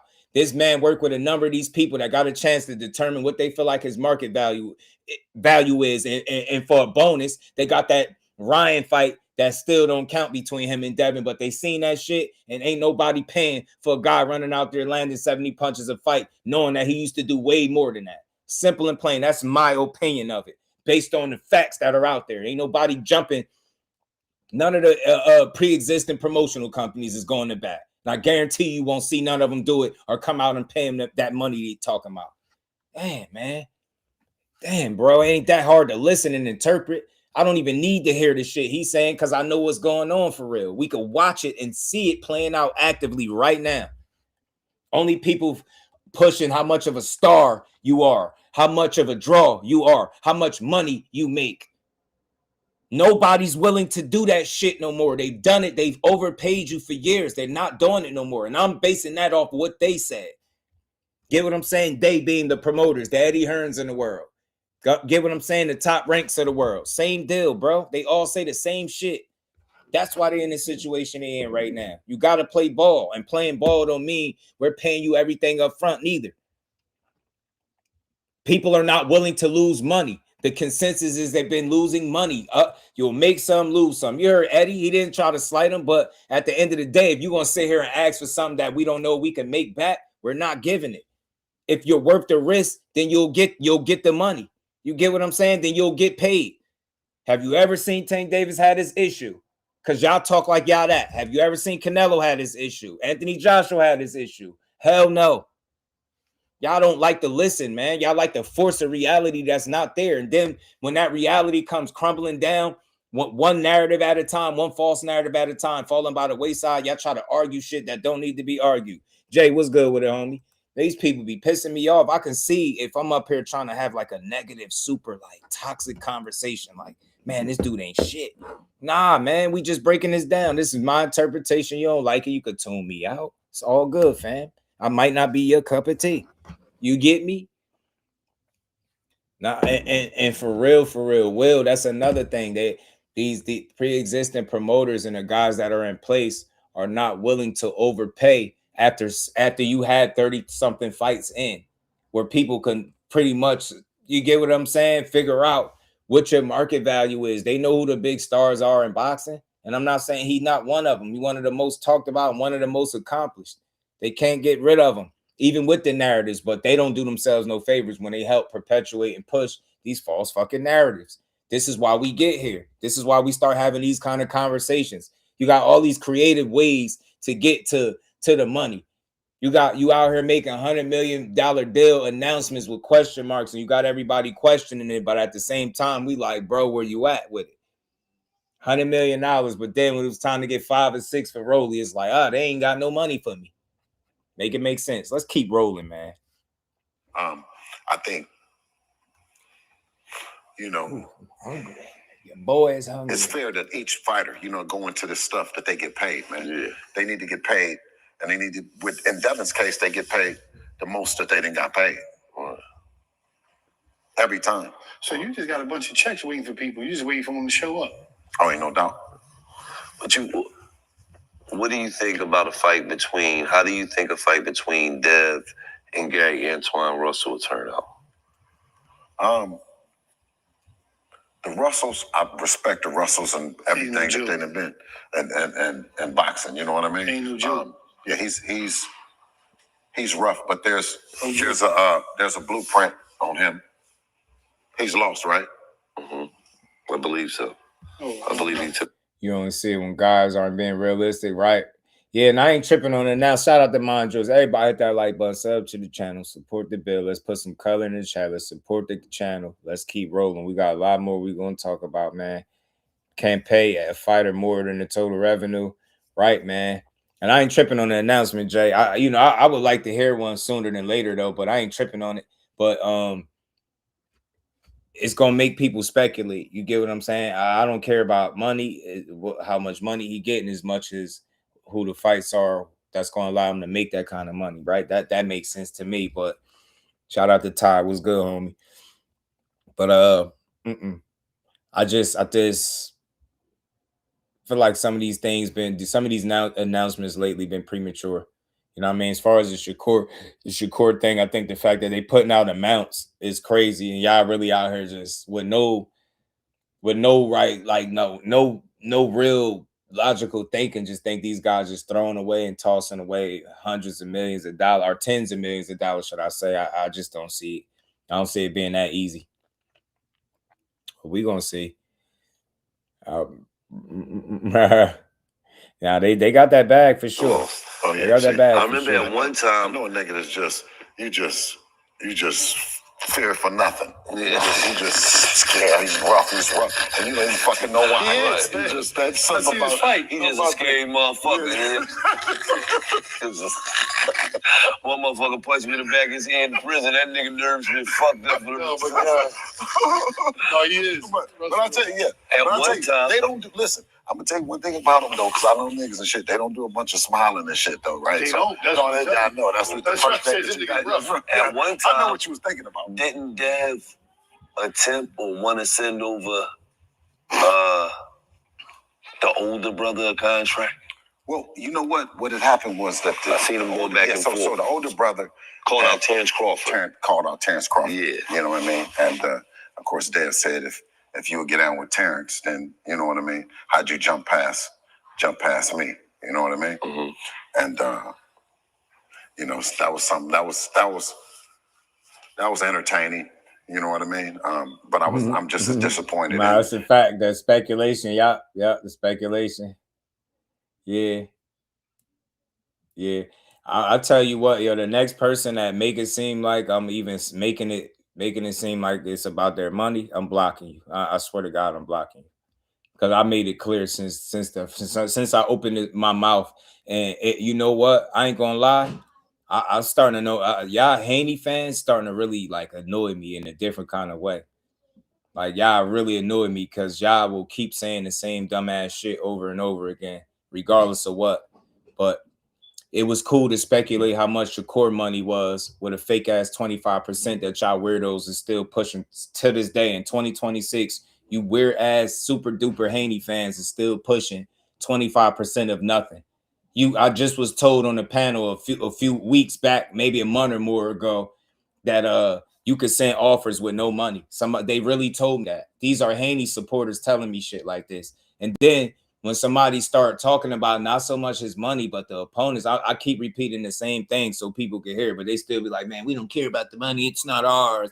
It's not ours. But y'all was cool saying Shakur Stevenson was going to make $8 million to fight Devin Haney, and Devin Haney was going to make 16. It was cool to talk about the money then. It was cool to lie and push a narrative that he would have made more money in one fight against Devin Haney than he would have made in his entire career with all his fights combined. It was cool to talk about the money then. You hoe-ass Haney fans ain't cared then, but now y'all care when somebody calling a spade because his dad, after the world watched him not be able to secure neither unification nor secure the upfront guarantee that he was looking to make with the PBC, he decided to go off on the PBC and say they offering bad money or they're doing bad business and they ain't got no money and this and that. We seeing fights not materialize one after the next. Then they threw a Hail Mary. Oh shit, they offered him a Shakur life-changing money to fight Devin Haney on Zuffa. Then we found out that that's more bullshit. You get what I'm saying? Now then we hear about, oh shit, let me throw another Hail Mary. Oh shit, we got $100 million on the way with mad question marks in a post. And then when people start questioning who he gonna fight, we like, man, but we don't care about his money. We've been saying, and I'm saying we, the real ones, been saying who he gonna fight for the money. Right? I don't give a damn how you feel. I ain't counting his power. I give a fuck about his money. I want to know who he gonna fight. Money, man.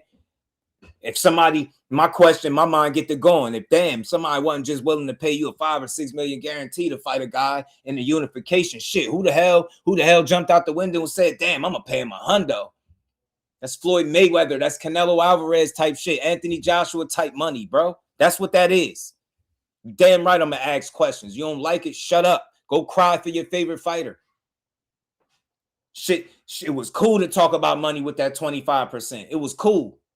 That shit was fun and games. It was still laughable to this day. Now we don't believe everything that Bill Haney put out, and it's a problem. I ain't even saying I don't believe it. I just said it from the start. I want to see the fights. That's what we care about. Shout out to Debo, man. Debo Dev. That ain't really Debo and shit with lightweights on his list. You know what I mean? That's my little shot that I'll take. But y'all got to stop being sensitive, man. We rock with the dude, man. We want to see what the names are. That's all. We want to see. He talking about putting on the best fights in the world. We want to know what that consists of. You know what I'm saying? Conor Ben don't want none of that shit. Conor Ben don't want to fight no Devin Haney. He getting boxed down. That's what I think. He don't want to fight no Devin. Rolly would have fought Devin. Devin couldn't get the money he was looking for. I respect it. Cool. Respect, bro. You been in this shit. You 33 fights in. You took bullshit deals already in your career. You shouldn't have to do it again, right? I respect that. Oh, damn, I can't get this money. Let me be out and let me go find another situation at work. But stop trying to drag every fighter down when the business of boxing don't work. When it don't work in your favor, when you can't get the money for whatever reason it is. I don't want to hear how everybody fucking ducked the guy that ain't nobody ducked. The only one you could probably make that argument for is Teofimo. Teofimo had a deal up on the table, and he said it out of his own mouth. He left a lot of money on the table to fight Haney. That's what he said. Chasing boots, somebody, in my opinion, that he didn't want. So again, y'all, we just be wanting to know who you gonna fight, who you gonna beat up on. Shit, is you gonna go fight Richards and Hitchens? Get me? You know what I mean? You gonna fight Richards and Hitchens? Or are you gonna keep trying to convince people that is lightweights and guys that had one fight at 40 is scared to fight your son? Which one is it? At some point, you gotta stop. You gotta stop the entertaining the people and keep it real with them. And hope you keeping it real with them is gonna entertain them the same way you was when you was sitting up here pushing this bullshit. Man, y'all something different, bro. Y'all want to control every narrative. It's okay to not control every narrative. Yeah, y'all argue people down about how y'all was fighting again at 35. Then you'll argue people down about 25% or nothing. You'll argue people down about how the PVC do bad business because they ain't willing to overpay you. Get the out of here, man. They ain't stupid. They ain't about to pay you something that they can't make back to fight a guy that ain't no crazy big ticket seller neither. And they don't give a damn about them belts. Them belts that don't mean I'm about to overpay you for it. They don't care. They'll find another guy to represent that belt in a heartbeat. Tank fans, yeah, nah, they're a different type of delusional. And y'all keep dragging fighters. You try to drag Keyshawn, Matias, Shakur, Tank. You get what I'm saying? Like, damn, bro. Like, everybody, Boots. What the hell wrong with y'all, man? Y'all trying to convince us everybody. When y'all was willing to push that Boots was scared, Matias was ducking, I already knew what time it was. So again, stop being so sensitive because y'all are the reason that a lot of these narratives exist in favor of your favorite fighter and against them. That false reality that y'all keep creating, trying to force him to be something that he not. That's why y'all having a hard time dealing with the reality is right now. And y'all hanging y'all hat on the fact that somebody's gonna pay him $100 million over a course of time to fight, and didn't even ask who he gonna fight. Come on, man. Dad, get your money, but I want to see the fights, G. Let's keep going, y'all. I mean, but I'm just as disappointed in how that worked, in the same way as when I talked to Keyshawn. You know what I mean? Those are two experiences that you know what I mean, I look back on and it's like it was a waste of time. So you can't make no fight with Keyshawn talking directly to Keyshawn. You know that. You talk to Jay Prince, you know him. You know he promote him. Or manage him, should I say, at this point. You know, if you really want to fight with him, you're not going to make the fight with the fighter. That's where he likes to fool people at. You saying you wasted your time, but you wasted your own time. Y'all called him out. It wasn't the other way around. This is the shit that annoys me. He sounds like Keyshawn just wasted his time. Did Keyshawn Sharpie his name on the hit list of Devin Haney's himself? Did he do that, or did y'all do that? Y'all did that. When he started speaking back up, you told him to keep his promise, and then they asked you about a fight in the interview with Keyshawn, and you said he don't have nothing that Devin Haney should want, and he called out Lewis Crocker, so he disqualified for right now. We ain't thinking about him. That's what you said. Now you get up here in this interview and you say, oh, man, I look back at the Keyshawn thing, and that's a waste of time. Y'all wasted your own time the minute you put a lightweight on the list for a guy that's fighting at welterweight, man. That shit is smoke and mirrors, man. You said your son, he didn't have nothing your son should want. So why the fuck did you put him on your list to begin with? He never had a belt at 47. He never even fought there. It's crazy how y'all can try to make everybody look like they wasting y'all time. On reality, y'all wasting your own time. The minute you're at welterweight and you're putting lightweights on your list, you're wasting your own fucking time. Yeah, I'll fight all these dudes on the list, but ain't none of them move up yet.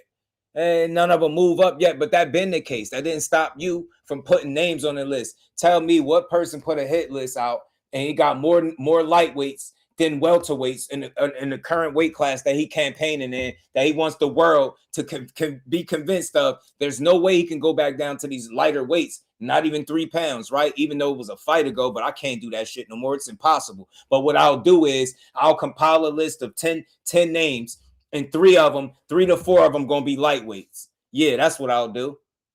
More than half my list gonna be people that's not in my weight class. Yeah, that's what I'll do. That's what I'll do. And I'll convince the whole entire world, oops, my crazy ass fan base, that I want to fight from lightweight all the way up to junior middleweight. Make it make sense. Miss me. Don't ever say nothing to me about no clout chasing or wasting nobody's time. Y'all offer fucking 25% of nothing in front of the world. Talking about wasting people time, y'all offered 25% of nothing at a weight class that you knew by your own admission, because you said you was busting out the seams and already going to 140. You convinced the entire world that that's not what you was doing. Get the hell out of here. Sound like you wasted your own time. You wasted your own time, as well as the boxing world and Shakur's pretending that it could ever be a fight at 135 pounds. You was quiet as hell at 140. You didn't find your tongue there. Then you moved up another weight class, had a fight against Brian Norman, and boop. Oh, guess what's the biggest fight in boxing now? The same guy that you tried to fucking lowball years ago at 135 pounds for 25% of nothing. You cannot make this shit up. They are the epitome of wasting their own time. And I still rock with them, but y'all full of shit for trying to make it look like it's nobody that wants to fight y'all.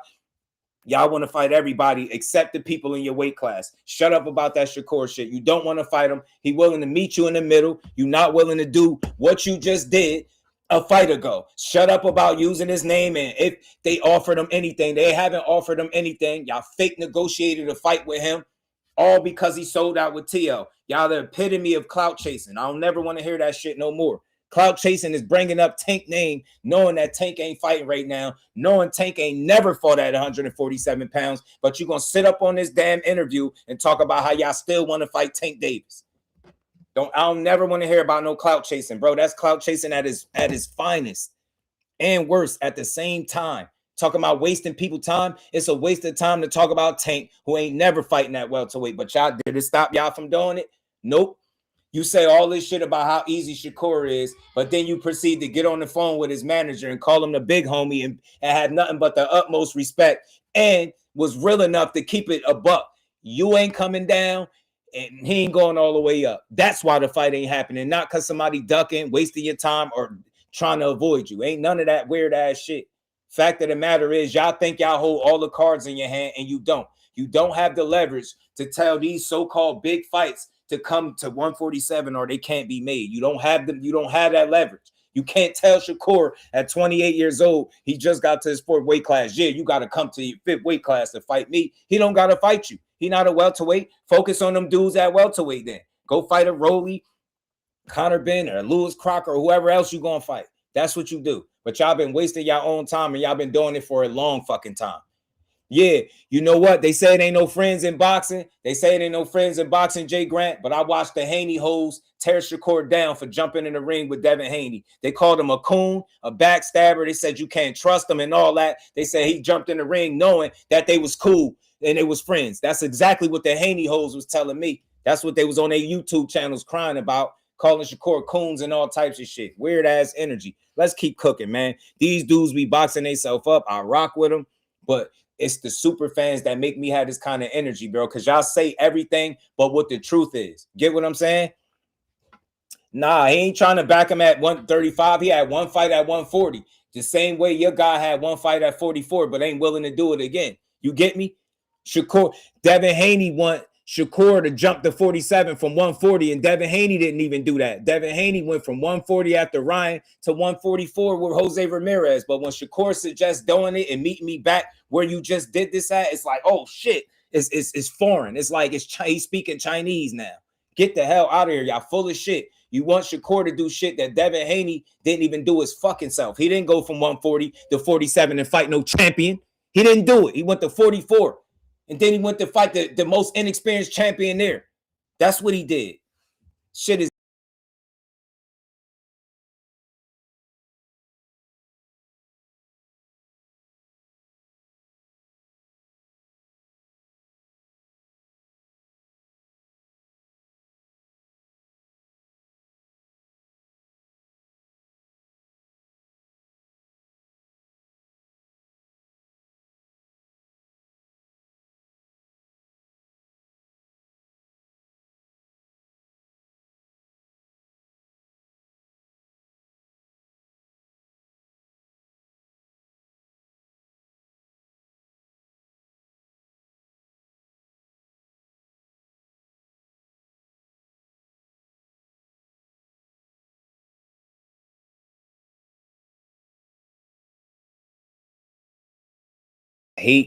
I be hating what's the name, bro? I be hating Restream. I'm about to trash this joint.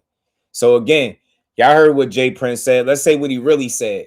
He said meet in the middle. We'll go to 44. He's a 35 pounder. We'll go up 8 of them pounds and meet us in the middle. They only got to come down 3. He ain't willing to do it because he know that shit much different down there. He different getting in there with him. He want to have all the advantages. If he can't have all the advantages, that fight ain't gonna happen, bro. Straight like that. Respect to him, but I don't like nobody talking about what's a big fight, but ain't willing to negotiate the big fight or make the big fight. And y'all already lied about negotiating a fight with him and offering him money to do it. Y'all bogus. I don't know who hating on the stream, but like the stream, support the channel. We gonna get back to this bill. Keyshawn gonna knock him out if Haney ever take that fight. Hey, man. What's his name? Bill Tim Bradley said he got more tools than Dev right now. He beats him right now. That's what he said. Wait, hold on. So you really think that Keyshawn doing all this calling out of Devin Haney's name every chance he get? And let me remind you, Keyshawn is stopping shit. Not on the same level as Devin Haney. 9 pounds, bro. Shit down. You think he bluffing? I mean, don't you know a nigga that shoot different kind of 3-pointers than you?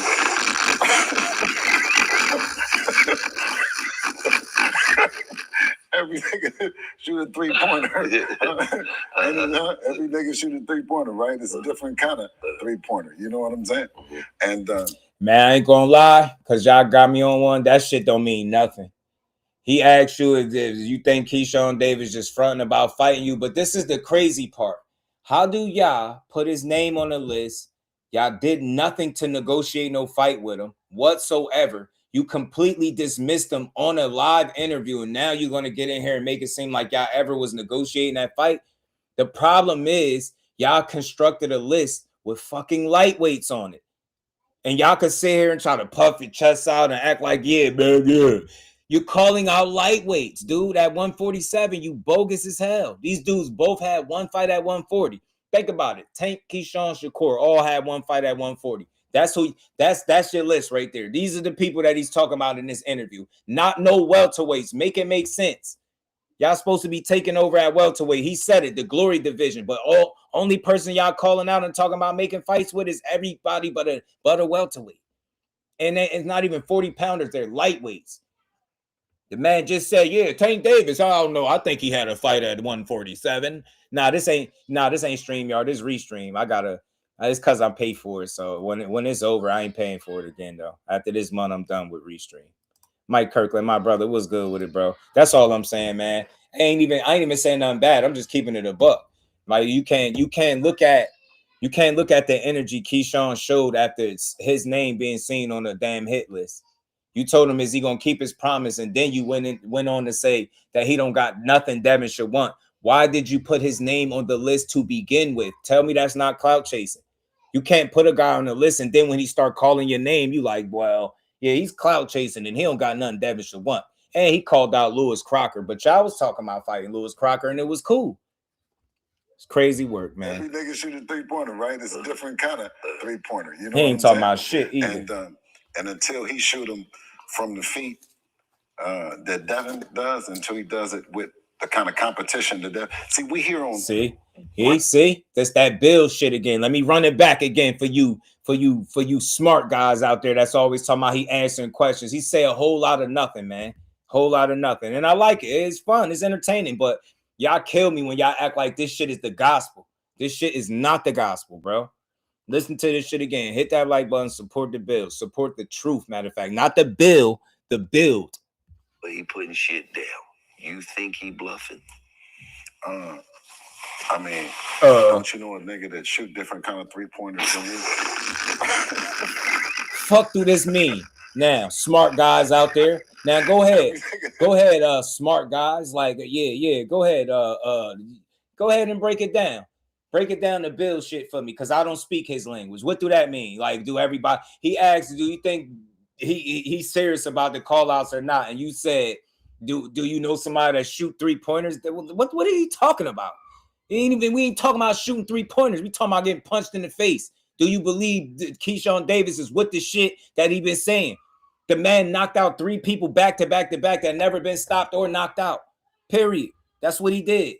That's what he asking you. Do you take him serious? And you like, well, yeah. Once you do that, you know he's serious. You know Keyshawn for real. And the same way as when I talk to Keyshawn, you know what I mean? Those are 2 experiences that, you know what I mean? I look back on, it's like it was a waste of time. It was a waste of time. So you really think that Keyshawn doing all this calling out of Devin Haney's name? A different kind of threes. He get. Look. And let me remind you, Keyshawn is stopping shit. Mm-hmm. Not on the same level as Devin Haney, but he putting shit down. You think he bluffing? I mean, don't you know a nigga that shoot different kind of 3-pointers than you? Yeah, okay. Smart guys. Yeah.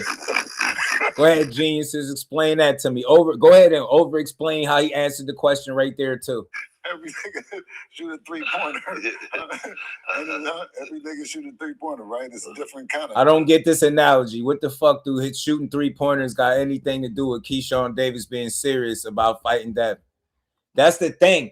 When it comes to the Bash Brothers, because y'all know they be hating on the Bash Brothers. Y'all know I coined them. I nicknamed them the Bash Brothers. They just make everything about them 2 being scared. I find it hard to believe that the 2 guys that y'all trying to convince the world that are scared to fight are the guys that barely lose rounds, the guys that traveled the world seeing all different styles, the guys that both got silver medals. Now they getting in the professional ranks. They don't even have close fights as pros, but when it comes to one fighter, they both scared of him. Do that shit sound like it makes sense? He did all that funny shit. He's talked about how easy Shakur is until it's time to do some shit that you did before to fight him. Till it's time to negotiate an actual fight to fight him. Then it's some different shit. Yeah, wow, man. Shit is crazy, G. It's crazy. Hit the like button, y'all. Stephen Clay threes. Yo, you hear me? Talking about 3-pointers and shit. We fight all night. What's good with it? Reap, what's good, homie? Keyshawn shoot 3s all the dribble. Real ball. Like, yeah. So I must have missed the sniff. Y'all crazy. Shout out to my brother Mike Kirkland, man. Except for the boxing talk while cutting grass. Hey, man, shout out to my brother, man. He always supporting. He cutting the grass and he supporting. Shout out to Mike Kirkland. Appreciate you, bro. Hopefully you being there, you're able to be entertained while we talk, because we got a long one. Hey, look, y'all, I'm going to keep saying it. We over 4 hours in and we're nowhere near done with the show. Shout out to everybody that rock out. This one going to be a special one. We're going to rock out until we done talking about everything we talking about. We're going to get through the rest of this interview. With Trill Bill. Like I said, it's all in good fun, man. I just gotta point out the double standards, man. Y'all only see clout chasing one way. If a guy speaks up for being called out, it shouldn't be clout chasing. Y'all should be able to call his bluff. Y'all have not been able to call Keyshawn Davis bluff. Y'all making it seem like this is the guy that's not willing to fight. When in reality, he's better than a lot. He'll beat all them dudes you fight. There's nobody on Devin Haney's resume that beats Keyshawn Davis. Nobody. None of them. None of them beat him. None of them. So y'all keep taking his word. Y'all keep taking Bill's word as the gospel. I see you, David. They keep taking his word as the gospel. Zoom verse was good, bro. You know what I'm saying? Y'all keep taking his word as the gospel. I rock with him, just not every little word that he said. That's all. And he ain't a bad guy. I don't dislike him. I don't hate him. I don't got no disdain for Bill. I think he's entertaining. But I think the way y'all hang on to every word, if y'all was women, y'all would, man, he'd have y'all, he'd talk y'all out y'all draws because y'all believe anything. He could tell you anything. Yeah, man, we tried to negotiate a fight with Shakur, man, and then they gonna get on the internet and say it. When y'all told me that you could send an offer, Team Haney could send an offer with no money attached to it, that's when all bets are off. Once they told me that, there's nothing else y'all single-handedly became the most delusional fan base I've ever seen or encountered in my entire life. Y'all really said that. You really said that. You're trying to convince the world that 3 lightweights, and I'm calling them lightweights, all of them, Shakur, Keyshawn, and Tank, they all had one fight at 140. Y'all trying to convince the world that the 3 lightweights that y'all put on y'all list while y'all was at 47 is scared to fight y'all instead of focusing on the dudes at 147. Make this shit make sense, G. Huh? Keyshawn Davis will give Devin Haney the toughest fight that he's been in to date. I guarantee you, if they fought today, tomorrow, next week, next year, it don't matter. Guarantee you, this shit ain't gonna be like with little ass Lomachenko. It's not gonna be that. It's gonna be a totally different situation, bro. Y'all don't see, the problem is y'all look at number of fights, y'all don't look at quality of fights, quality over quantity. If you can't tell me who your favorite fighter fought for his first 20-something fights and he got 33 fights, I ain't trying to hear that shit. I'm telling you, that's not gonna be no easy fight for neither one of them. If you told me Devin Haney beats him right now, am I going to argue with you? No. But all that, he's capping about fighting him. Why? Why? Capping about fighting him? Why? He just fought the most experienced guy to date, the best, supposed to be the best opponent to date, and he stopped him and dominated every round. Shakur fought the best opponent on the same card, supposed to be the best guy that he fought to date, and dominated every round. Devin Haney, respectfully, fought a guy that was deemed the best guy that he's ever fought to date and had life and death. Pedigree is what enables Shakur and Keyshawn to perform at that level. And when faced with the toughest opposition, they still make that shit look regular. That's the difference. I'm telling you, the consistency, the pedigree, they seen the styles. They can't be fooled. There's not much you're going to put in front of them where it's going to be impossible or tough or too tough for them to figure out. That is the difference. Your favorite fighter was in the corner talking about how he got figured out. That's not a diss. That's the reality of what he said.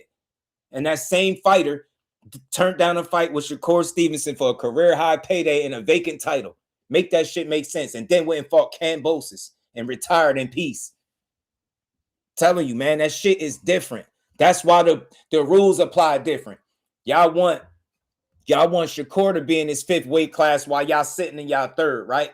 Y'all want him to go up from 35 to 47. You want him to go, after having one fight at 40, straight to 47. But when y'all got to 40, you pit stopped at 44 with Jose Ramirez. But now Shakur is telling you, hey, man, I'll make the same pit stop you made, and you could come back where you had the burgers and steaks at, and you still don't want to do it.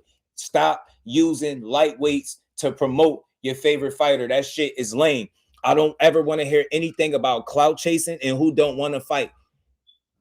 Y'all trying to convince the world that the guys that are scared of y'all are the guys that has never been to your weight class yet. Make it make sense. That's the issue I have. Get that shit out of here. Devin is a phenomenal fighter, world-class boxer, one of the top names in the sport, one of the top competitors in the sport. I will never look at him as anything else, but all them narratives got to stop. Yeah, I believe he'll fight anybody, but I believe under certain conditions, just like most of any other fighters. Guys don't want to give up all their advantages. And they don't want to, they don't want to give up too much.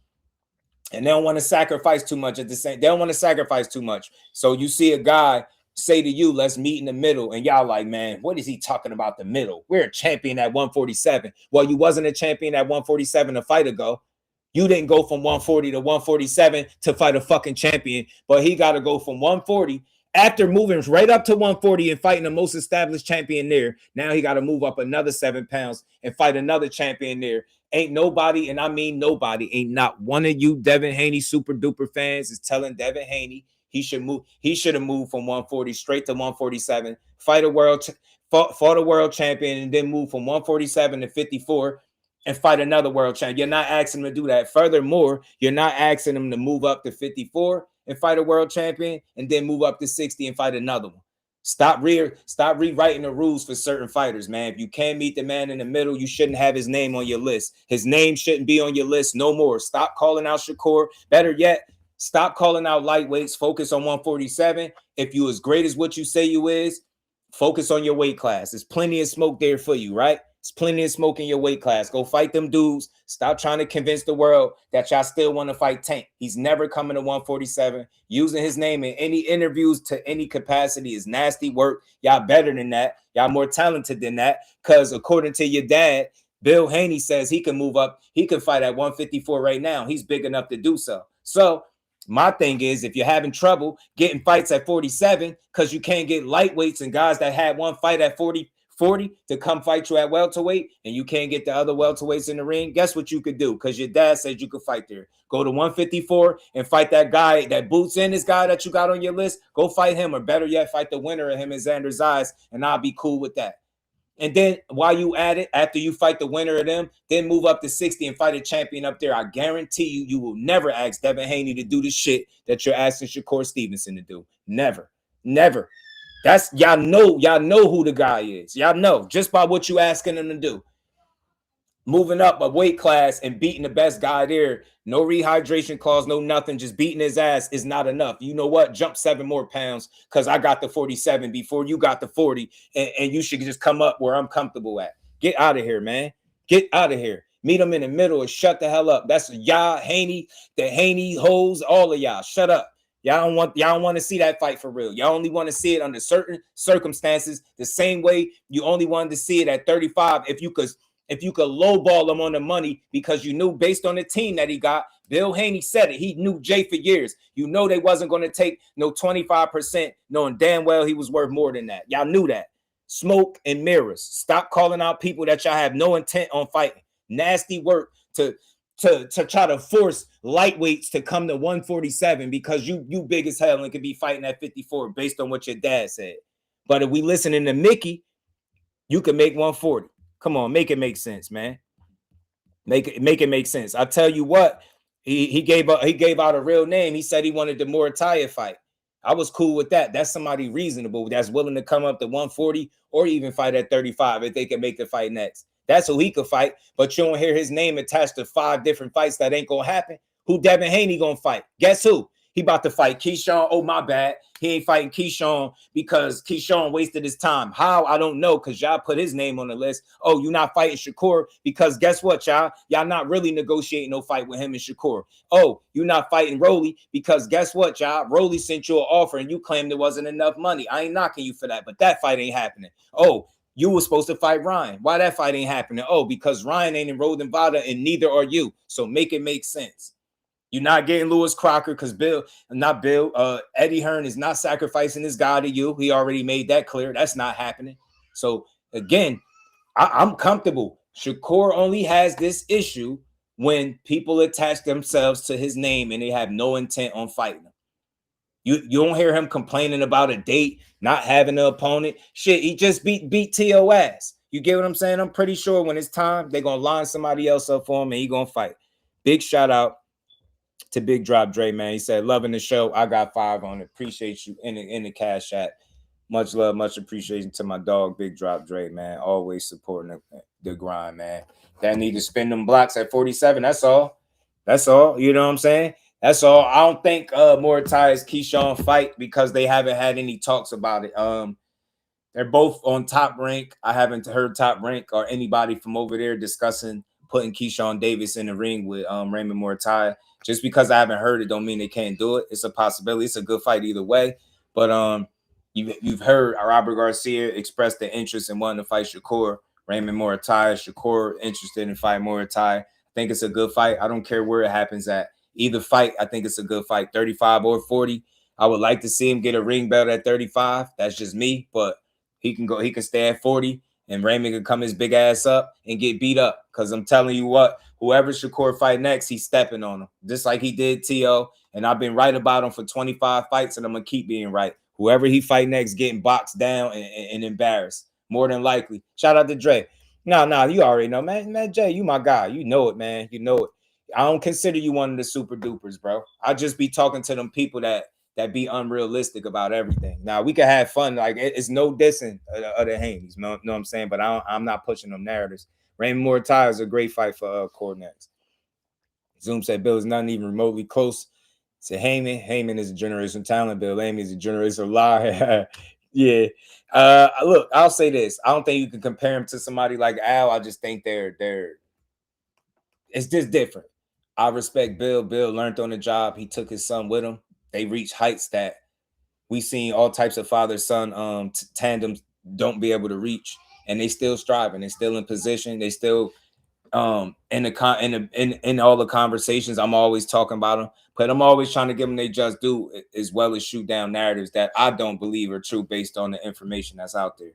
They real, man. They a real team, but they need a new playbook. I'm gonna keep saying it. I mean that with all due respect. New playbook, meaning that you got one of the best pure boxers in the game. It's about time you make sure everybody knows exactly that, and you willing to fight any and everybody with no narratives attached to it. I like when he said, yo, that deal that was on the table with Rolly, it didn't make sense for us, so we had to keep it moving pretty much. I like that because that's honest. That doesn't paint Rolly as a duck, and it doesn't make PBC look like they wasn't interested in making a fight. What that does do is it kind of educates the fans, the ones that want to understand, okay, that fight didn't happen because, not so much y'all having money issues, but you couldn't secure financially what you was looking to secure in that fight. So you just moved on and you let them go figure it out. That's cool. Educate the people instead of misleading the people and be like, PBC do bad business. Now you got hundreds of people throughout the course of the boxing week shitting on PBC unnecessarily, when in reality,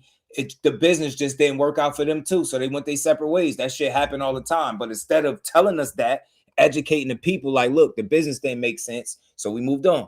Nah, PBC, man, they doing bad business. It ain't no money. Why y'all even trying to convince people it ain't no money? But at the same token, is every fight is falling out for you. So is it not no money, or is they just don't have the money that you want for you? Are they not willing to pay you what you're looking for?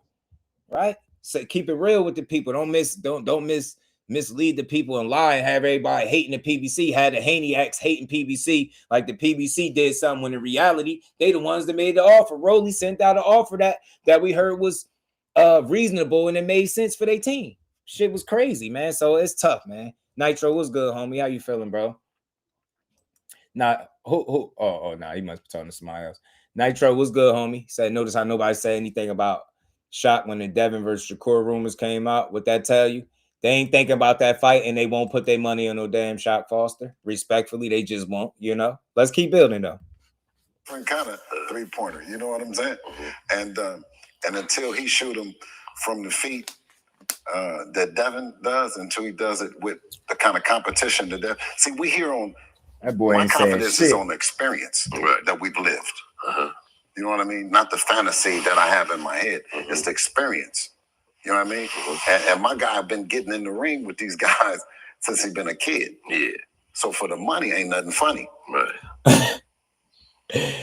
You gotta appreciate this slick talking ass dude, bro. Oh my goodness.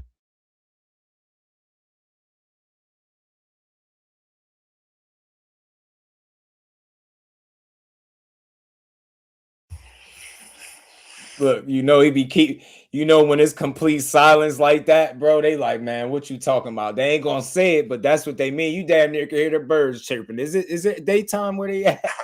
Since he's been a kid. Yeah. So for the money, ain't nothing funny. Right. Man, I can hear the birds in the back. That's deep. That's deep my ass, Wallow. Oh, no, it's not. I need to know, first of all, that's some slick shit, though. I ain't one of them bulls. I got a confession to make. There've been times when me and Gil grew up and during our journeys Wallow is an through idiot, the, man. through the jungles of the hood. He said I was listening, I but it did don't make no Gil a couple sense. times like, I know it wasn't just I me. think we should get out of here.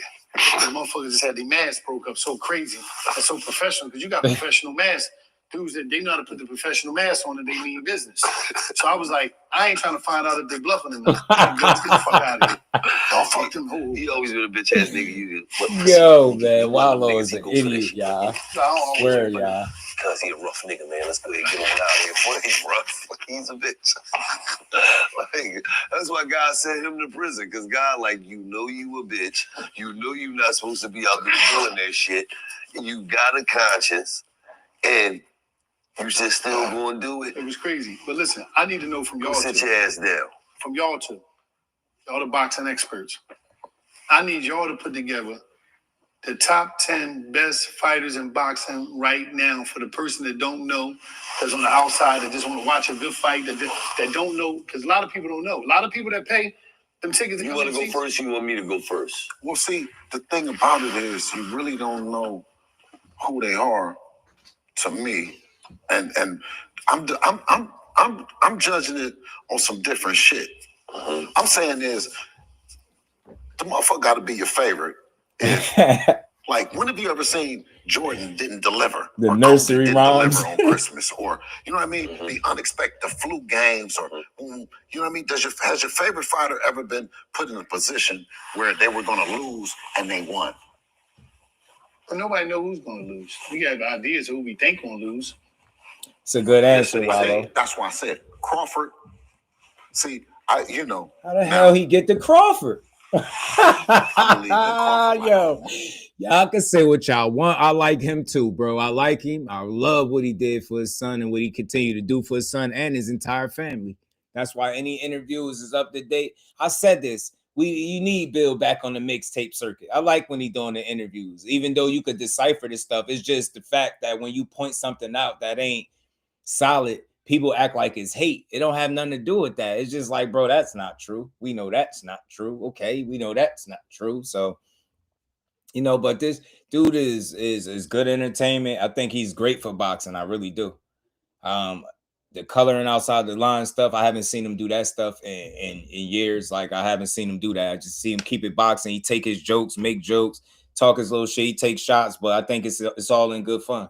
You know what I mean? So I don't have nothing against what he do, but it's when you point it out, people be so sensitive over it, man. It ain't gonna be that deep. This dude wouldn't be the first one to walk you around the block. He just one of the most known and the best at it. Motherfucker, and I still believe in him. Crawford, come back and whip on Canelo's ass. I've been looking for you, and as soon as I see you, I'm gonna say the same thing over and over again. Canelo, I love you. But listen, Crawford, he's a different animal, and Canelo is. But it's great. That fight is great. That's the name, bro. That's the name. The ones I rock with that come through here, they know. Y'all know I rock with y'all, but I do got some super duper fans, man. They be arguing their asses off. I don't know why, though. And every time that I would see Bud. I would say, Bud. First, I called him. I said, man, can you come meet up? I don't know how they got the Bud. I swear I don't know how they segue over the Bud. But okay, I said, no, I just need to talk to you. He came to the gym. I said, it's Canelo. He said, what? I said, man, Canelo. He said, man, that motherfucker's big. There's a motherfucker. I said, no, but his head is big. He's big here, and he got some big ass hands, but he's short. He got, they look bigger. You know what I'm saying? He's big, but he's, you know what I mean? Urban Mac was good, homie. His hands, I was like, have you seen it? Yeah, I was with him. Got some big ass bricks, so that's why it goes back to the heavy bag thing. If Canelo, I was putting it too mild. Ty said, nah, he'll walk you down the block. He take you through the mall twice. He take you down the block. You take you to a couple of bodegas, the grocery stores. You probably hit a Target, a Walmart. Next thing you know, you at the library and you look up and you don't know where Bill, like, he just left you there. That's how you do. Bud, with any of that shit, I was sitting ringside. Y'all was there too. It's different. The name of the game is hit, not get hit. Yeah. On the highest of level, it can cost you your life. Highest of no level. matter what the trolls, the comments, and all the other shit saying, right? But when you are expected to lose, they didn't think Bud could do it. And he went up and done it.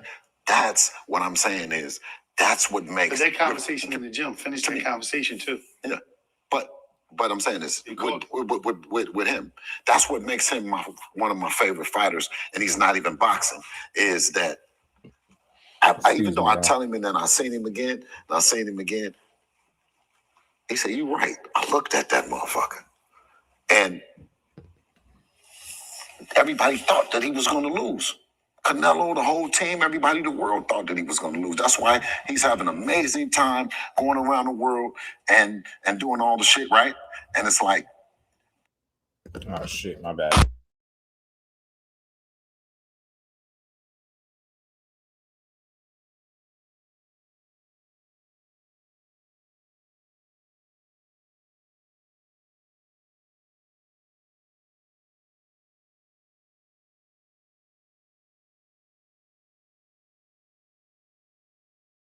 three-pointer, right? It's a different kind of three-pointer. You know what I'm saying? I need to know, first of all, and that boxing right now, for the person that don't know, that's on the outside, that just want to watch a good fight, that don't know, because a lot of people don't know. A lot of people that pay them tickets. You want to go first? You want me to go first? We'll see. Facts. You be at the LQ with TLC or looking up like, where the hell Bill go? You look up, Bill go be in the whip pulling off. Left your ass. I'm telling you. You really don't know who they are, to me, and I'm judging it on some different shit. I'm saying is, the motherfucker got to be your favorite. If, like, when have you ever seen Jordan didn't deliver or Kobe didn't deliver on Christmas, or, you know what I mean? The unexpected flu games, or you know what I mean? Has your favorite fighter ever been put in a position Hold where on, they man. We heard this. My bad. I don't know why. to heavy bag thing? If Canelo had a head Bud with any of that shit, I was sitting ringside. Y'all was there too. It's different. The name of the game is hit and not get hit. Yeah. On the highest of level, it can cost you your life. You know what I mean? No matter what the trolls, the comments, and all the other shit saying, right?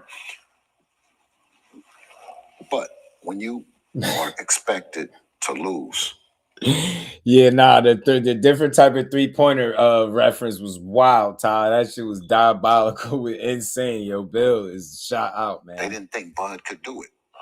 And he went up and done it. All thanks, my dog was good with it, that's what homie. makes that conversation in the gym, finish that conversation too. Yeah, but I'm saying this with I know, I heard that's that what shit. makes him one of my favorite fighters, and he's not even boxing. Is that I even though I tell him and then I seen him again, he said, "You right. I looked at that motherfucker," and everybody thought that he was going to lose. Canelo, the whole team, everybody, the world thought that he was going to lose. That's Not why me. he's having an amazing time going around the world and doing all the shit, right?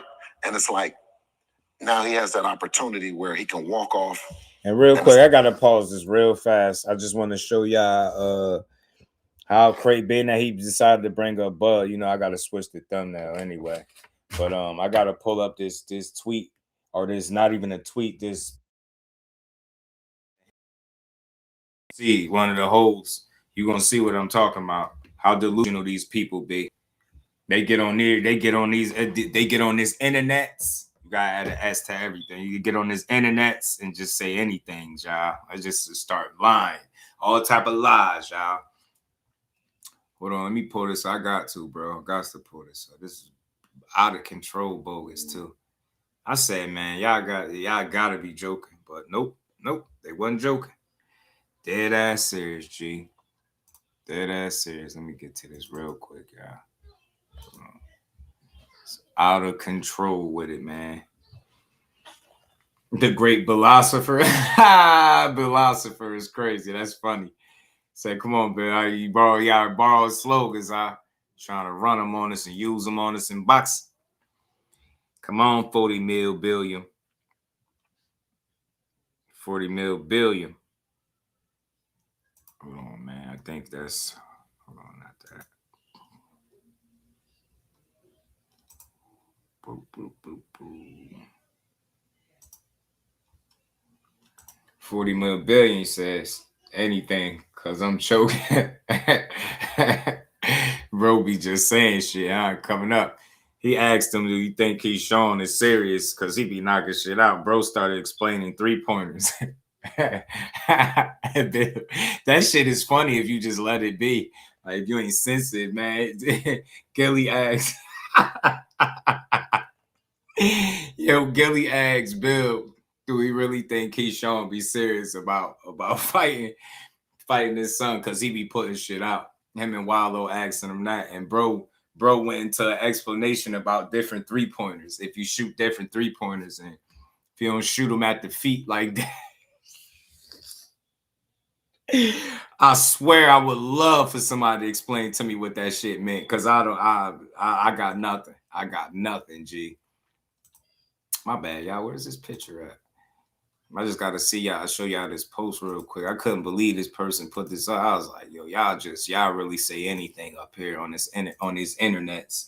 Says no, I feel like Bill only pressed for the Shakur fight because the man behind the curtain holding the bag.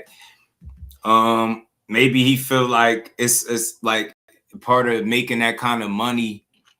He would need for a guy like that to be, you know what I'm saying, on board with the fight. That's somebody that he would need to help push a fight of that magnitude. That's what I would think. You know what I'm saying? That's why I would think he's saying something about it. Like he is, you know? That's why I think, I don't want to say he pressed, but that's why it sounds like he want that fight. You know what I'm saying? I think he's trying to strike while the iron is hot. You know what I mean? That's the Boots quote. Hold on. You know what I'm saying? That's what I think. I feel like, you know, with it being money coming or, you know, possibly coming from the Zuffa side and they willing to overpay, maybe they'll do it, but maybe with a certain fight attached to it, if that makes sense, right? And that's what I truly think. I think that's what's going on. You know what I mean? So maybe, you know what I mean? That's why you start seeing them throw different names out there with different guys as to who will fight who it makes sense to fight. That's why. You know what I'm saying? That's why, to me. But look at this real quick, and we're going to get back to this interview, and we're going to finish this, and we're going to keep rolling. So I don't care what y'all say. Debo Devin will stop Crawford easily. He has the best jab in boxing right now. Let's be for real. Don't bring up the Ryan fight. He cheated Devin Haney. So that lets you know this is a current post because he talked about after the Ryan fight, right? And this, you know, that's Bud beating Canelo. We know the person with the most active jab in boxing is who? Say it with me, Shakur Stevenson. So all that jab shit go out the window. But too much experience, too versatile in my opinion, too mean. Think that's a tough fight for Devin Haney, a really bad fight for him. It'd be a bad matchup stylistically because he could get on whatever type of time Devin want to get on. If you want to try to box, he definitely could do that. He could switch if he needed to. He got a jab too. Like I said, his versatility is unmatched. I think Bud Crawford is one of the more versatile guys in boxing. That's just my thoughts based on what I've watched through the years. It would be an extremely tough fight for him. You know what I'm saying? I don't see it. But look, that's what his fans say, yo. You know you got to be a super fan. He say he'll knock Bud out easily, though, too. Though not like, you know, not like it'll be hard. Like, easily. Like, it'll just do Bud filthy. Like, you know what I'm saying? This is what these people be saying, bro. I tell you, these internets, man. Is it? And that's what, Nah. See, this is the thing, bro. You must don't listen to. I don't know what you be hearing. Will, there are Haney fans that I rock with that's right in here now, probably listening. Right? There's a couple of them. Shout out to my guy Jay Grant, one of the most guys I could think of recently. He rock with Haney. I don't lump him in with everybody. I ain't call him a Haney hoe. The super fans are the people that will believe anything Haney say, or should I mean Bill say. They'll push any narrative. And they ignore all logic to make their talking points. Those are the Haney hoes, or the Haney-acts, or the Hanos clan to me, right?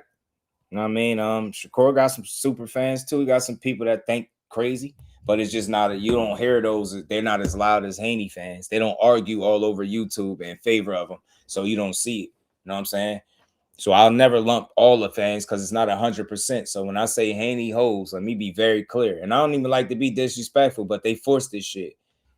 You will believe anything and everything they say, cool. If you thought that him being asked about fighting Keyshawn, and then he started talking about 3-pointers and Steph Curry and shit like that. If you thought those was bars, you probably in that group. If you was pushing negotiations and how he should have took 25%, but now you fast forward to today, it's one of the biggest fights in boxing, you probably one of those people. You still talking about 25% of nothing to still to this day, you probably a super duper fan of him, and there's nothing you could do about it. You know what I'm saying? So not the people that support him, because I support him. You know what I'm saying? I rock with him. I buy pay-per-views. Only thing I got to do next is make it to one of his fights. So I think the next fight that I really have interest in of his, I'm going to try to go to. I want to make sure I see him fight in person. You know what I'm saying? Shout out to Haney. Too busy at the Cowboys minicamp. Haney was hilarious. I heard that somewhere. I don't want to take credit for it, y'all. I heard that somewhere before. I don't listen to Bill. He's a con man. Technique was good. I listen to Bill. I just don't, not everything he say. I don't, like, I get it. I think I could separate the manager, the promoter, the dad, the entertainer, the personality. I think I could separate that and know when he just entertaining versus when he being honest or giving straight answers. You know what I'm saying? So thank you, Just. Who was that? Was it you? It might have been Cal Cooler. Was it you? Why you say thank you? Shout out to my dog. So yeah, man. It's not everybody that we calling that. Y'all not like if you a guy that go to bat for Haney, nah, that don't make you no Haney ho. It's just if you arguing on every platform and pushing these narratives and pushing that everybody is scared. If you somebody that's saying that he'll knock Terence Crawford out easily, even if you believe that, there's nothing wrong with believing he'll knock Terence Crawford out. But to say that easily, like, all right, now we know where your delusion lies. Like, stop. Ain't nothing easy about getting in there with Terence Crawford. Matter of fact, nah, I'll try to stall you out. Nah, you super delusional. He ain't knocked somebody out in years. He gonna knock out the dude that had a whole welterweight run. He knocked out every welterweight he ever fought. Devin Haney is a welterweight. Safe to say he'll smoke his ass too if he get up in there. So I hate to even make the comparison because Haney doing what he doing, but it's his fans. I told you this is super fan shit. Y'all think I'll be playing. Y'all think I'll be playing. And I'm about to start a new segment. It's gonna be the hate. I'm about to cover all the hate that I see unnecessarily for Shakur Stevenson. I'm about to show y'all the shit I see every day. Bill be doing Iverson crossovers and conversation. I promise you he do. And I think it's in good fun. Shout out to Jay, man, my dog. It's Bill, and then there's Bill when talking his Bill shit. You get me, Jay? That's all. We know the difference between the two. But let's keep going, man, because Irvin Mack, that's gonna get to the boots conversation is gonna come up. Boots, Crawford going off. I see people saying he trying to make himself relevant. Y'all idiots. Terence Crawford is a 5-division champion, three division undisputed. He retired undefeated with his money.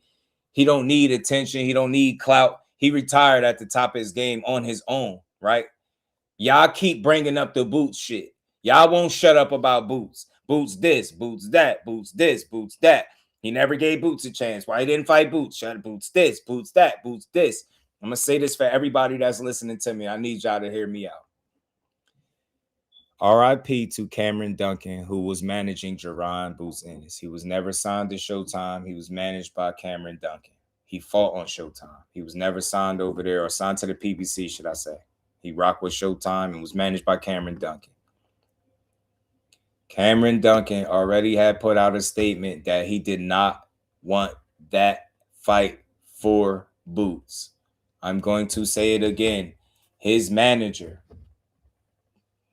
on record, did not want that fight for Boots. When I say that fight for Boots, I'm talking about Terence Crawford. I don't make shit up.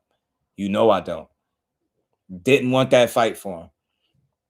Furthermore, I just think that, unfortunately, time worked against Boots. It worked against him staying at 47 as long as he wanted. It worked against him in terms of getting the big fights at 47 that he wanted. He was able to squeeze the Stan Jonas thing out of the deal, and I think that's cool enough. I just feel like those fights evaded him. You notice how all the onus is just on Terence Crawford to give Boots a chance because he beat Spence. But what about Spence? He ain't done. You notice how it was no call for that fight. Oh, give the younger guy a chance. Earl Spence. And we got to kill this narrative too that Earl Spence gave Terence Crawford a chance or an opportunity. They gave each other an opportunity. You can't have one without the other. One guy had one belt, the other guy had the other 3. He couldn't get 4 without fighting Terence Crawford, and vice versa. You can say what you want about Bud, but the biggest fight for both Spence and Bud at the time was them fighting each other. So if that wasn't a representation of what a great dance partner is and how they both gave each other an opportunity, then I don't know what is. I get it. You know, Spence was the more popular guy or the bigger ticket seller, and I understand that. But just because that is the case don't mean that an opportunity didn't exist on both sides. They both gave each other an opportunity. Errol Spence could not get undisputed without Bud Crawford, and Bud Crawford could not get undisputed without Errol Spence. It doesn't matter who had the more belts, who made the more money, who sold more tickets. When you put those two together, at that time that was those guys' biggest fight up until Bud fought Canelo, obviously, right? So there you have it. We got to kill that narrative, man. They gave each other an opportunity. EJ was the more fan-friendly, fan-favorite, popular guy, whatever you want to call it, right? That's cool. But they gave each other an opportunity. You get what I'm saying? And it's still people still to this day, well, why he ain't fight Boots and why he ain't fight Boots? That man, because he ain't fight Boots, because he moved out of the division. Boots was still at 47. Terence Bud Crawford fought Madrimov and then fought Canelo Alvarez and retired. That's why he ain't fight Boots. Nowhere in any of that can I say that he ducked him. So I'm going to say this again. Cameron Duncan managed Jaron Ennis. Over there on the PBC side, the Showtime side, he wasn't signed to neither of them. It was managed by Cameron Duncan, who was very clear and adamant about not wanting that particular fight for Jaron Boots Ennis and Terence Bud Crawford. And then on top of that, I get it. Boots was on record saying, he felt like out of the two, Terence Crawford, Earl Spence will fight him out of the two. So maybe there's a conversation as to why, maybe that's why he accepted the IBF interim title. But I'll ask you, just like my guy posed the question, shout out to Behind the Hands TV. Who was the IBF interim champion before Boots, and who's been the IBF interim champion since? I asked that for a reason. That's not a diss to Boots, but that it's like they literally made that belt out of nowhere. They caused some confusion. He accepted it. Corey wanted to be a champion, which he eventually earned his right and made it to be a champion. But once you accepted that IBF interim title, takes you out of the WBO rankings to fight Terence Crawford. Don't give me all this shit about how you really wanted to fight him or how you only thought Errol Spence would fight you, which is why you accepted the belt. That's cool, but we got to kind of lay off the argument that everything Boots was doing was in an effort to fight Terence Crawford. And what Terence Crawford was saying in the $1 million worth of game clip that we're going to get to was very convenient with what his manager, Cameron Duncan, was saying. They wasn't ready for that fight. He wasn't looking to make a Jaron Ennis and Terence Crawford fight. People find that hard to believe, but if think about it, his biggest criticism is what? Experience. So you telling me at any given time that Cameron Duncan was going to take Boots from the level of competition that he was fighting and put him in there with Terence Crawford? Because what? Because it made sense, right? Or because he a phenom and he could beat anybody. Yeah, he got a chance to beat anybody he step in the ring with. Anybody. Boots is that kind of guy. But you cannot comfortably tell me you can rest your hat as a manager and promoter that inexperienced Boots Ennis beats a experienced Terence Crawford because he can switch and he athletic. You're gonna need a little bit more. I'm not saying Boots don't have that, but the powers that be, I don't think was as confident. Do I think Bozy would have took it? Boots would have took it? Yes. But when you got your manager putting out statements and saying, hey, man, that's not a fight that I'm looking to pursue, and that's not a fight I want for my guy, and then you hear Terence Crawford talk about they said he wasn't ready, he's not just speaking from nowhere. Telling you, man, like, that's the crazy part. Terence Crawford ain't no guy that you just going to run up and beat. If that was the case, then he would have took an L, and 42 tried, and they all failed. This is the same dude that moved to welterweight and had a whole KO streak, knocked out every last welterweight. Never had a close fight. He either UD'd you or stopped you. Beating him would have not been easy because you could switch, you athletic. You need the experience to match that. You need the level of competition to match that. It would have been a lot. And I'm saying this, and I mean this with all due respect. At one point, I thought, yeah, maybe Boots would get in there and stop a Crawford. But I had to catch myself. I'm not saying that it's not possible, but it's a lot to gamble on the fact that he would have beat Terence Crawford based on the level of competition that he's never fought. That's an extreme gamble. And if you look at the way his career is being moved, has he ever taken that gamble at all in his career in that way?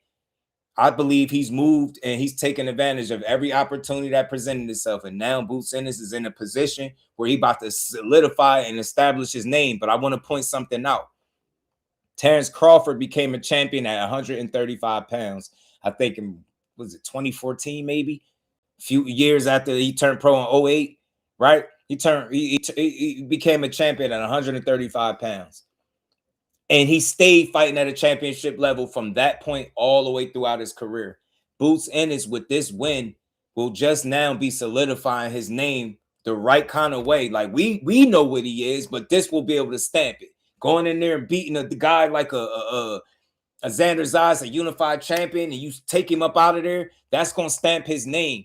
Bud did that shit at 35, continued to do it at 40, wiped them out, snatched all the belts, moved up to 47, beat everybody there, knocked them all out, and then beat the boogeyman and Errol Spence, stopped him as well, took the belts, then moved up to 50. You get what I'm saying? The guy been fighting at a championship level since he got there.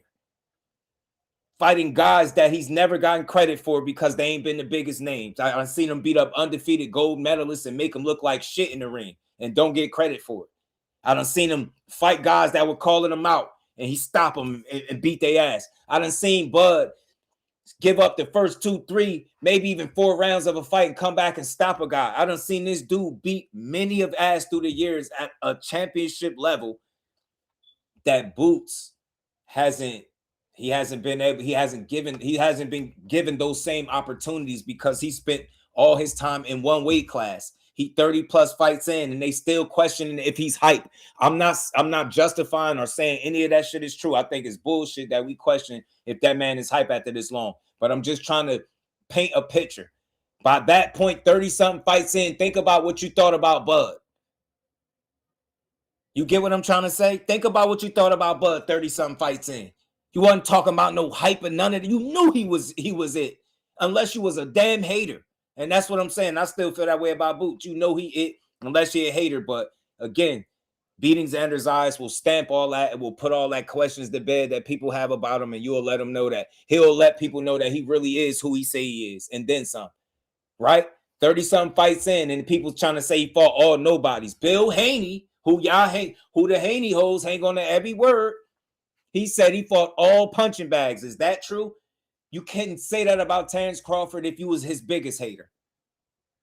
You get what I'm saying? Because the competition that they faced was different, but the opportunities that Terence Crawford got was different than what Boots got.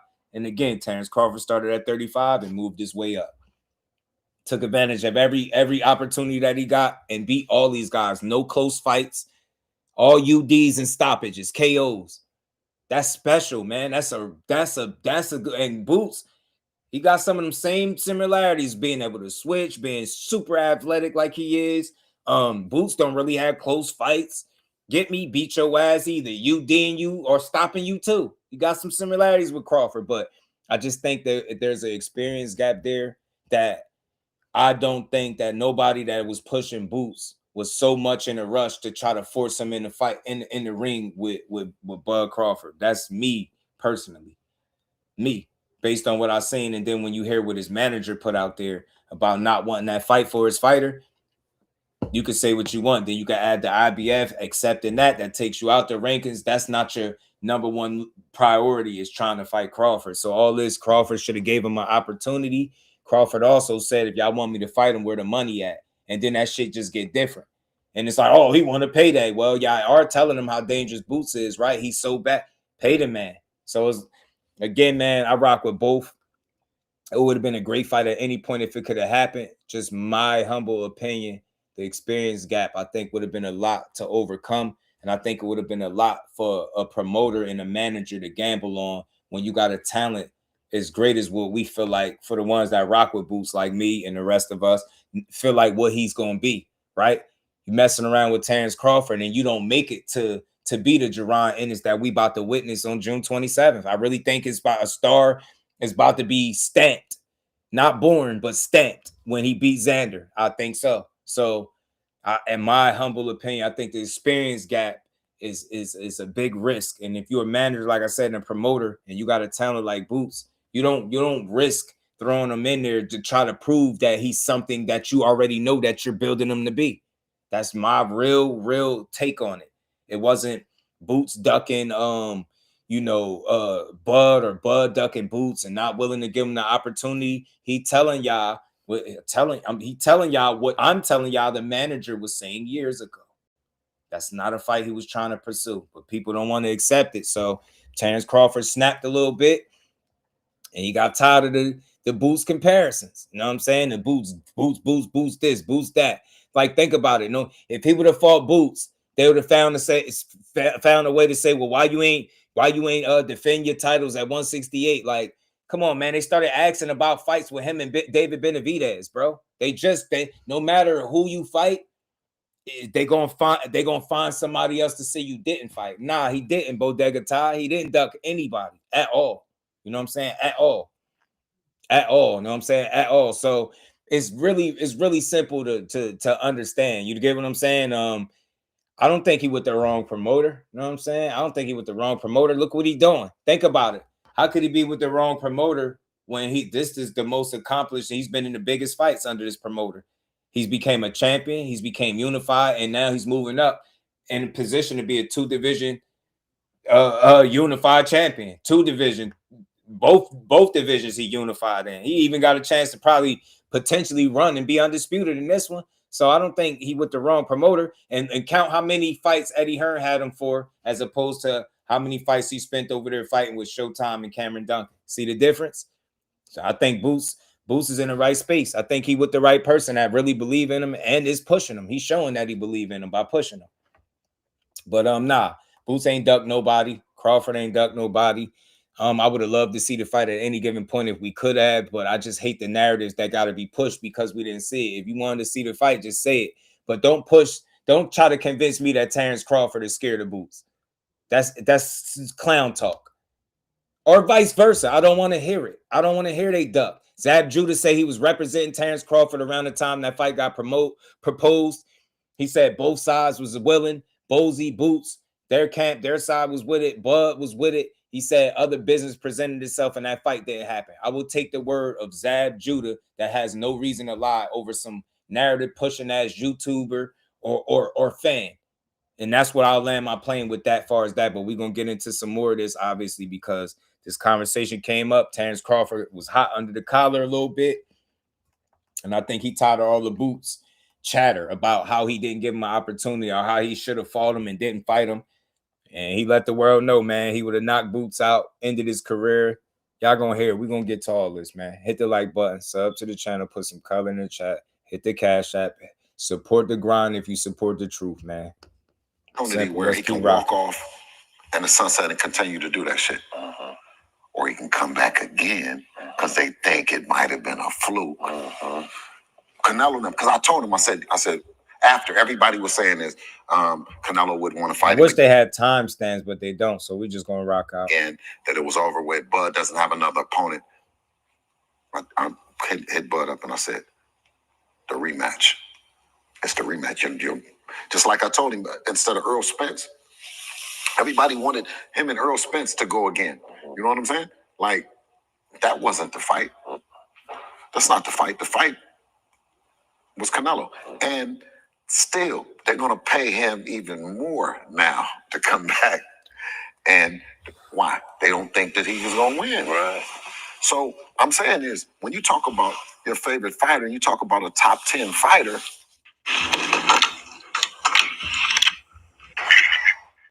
if you ain't gonna fight him, what difference do it make? I mean, it depends. It's tough to answer that question because I don't know if it's like aimed at me. What difference do it make if you ain't gonna fight him? I mean, I think the difference is clear. It's shooting down bullshit narratives.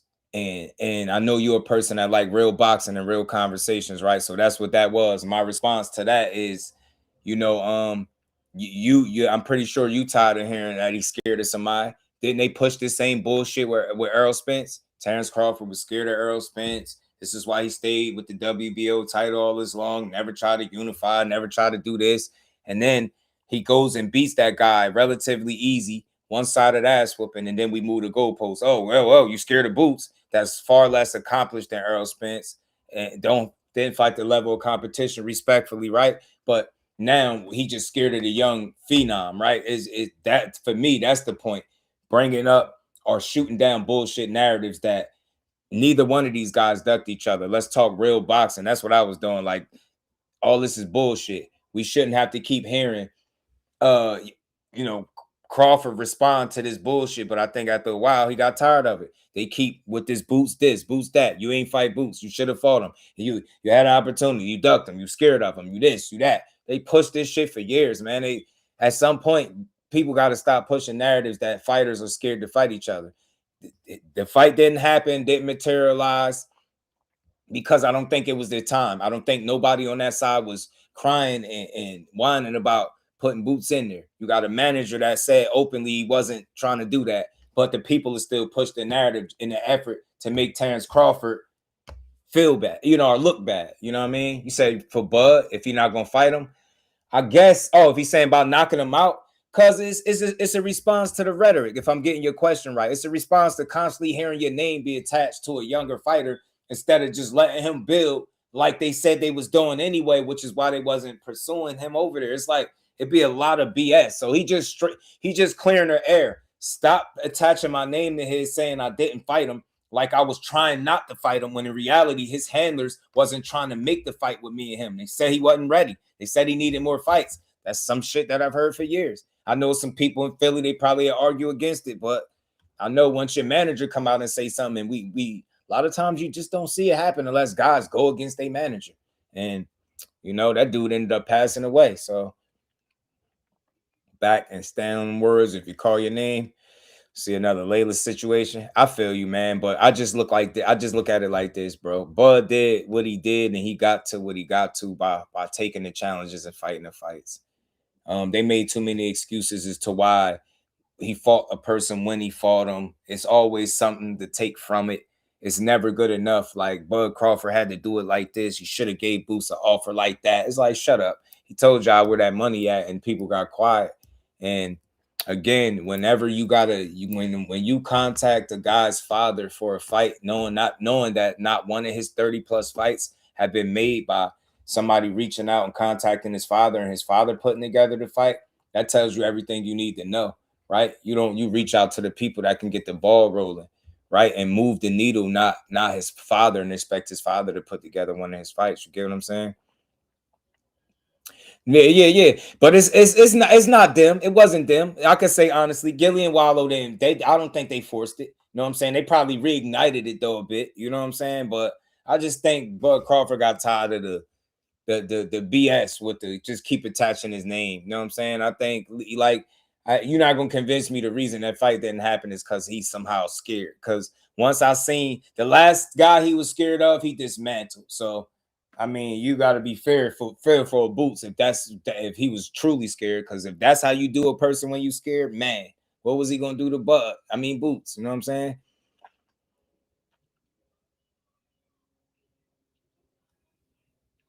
I don't think he cared though. That's me. Because he retired on his own volition, man. He did it on his own free will. He did it at the height of his game, man. At the peak of his game, he retired on top, still being on top. Shout out to Ant McQueen, the professor. You get me? So I don't think he did himself like, he ain't hurt his career or nothing like that. I think his era started at 35, respectfully. I get what you're trying to say, that's me, in terms of people acknowledging it, but fuck that. That shit is overrated. Bud Crawford era is from 2008 to what? 2026, you want to say? From 135 as high as 168. That's his era, right? It was his era. People just chose to ignore it because he wasn't the popular or the most liked guy, right? But it been his era the whole time. That man turned. He fought for a title, became a champion, and been a champion ever since, fighting at the championship level. You get what I'm saying? So I think his era was the whole time from 08 to he retired, bro. People just chose to ignore it, man. And just like with any other sport, they got their favorites, their fan favorites, the people that they like the most. So I'm not going to, I ain't trying to make an argument on his behalf, but I think his era was just what we watched. him beat ass from 35 to 40, you know, being undisputed there, beating ass at 47, undisputed there, beat somebody up at 54, just stuck his toe at 54 to show you his greatness, then went to 68, and then in one fight beat the hell out of Canelo Alvarez and became undisputed. I think that it was his era all along, bro. People just chose to ignore it. You know what I'm saying? Because he wasn't a fan favorite, possibly. But what confuses me the most about the reception or the kind of energy that Bud Crawford get is people say that they want their fighter to be a certain way, to fight a certain way, right? This dude could switch. He mean, he aggressive, he's smart, he defensive responsible, he's crafty, he's versatile, he got punching power, he can box. You know what I'm saying? When he don't want to get hit, he don't get hit. Like and he got dog in him. He can get hurt, bounce back, right? He showed you all of these things, but people rather focus on negotiations with Errol Spence, what fights of his didn't happen that you think should have happened, instead of focusing on what really made Bud Crawford what he was. He's a fucking generational talent, and I feel like people just kind of, they're cool with ignoring what he was because he wasn't everything they wanted him to be in terms of maybe he had a personality. He didn't answer questions the way you wanted him to. He didn't talk shit the way he did. He didn't accept offers and fight the fights at the time you felt like all this stupid stuff. But when you talk about X's and O's and being a supporter of the sport and boxing and the sweet science, he checked all of those boxes and then some. He aggressive. You get what I'm saying? He's smart. You get what he witty. He can bounce back. He got, like I said, defense. He crafty. He switch it. It's a lot he could do, and it's not much he can't do in a boxing ring. So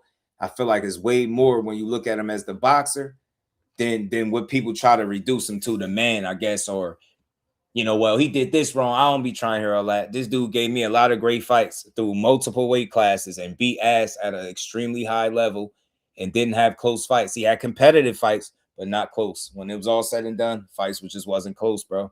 Wasn't close. You know what I mean? Even with Sean Porter, it was close and competitive until it wasn't, right? You know what I mean? He always found a way to separate himself from the competition before that fight was over. You just seen it in his last fight with Canelo. He let you know that, look, I'm the guy. You know what I'm saying? I'm this how nice I am. I'm gonna go up here and beat the number one dude here. And then guess what the fans gonna do? We're gonna complain about how he didn't fight Boots. And my question is, and I know what some people gonna say, would y'all have Boots going up to 68, jumping straight up to 68 and beating the undisputed Canelo Alvarez? Get what I'm saying? That's what Bud did. It's time to look at what he did a lot closer and respect it. That dude really did it. You know what I'm saying? So you had to get your Trill Bill on that last one. You know your body, let your legacy speak. But if you're really ready to step on something, so be it. Yeah, I think, look, fighters can always get that itch. Bud is no different. He could get the itch just like any of these other guys. But it ain't like he begging for fights and trying to be seen. People keep interjecting his name with Boots and saying, this fight would have been like this. He should have did this. He should have did that. Reality, man. Do what works for you, and that's what Bud did. Let me try to speed some of this up, though, when they started talking about the Bud stuff. We needed to have seen adversity. We need to see some of these things that would make up what I like about fighters. And that's why I'm so crazy about Dev, because I watch him challenge himself over and over again. I watch him put himself in the lion's den, in the fire, and say 10 of the baddest motherfuckers in or around your division or on a list. Wouldn't have any of those other 10 fighters do that. And if they say, well, who are they fighting next? Well, then why are you not fighting them? Who are you fighting after that? You know what I mean?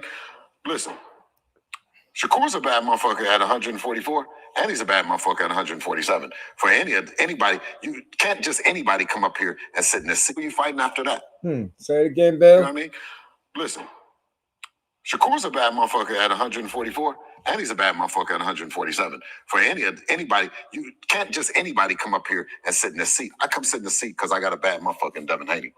Don't make no. I say that all the time, don't I? Can't just anybody just come run up to these dudes and beat them. He gonna be a tough fight for anybody. Yeah, this shit was 2 hours. Let's think about it. Shakur's a bad motherfucker. Over 2 hours. I'm gonna skip some of it. We're not listening to all of it, though. 99.9% of everybody. I'm about to get to the boot stuff. Out of respect of Shakur and boxing and Jay, and out of respect these guys, we don't not talk about them.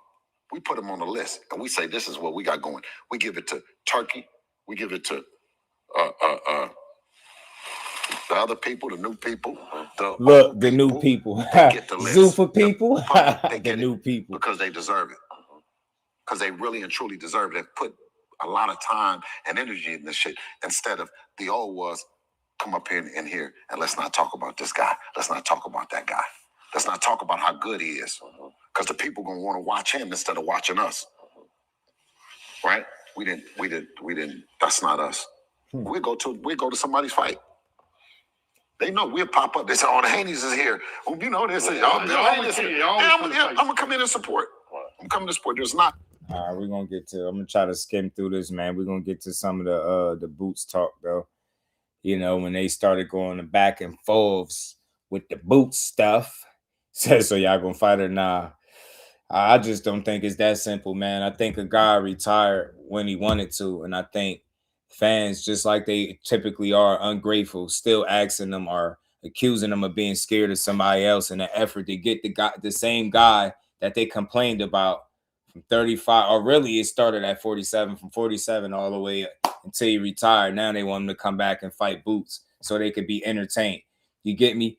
42 fights wasn't enough. 5 divisions wasn't enough. You know, 3 times undisputed wasn't enough. Yeah, you still somehow you had to be scared of somebody. You get it? So it's like, nah, I don't think they gonna fight. I think Terence Crawford is retired. I think the only way, I don't even know. I don't even know if it's a dollar amount. I don't know him personally, but he seemed content with what he's done in boxing. And it seemed like the only people that's not content is not him. It's the people that want to see him lose. It's people that want to see him lose. That's why they like, yeah, come back, do it one more time. Yeah, fight Boots. Yeah, you about to be 40, right?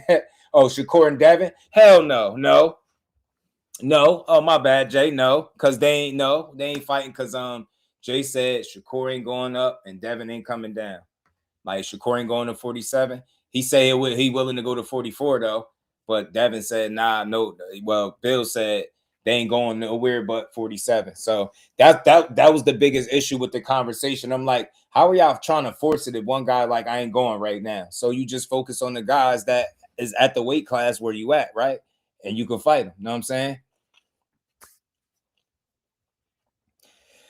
Path you take doesn't matter if all paths lead you to the winner of one fight.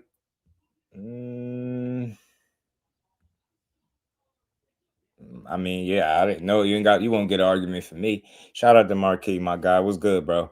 What's up? He said, can you address certain fan base hijacking fighters and trying to pitch them against Shakur fans? For example, Tank Mayonnaise trying to force Mason against Shakur because Tank isn't doing anything right now. It's simple, big dog, man. You got people that's fans, and then you got them super fans. You know, you talking about them super duper fans. I see the play. Tank been on a little hiatus, you know what I'm saying? He been on the sideline dealing with his legal stuff, trying to get his way back into the sport, back into the ring, you know what I mean? And since then, I've seen an uptick of Abdullah Mason talking, Abdullah Mason and Shakur this and that, but the conversation is dead for the real ones because he signed on to Jay Prince after Shakur. I'm not saying they can't fight, but I seriously doubt if his thought process is, you know what, let me put these 2 guys that I manage in the ring with each other because that makes sense. I don't think he's trying to put none of his guys in there because I do think they all can coexist and win without fighting each other. That's just me. And I think if you're in the business, you in the Keyshawn, the Shakur, the Abdullah business, I think you think in the same way. You only make those fights if the money is too good to turn down and both fighters really want it. You get what I'm saying? Like, but since Tank Dog, I've been seeing the Abdullah Mason Shakur talk. I've heard people say Abdullah Mason is better than Shakur right now. He beats him right now. They rate him over Shakur right now. And it's like they want the fan bases to go back and forth. But I think it's a dead argument. Abdullah Mason is a great young talent.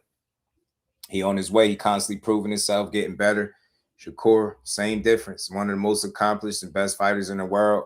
Anytime you get praised as often as he get praised and you talk shit the way he talks shit, people gonna want to see you fight the best. There's nothing wrong with that. They're gonna want to see you fight the dangerous guys. And for a lot of these new fans, Abdullah Mason is the guy for them to put up against Shakur because, you know, Tank is on taking a hiatus. So they picked up with the Abdullah Mason stuff. You started hearing it. Like, notice you don't hear them talk about Tank fighting Abdullah Mason ever. You'll never hear about that. But it's like Shakur and Abdullah Mason. But he got too many brothers. But, you know, that's how I go, big dog. That's how I go. Yeah, I don't think Stanionis is a heavy bag. You know what I'm saying?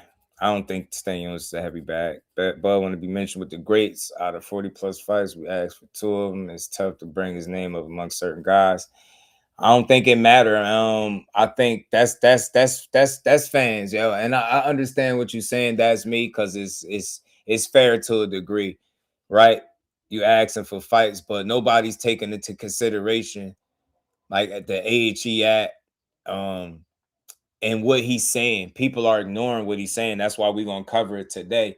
He's not talking from a place of like, just like, you know, he not being random. He not just saying this shit. He telling people what was being said on his end and what was coming from that guy that they're asking him to fight so much. How is it his fault the fight didn't happen? That's what he's trying to say. If they saying he wasn't ready yet, if they saying he needed a couple more fights, and even before that was said, the manager was saying that's not a fight he was looking to make, and it's obvious why he wasn't looking to make it. Because look, my guy's a young, you get what I'm saying? Young talent. I ain't gotta rush him to put him in there with a Terence Crawford when we can do exactly what we've been doing with him. Now look where Boots is at, right? Look at David Morrell. No disrespect.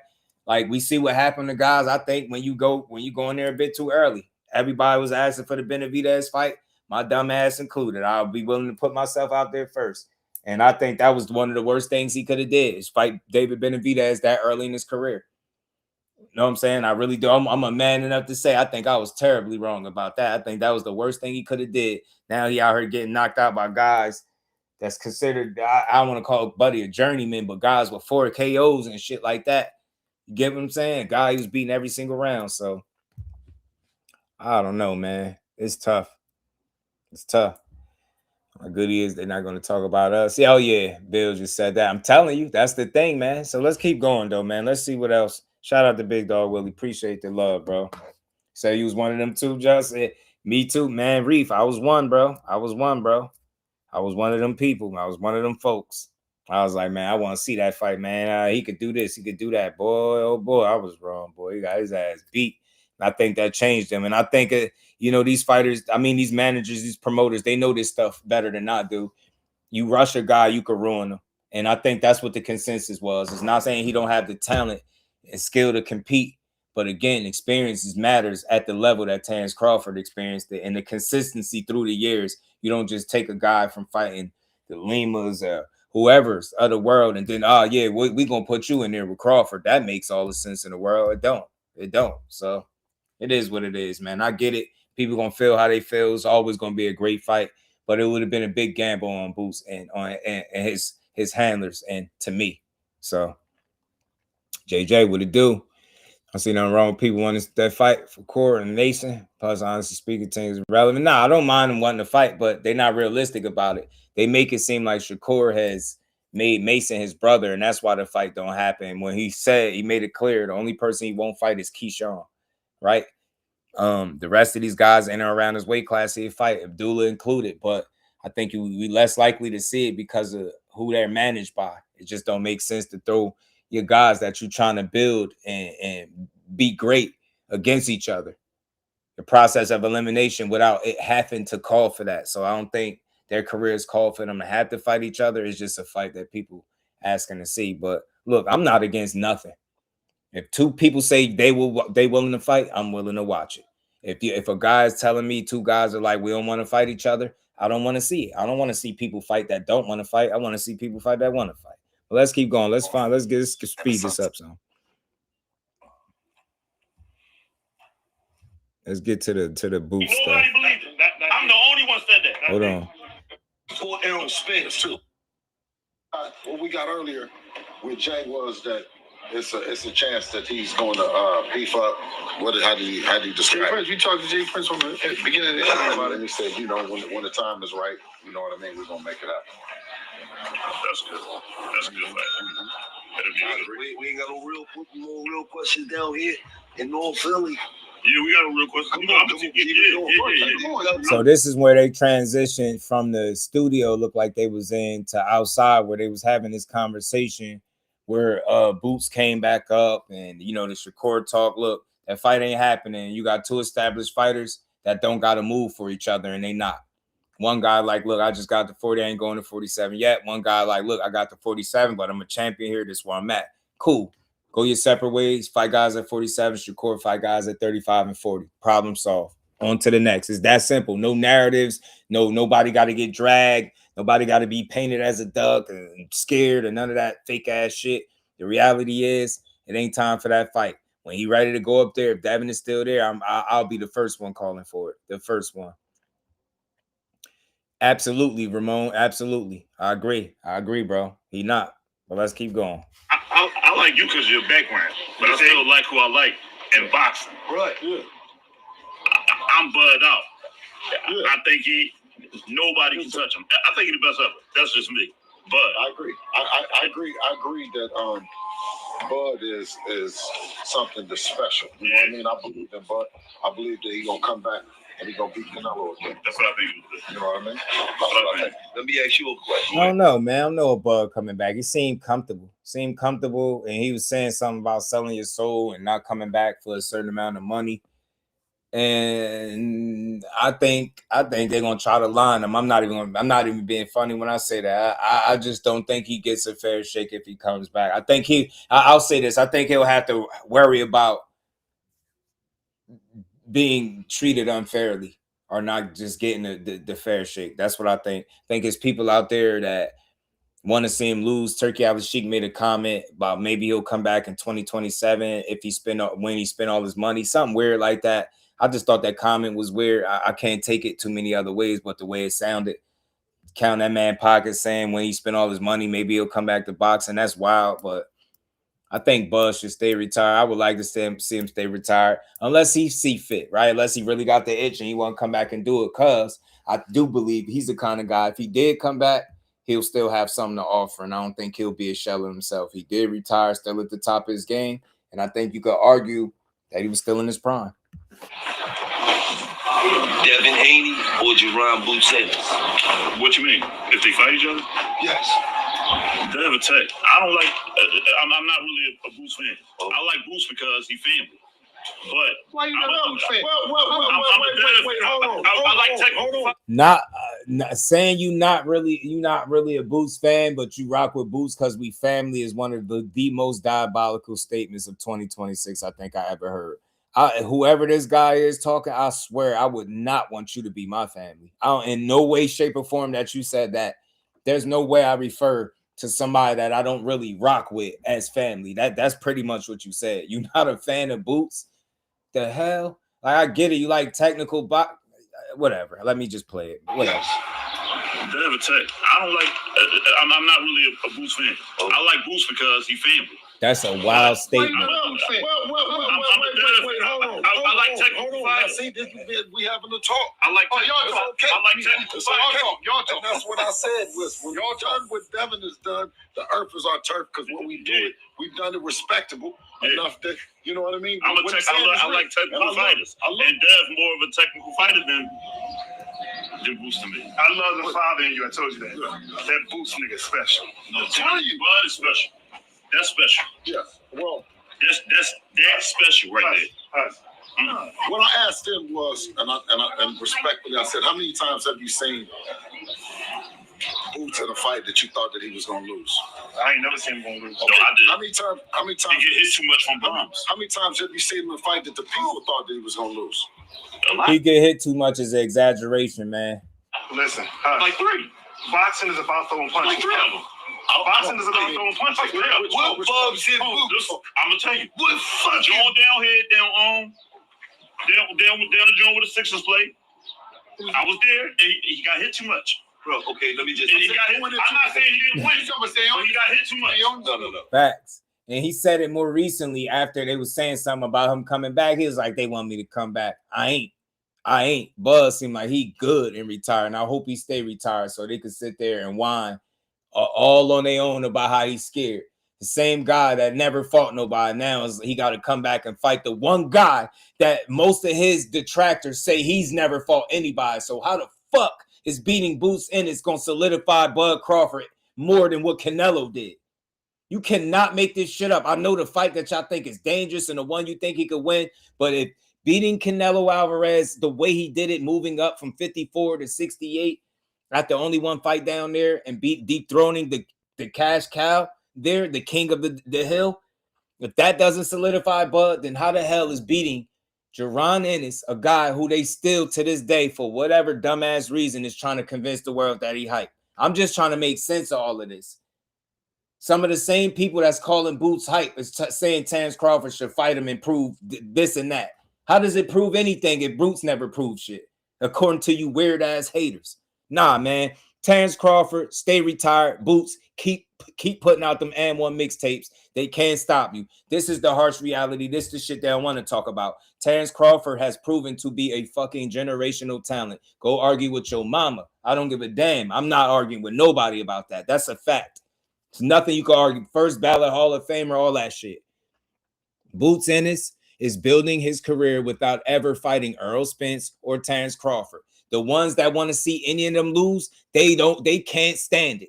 The fact is, Earl Spence and Terence Crawford did fight. But if they would have never fought each other, they would have been super successful without it. But they happened to do it because they stuck to their word. They both made the fight. Right?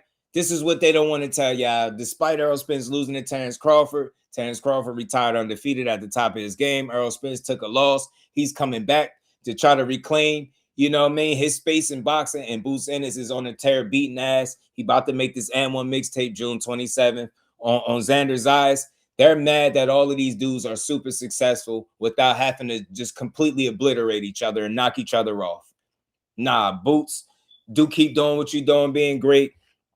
Terence Crawford, stay retired, kick your feet up, and enjoy your family. They want to see you lose. They're not asking you to come back because beating Boots is just gonna solidify how great you was in their minds. They gonna only say, oh well, he should have been did it. He should have did this. He should have. Nah, stay retired. If they can't respect what you did after 5 divisions and 42 fights, 3 divisions being undisputed, beating Jaron Ennis wouldn't change shit. Straight like that. And I mean, would it be a good win? Great win, yes. But it wouldn't mean nothing to these naysayers. You can never make these people happy. The people that's not happy with the work that Terence Crawford put in as a fighter, they will never be happy. They make that shit seem like, yeah, we're gonna see a bunch of 42 and those, but accomplished. You get what I'm saying? Stomping on shit, fighting at the highest level for as long as he did. Yeah, we see Terence Crawford every single day in boxing. What he just did is regular. That's what they want you to believe, but it's not.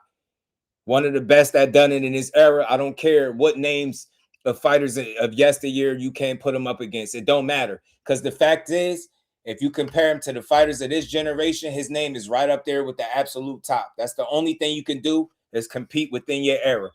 He didn't have to compete against Sugar Ray and anybody else. No Jack Johnsons and Ray Robinsons and whoever other names you want to throw out there. He didn't have to compete against none of them. He competed against the Earl Spences and so many others, the Canelos of the world. That was his era. He proved to be one of the absolute greatest. So if the conversation about Crawford is not that, then you probably fucking hate him.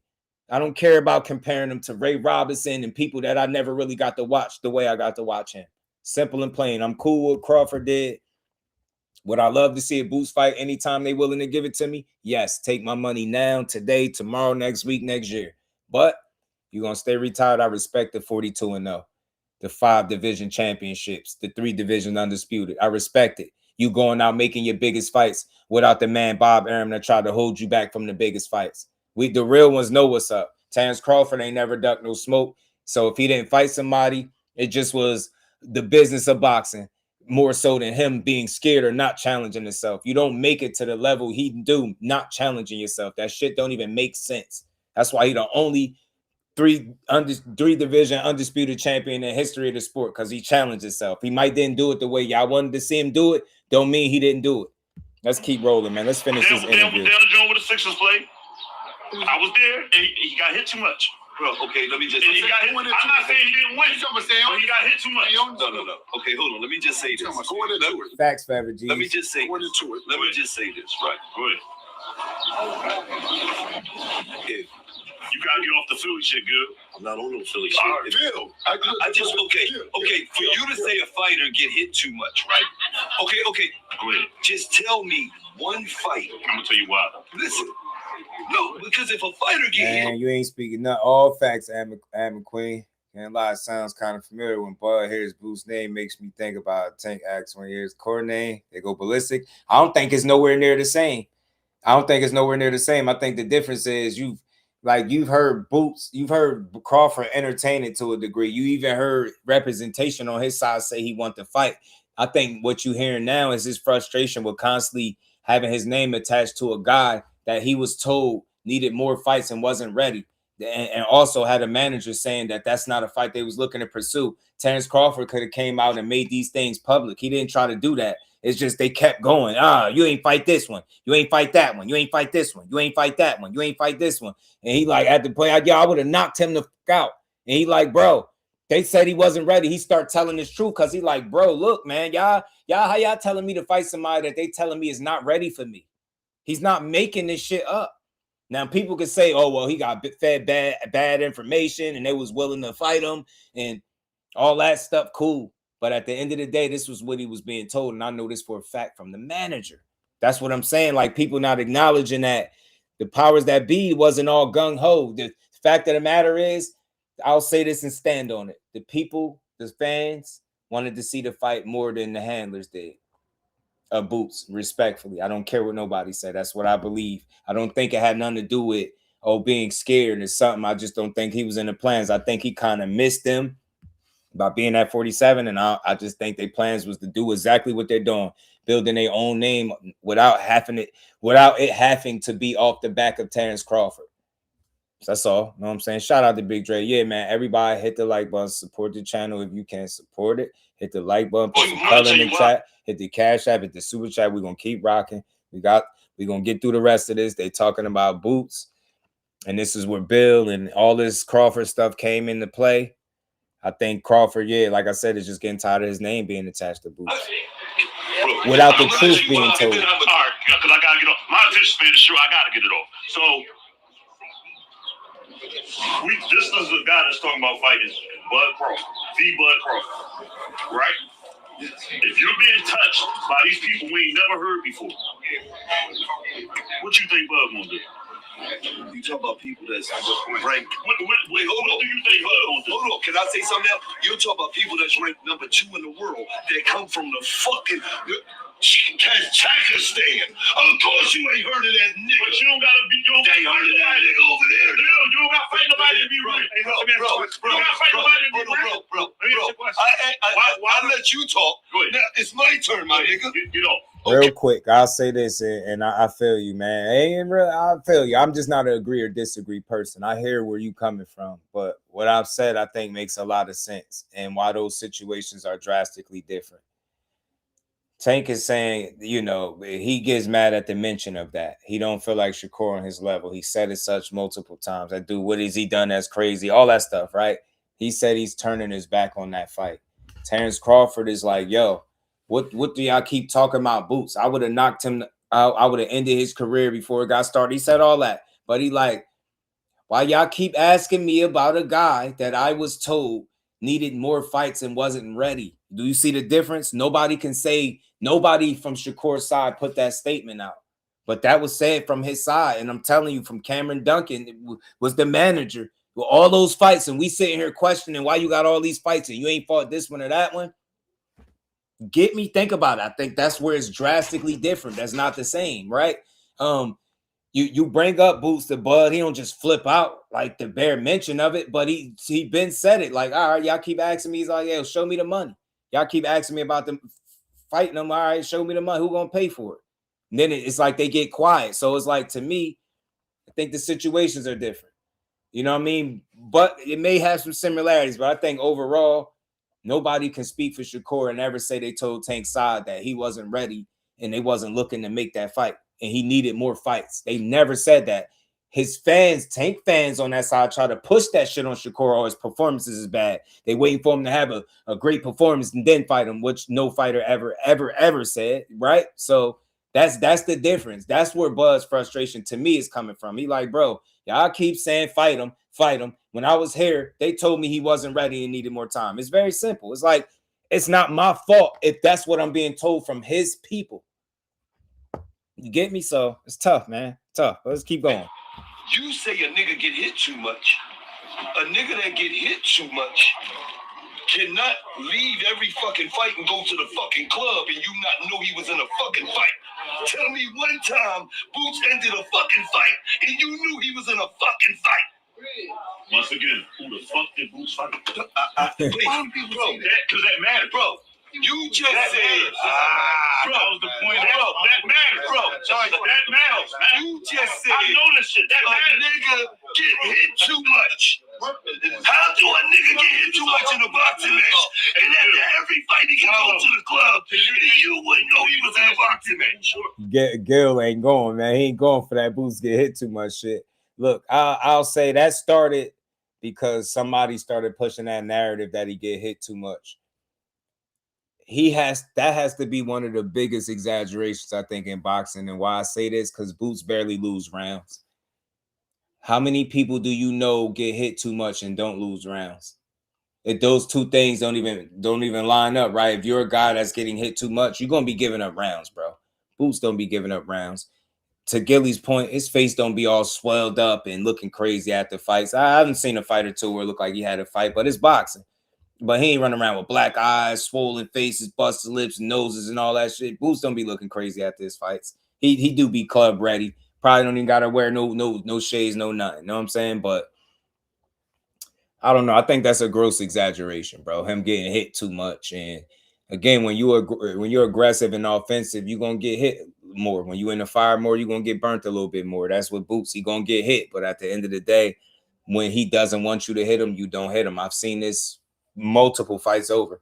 And when he's on his defense and he want to be in his mixtape bag defensively, you're not going to hit him. And it's not going to be easy to do so. I've seen that multiple fights over. It's not the real representation of what happened in Boots' fight.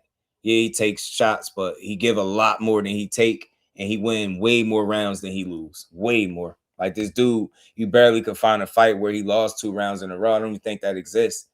So that's special. The guy not losing rounds is special. So think about that. For him to get hit so much and not be losing rounds, what does that say about him? You know what I'm saying?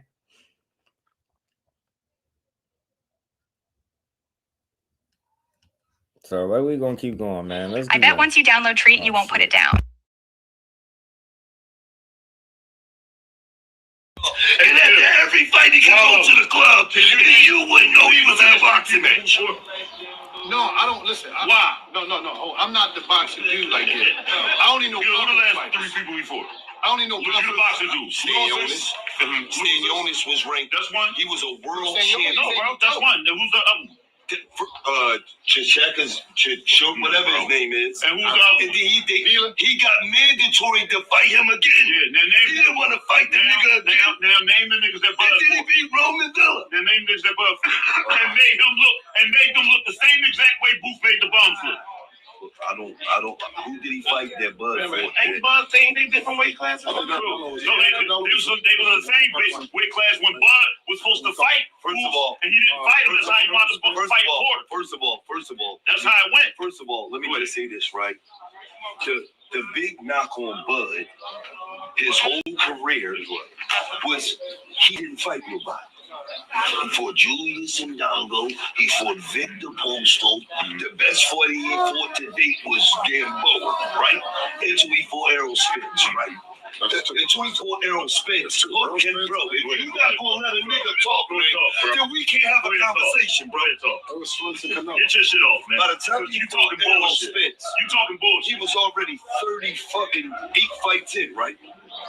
Right? But when he got a chance to prove he was great, he proved it, right? Can I get a turn? Am I right? It's my turn. The difference is with Bud tried to fight everybody that was somebody. They didn't want to fight. That's the difference. That's the difference. How you had the chance to fight Crawford. You chose not to, and that's what he said. That's when Crawford fought Porter. Look that up. Google that. Bro, that's a fact. First of all, let me ask you a question. Bill, can you stand behind me on this? If I'm a show, they don't want to listen. Bro, if I'm a show, that's how he wanted to fight Porter. Bro, this is a guy that just like to talk. He don't know shit about boxing. Bill, let me ask you a question. Can I ask Bill a question? Go ahead, Bill. please. You got Devin Haney, and he's on the zone. You think they taking a fucking check from Black Vision? Oh, come on over to Black Vision. What's the name of that shit? That was here for 2 fights. Black Prime. You think they letting Devin Haney, your politics are the zone fighter, take a fucking check from Black fucking Prime who's been here for 2 weeks? But see, this is why I said before. I'm not talking about. Wait. I'm not talking about Devin Haney being his own. I'm talking about him being signed to his own. Like Shakur signed to them. Like this person. You think they saying, okay, go take a fucking check from Black Vision and pay for somebody talk good? That's my question. This is why I'm saying this. I love Hey, Bozy. Give me I some love of the waters. everything that he's doing. I love Crawford. I love them. But when it comes Give me time some of the to waters. make those legacy-defining fights, those big That's in the fights, freezer, big dog. That's in the could cooler. he make the fight or not? Could he have fought the fight or not? On Black Prime. I'm saying this. It's not about that. It's can you fight the Can you fight the fight? That's it. So you think Boots said no? I'm asking. Now this is where we at. You think Boots said no? You think he said yeah? I know he said yeah to everybody, to anything. Fuck you talking about. You better do your resume. You better check your fucking resume. Boots is that nigga for real. I don't know what fucking eyes you looking at him. He that nigga for real. He's that nigga for real. I think he only needs defense for people that just can't accept the reason this fight didn't happen wasn't on Bud, Cal. That's the best. That's what I got from everything, from all of this Bud talk, from all of the years. People can't accept that the reason that this Boots and Bud fight didn't happen is not on Bud. You can't look and say and point the finger wholeheartedly and say you the whole reason this fight didn't happen. They would be lying. So that's why this keeps coming up. And for me, you know, I go to bat for the narratives. I think it's a disgusting narrative that he somehow avoided giving Boots a chance. It's just ridiculous to me, man. It's silly argument. And like I said before, they try to push this shit with you know, where Earl Spence years ago. Oh, he was scared of him, then he fought him, and then that's how you fight again. When you scared, shit, man. But different. Man, to say he would make the fight, he just said he didn't want to do it for Boots because he said Jaron wants to fight. I think Bud would have won though. That's what I'm saying. That's what I've been saying. Pooh. If his manager is not wanting to make the fight, Boots gonna say yeah because he a fighter, and I don't think he's scared to fight nobody. But that's what your manager is there for, to put you in positions to win, not put you in fights that they not sure that you'll win. And to me, if a manager is not willing to do it and a fighter is, that's the discrepancy right there. So before I even start looking at Bud and him being a reason, you got to look at the other half of the team and say they're not even on exactly the same page in terms of, you know, what's that? He's saying he wanted, they don't want it for him. So you see what ended up didn't happen. So I think he can stand in front of anybody, nigga. What you think? Anybody. Y'all being realistic. Think this fool can stand in front of Crawford, man. I've watched him train. Fuck no, man. He's a monster. Fuck no, man. He ain't standing in front of no fucking Crawford. Big brothers. And I think Crawford is the GOAT. But I think Boots can stand in front of anybody. But Crawford. Anybody but Crawford. He said anybody but Crawford. Anybody but Crawford. Anybody Bud Crawford. You get it? Anybody Bud Crawford. Not but anybody Bud Crawford. Yeah, sure. When has Behind the hands was good, Brody. They just said Devin Haney couldn't stand in front of Brian Norman 2 weeks a month ago. You said it out your own mouth. And then the nigga went down and was like this. This boxing, bro. what? When you come to Philadelphia Slim Pink. and you come to Oakland, you gotta stand on it. If a motherfucker is who you are, then at some point in time you're gonna show the people, because the people don't believe you can do it. Right. I said this. I said if Boots is who I think he is, and Bo's who I believe is, go at everybody and anybody that they say that you can't beat on any network, on any turf. It don't matter who people got. It don't fucking matter. Fight it. What matters That's it. What matters is That's the fuck that it. you gonna beat. Come on, man. Person, That's it. everybody. That's all I'm saying. That you're not. Now I'm just saying this. That's all I'm saying. Now look, I get it, but Bill knows full well that's not how fights happen. Just because, oh, can you fight him? Well, just fight him. It don't matter the promoter, the network. The fact of the matter is, it do, because if it didn't, then nobody would have had to make the statement that we loyal to Showtime. It does matter. That shit does matter, and that be one of the reasons why the fights don't happen. But the whole reason I came here because I kind of level with Bud Crawford with the frustration a little bit. Like, bro, when y'all just gonna shut up and just accept the fact that I'm him? I mean it. I mean it. Okay, you think he couldn't have beat Boots? That's cool. Had that opinion. That's fine. You think Boots would have won? No problem. But to keep trying to push that he was scared and he somehow didn't give him an opportunity and ducked out and avoided and retired just to not fight him, stupid. It's stupid. It's stupid. It's something stupid. It's a dumbass argument to make. Open a Chime checking account. Everybody That's all I'm believes saying. that you're not. Now I'm just saying this. That's all I'm saying. Prove that you're gonna do it. When we went to Australia, There's a difference between knowing business. That's all I'm saying. There's a difference between knowing business and being a nigga from North Philly just saying, just go and fight. Just do it. Like he ain't got business people that's saying, no, my nigga. Yeah, like them numbers gotta add up, man. If that's the case, Victor Virgil Ortiz will be fighting Boots right now, right? Because he want to fight Boots. But his promoter like, nigga, we'll go to court first, nigga, before you fight Boots. Right. So it's not just that simple. They gotta like him. It's not that simple. Gilly is right. It's not that simple. It should be that simple. We feel like it, right? Y'all in the same weight class. Y'all both want to fight. The money is there to fight, right? But nah, dudes be having plans, and nah, it just don't be that simple. You mean to tell me it's a business shit, bro? You mean to tell me? You mean to tell me if you're one of the biggest boxing promotions in the game, in a boxing promotion that just come out of nowhere and is here for 2 months, it's like, oh, we doing one fight with Terence Crawford and we want to fight Boots. You think they're letting that shit go down, bro? I wouldn't. Is it letting it go down, Bill? Another gotta make sense. How you let us? You ain't letting your son just fight somebody. He can't say that. That ain't never full of no fucking black vision. He called it Black Vision. Is crazy. We've taken. Damn. Gil called BLK Prime Black Vision. Damn. He said he ain't never fight on no Black Vision. Shit. Neither did Boots and Terence Crawford. They wasn't gonna fight on it. Or Haney, nobody fought on that Black Vision. Cecil, what's good, homie? He can't say that ain't never full of no fucking black vision. Yeah, people don't be on the same page, three heads. It's not always about people lying, and that's what they trying to do. Paint either whether you trying to paint Boots out to be the liar or his people. It's a matter of being on the same page at the same time, the money being there, the opportunity, and fighters and both sides working out a deal. We don't be getting that far a lot of time with these situations where we be doing all the arguing about who avoided who.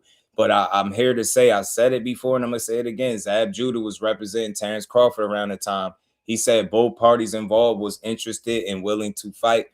But the business with the Avanesian fight presented itself, and there you go. The rest is history. So you can either argue about that, but I'm pretty sure as a fighter, being in the know, he could have easily painted, Boots out to be some type of duck if he wanted to, but he didn't go that route. That shit is lame. It's corny, and that's not why the fights don't be happening.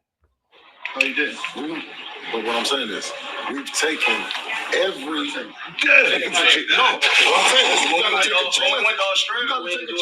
You gotta take a chance with the brand. Bro. We went to Australia twice, bro. Hey, I'm telling you. Twice. Hold on, wait. Come on, bro. Let's just be real. We got these cameras on. Yes. Right. I've been to Devin Haney's house.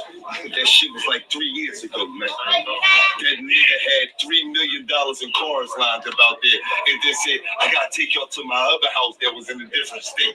That nigga didn't get no pennies to go to Australia. That thing getting paid good, nigga. Who you? Hey, listen. Hey. Fuck you. Bill, sit here. I got another car. Thank you. I just got the big Rover. Thank you, son. I got the V12. Thank you, son. He told me, we didn't do it for the money. Shit. Everything Bill negotiates. That's for the fucking money. Makes sense. Especially when you're a dad. You're a dad. You just can't be letting your son fight. You think Bill should let his son? Shout out to my dog MLC. You feel me, bro? I'll be on it. You know what I mean? I know a little something. I know how to make logical sense. He said, look up the WBO list for 2021, August through November. Bet. 46,000 miles to Australia to fight a nigga for a little bit of money. No, he didn't. Hey, that got paid millions. Yeah. But what I'm saying is, it get real loud. What I'm saying is, when did your favorite fighter stand a chance to lose? That's all I'm saying. Why? No, if you believe in him, why is he not putting himself in his team, putting him in a position? Just wait a minute, that's just like Jordan. That's just like Jordan. I'm gonna answer that question real quick. That shit sound cute, but nobody is not. If you got a great team, it's not their job to put you in positions where you could lose, bro. Any fight is being in that position, if you want to be honest, because anything can happen, but it's not nobody's job or their team's job to put them in positions where they can lose. I get what Bill trying to say. I think he articulating it the wrong way. I get it.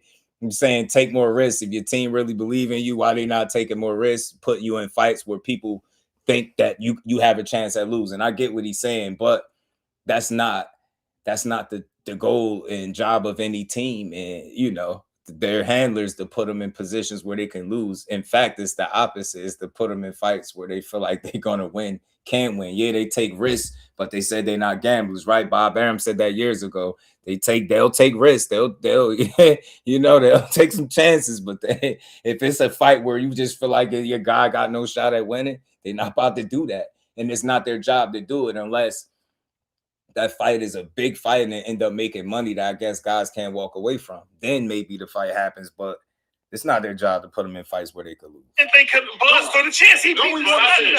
When Chris Smith, I was the only one saying he gonna knock him the fuck out. Ain't nobody believed it. I'm the only one said that. Not me. That's the only one said that. Okay. I've been in the gym with Bud. I've been in the gym with. Hey, listen, you know why Bud is great? You know why Bud is great? Canelo.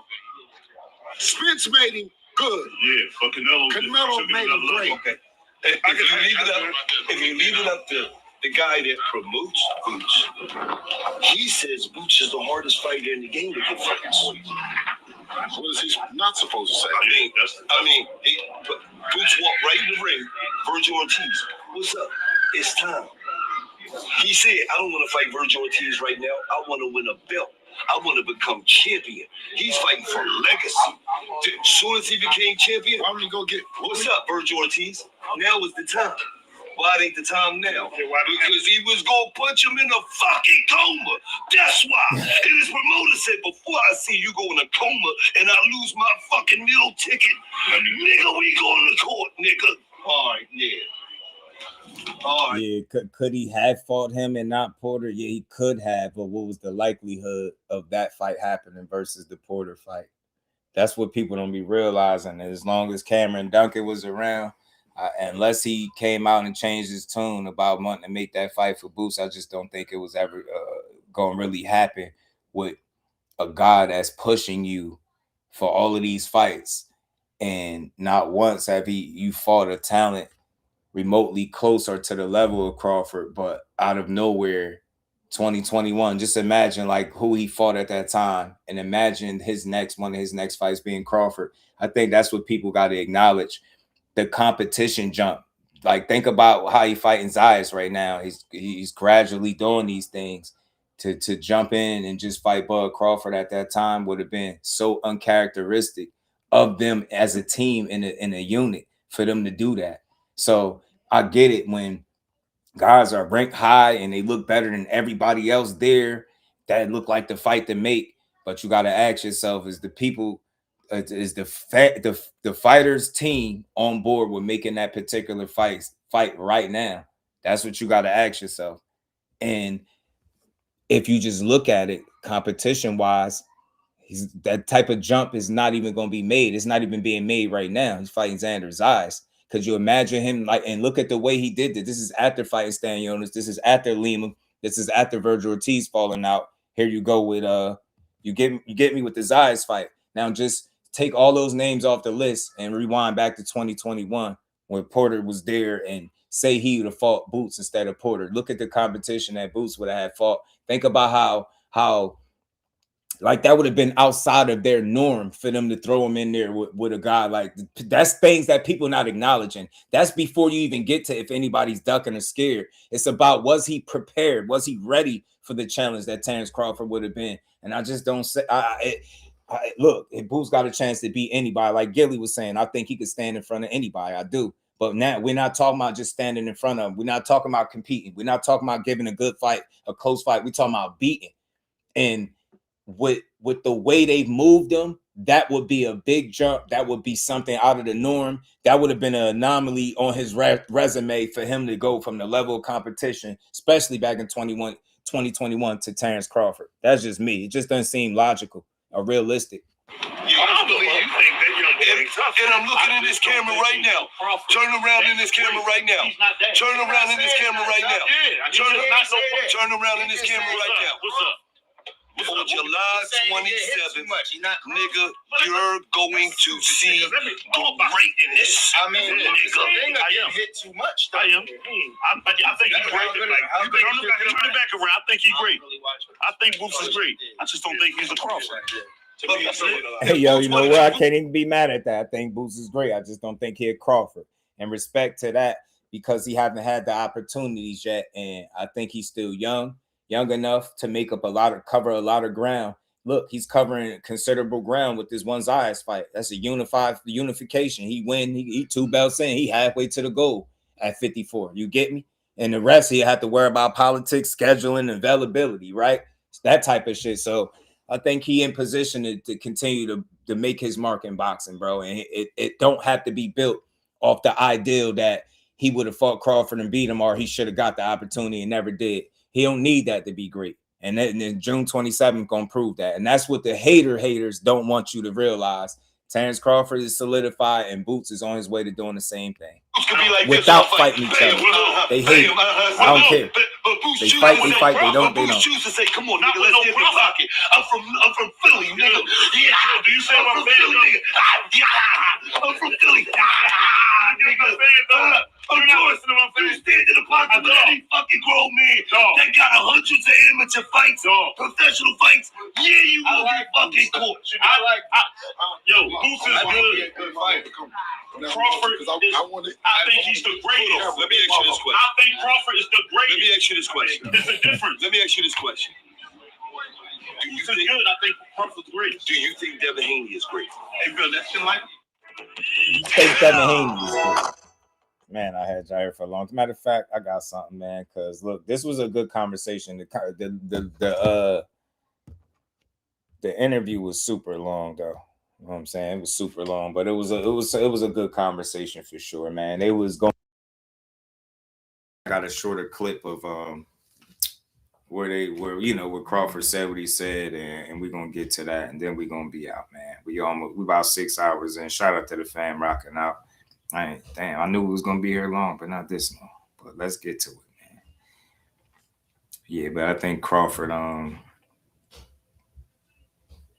I think that response was warranted. I think that response was sparked again, like, from all that constant talk. You get tired of somebody saying what you're not willing to do. Like, again, no matter whatever that guy does, it's not going to be enough. And I've watched it through the years. People make excuses for why he win fights. It's never just give him his credit and move on. It's like, yeah, he did this, but it's always a but. And that's how I've seen it. Like, especially once he got to 147, people got really sensitive, man. And they kind of ramped up the Bud Crawford hate train, and it got weird. You know what I'm saying? It got weird. It's like, man, this dude is winning fights at a high level, but we focusing on personal life and negotiations that we not a part of that don't affect us. It's just weird. Bunch of weird stuff, man. But hold on, is this it?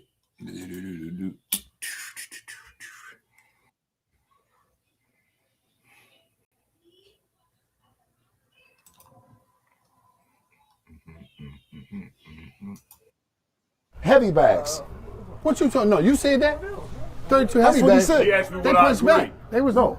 You won't say the fights. You saying the fighters that Boots I'm saying when you wasn't had qualified. I'm saying when you had on that thing that you was talking about. Yeah. When Boots was punching him. And you was standing right in front of him. is a heavy bag. Stanionis is a heavy bag. Listen, I'm gonna tell you this. Huh? Stanionis a heavy bag. Is he a heavy bag? Huh? Definitely Stanionis a heavy bag. He's not a. He's not a. Is he a technical fighter?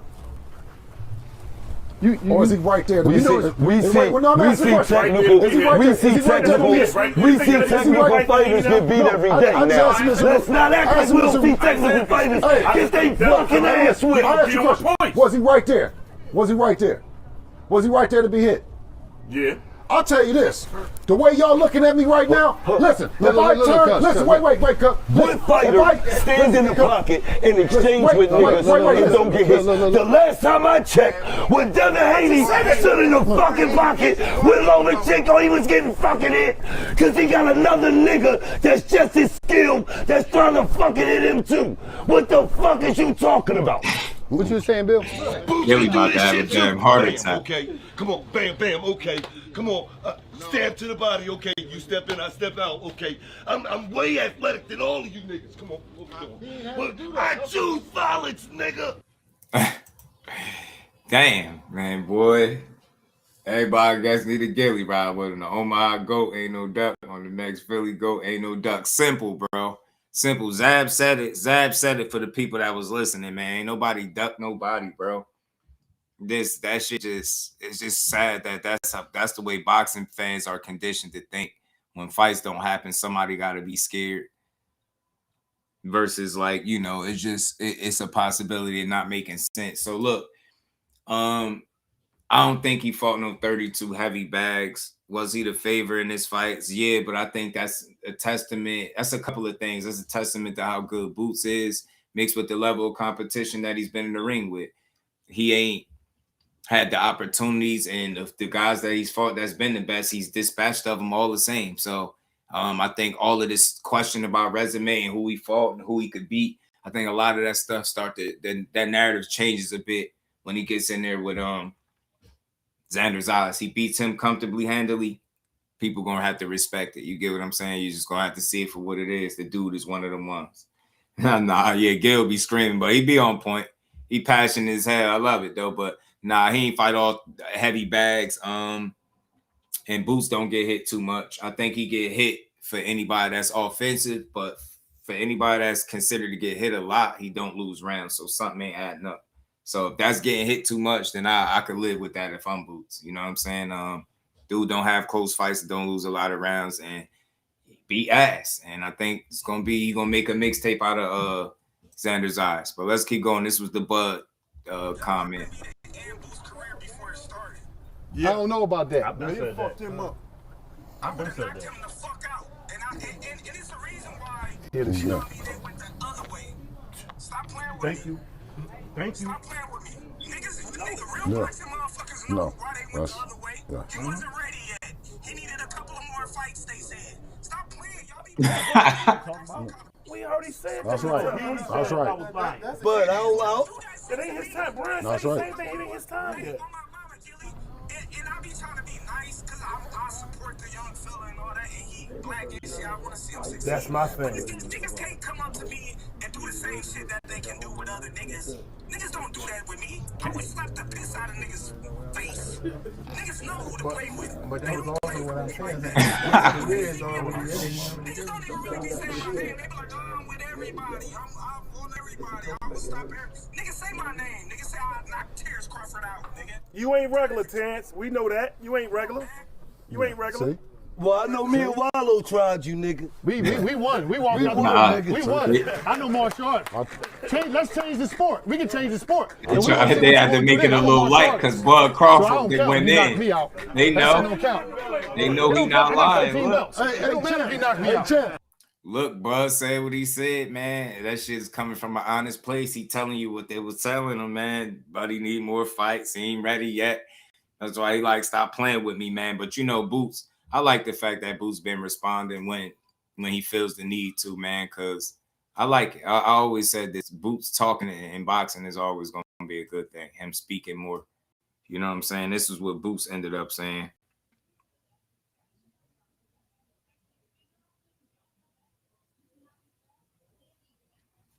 Shout out to my guy, man. So this is what he said. Clowns, dog. Y'all say and do anything. We locked in June 27th, 2-weight unified champ. Loading in the new.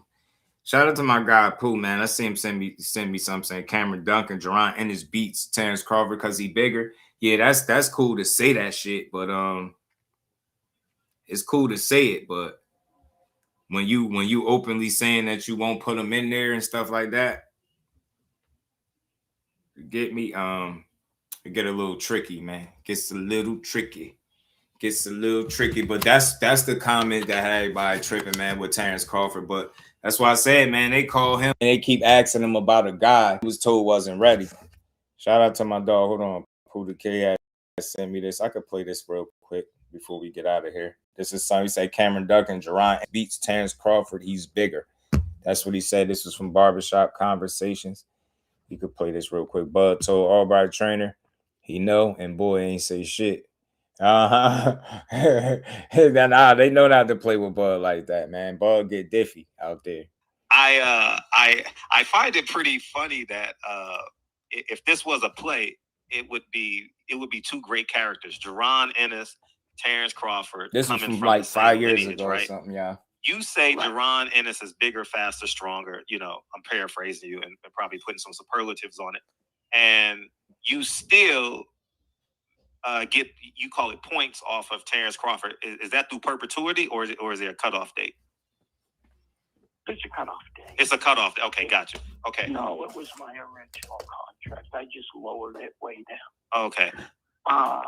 So if they were to fight, you'd be like Don King. You always walking out. You getting a piece of the winner. Not quite the same. Okay, I know. This is nothing. But it'll probably be. It may be gone by then. I got to look and see. Okay. It's coming up. I know that soon. But I would want that fight if both of the guys want it. And when I was quoted, the guy who called me from England and said it, he made it sound disrespectful. Believe me, I'm not ever disrespectful against Terence Crawford. He can fight, you know that. And the guts he showed in the Gamboa fight, and you know, he has a way of overcoming things. Tremendous fighter, great fighter, Hall of Fame fighter. And he made it sound like this guy's gonna that. And, you know, he goes, "Who's bigger?" And I said, "Ennis is bigger." When he started, he was a lightweight. He won his first world title at lightweight. And Ennis came into the sport as a natural welterweight. So who's bigger? Who's taller? Who's, you know, he started going through all this stuff with me, but I didn't mean it like, oh, he's just going to blow him out of there. And, you know, that's not what I said. And then the headlines were bigger, faster, stronger. Yeah, it was all that. You know, he's a $6 million man.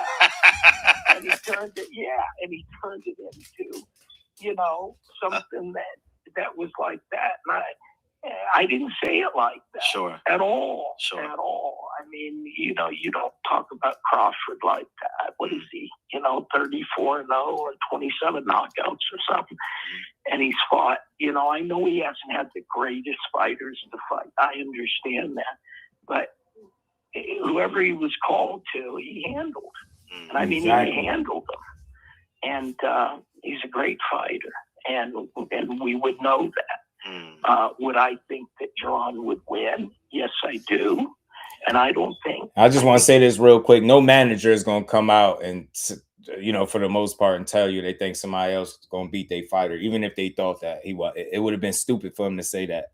Jaron's a guy who comes along like Mayweather, or like Sugar Ray, the greatest of all time, Ray Robinson, or Ray Leonard, or you know. And I think Roy Jones is right there. I think Roy Jones is as good as ever lived, and I told him that. So, you know, those are great fighters. Hearns, those type of guys. And that's Boots Ennis. And this is the first time I've had a guy that just really jumps off the map immediately and fast. And, you know, I just moved him along like I want to move him. And they've allowed me to do that, the network, and I think we're going to wind up with pound for pound the best fighter in the world in Ennis. And after watching Brandon the other night, I know he's got to step up. He's very young, but he's got a lot of ability. And I'm not comparing him to Ennis because that's not fair, in my opinion. Comparing anyone with Ennis right now is just not smart. He's so great. And he's going to show it. And they can keep stepping and they can change opponents and they can say, oh, he hasn't fought anybody, and they can say that. But as he keeps, destroying people, that guy the other night had never been stopped, and 30-something fights, tough guy. And, you saw that uppercut. Yeah. I mean, he didn't bend his knees when he threw it. Isn't that scary to you? Yeah, he's a special talent. Definitely special talent. Definitely. He's such a talent. He got it all, sees everything. And I said, wasn't that guy fast? I said, Boots, come here. Hey, wasn't that guy fast? He goes, no. So I saw everything coming before he threw it. Yeah. I said, I don't even understand that. But Mayweather was the same way. Everything you threw at him, he saw it before you even think about throwing it. So it's a real gift from God, and Ennis has it. And I'm really excited and he wants to show everybody, and he will. I told him, just please be patient and just keep doing what you're doing, and your time will come. And it will. Shout out to Pooh, man. I respect that, man. Like, but you hear it to a degree in that. Like, I ain't saying nothing wrong, but just telling you, man, just be patient. You gotta listen sometimes. These people be saying, like, yeah, he feel like he's fighter or beat whoever, but where did you get the notion that that's the fight that they actively pursuing? You get what I'm saying? That's all, and that's where people got it wrong. But bro, like, these teams be having plans for these fighters, and I know he knows full well about putting a guy in there before he's ready to. So, because you can't on one end talk about how great Crawford is. The reason you're able to say Crawford is that kind of great is because he's proven. And I think that's what it came down to. You can think what you want about your fighter. They all supposed to think a certain way, right? You promoting them, you pushing them for a reason, right? But when it comes to putting them in there with them challenges, that should get different. And I just don't think if you're building a fighter, Terence Crawford is the guy that you seek out to try to validate your fighter off. The first big name is Terence Crawford. Shit just is like, people got to use common sense and logic, bro, and look at his career, how it's been moved, and tell me a point in time where he just jumped in competition that steep. That would have been a really steep climb, a real big jump, and I just don't think that would have been necessary. So on one end, he's telling you how great Terence Crawford is, and he's saying Boots is too, but we able to come to that conclusion about Terence Crawford again because of what he was able to prove throughout these years of being here and being great. We've seen it, and where that now Boots is at the point where they questioning him same way they was Crawford, and he got to continue to prove that he great, and I think that's what he gonna do, bro. I think that's what he gonna do. So shout out to everybody in the building, man. Hit that like button, man. They made it like because Bud said he was smacking. Nah, yeah, nah, they know that shit to get because they know Bud a little throw it off. Bud a little throw it off, man. He wasn't going he wasn't playing. He was dead ass. Like, I ain't saying nothing would have happened, but Bud one of them guys. That's Mr. Focus on your fight for you not make it to your fight. I've always said that. He the type of dude that'll get you outside the ring. That's not somebody that you go to playing with, Bud Crawford, in my opinion. But I think it's been a fun conversation, man. We over 6 hours in. Shout out to everybody. Make sure y'all all hit the like button, sub to the channel, support the grind. We're gonna keep building. It's a lot more we're gonna get to and cover tomorrow. This was some good interview, man. It was a good interview from Gillian Wallow. Wallow's super passionate. You know what I mean? Bill Haney did what Bill do. You know what I'm saying? Like, hopefully we get some confirmations on these so-called updates and different little halfway announcements that have been coming out about this Zuffa situation, right? I just want to see what's real, who's going where, and what fights make sense, man. Because I think if we can see what the landscape is in terms of who's going over there to Zuffa. I think we'll figure out what fight could make sense, right? It's not like rocket science, bro. If you think Bud Ducking? Hell no. Hell no. Bud Ducking? Hell no. What you hearing? What you listening to?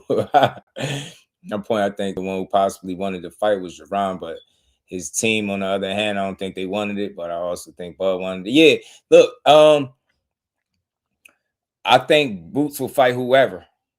But I just, I was about to say, I think Boots will fight whoever, but I just think it came down to what the intent and what the plans was. And when I hear somebody say just be patient is not saying, yo, we about to fight Bud Crawford.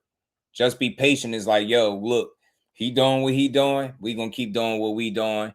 And when that fight presents itself, yeah, we'll take it. But right now, and that's what I hear. You know what I'm saying? Yeah, he'll be bigger, stronger. He'll beat him in this. It's easy to say that, but Terence Crawford is proven, right?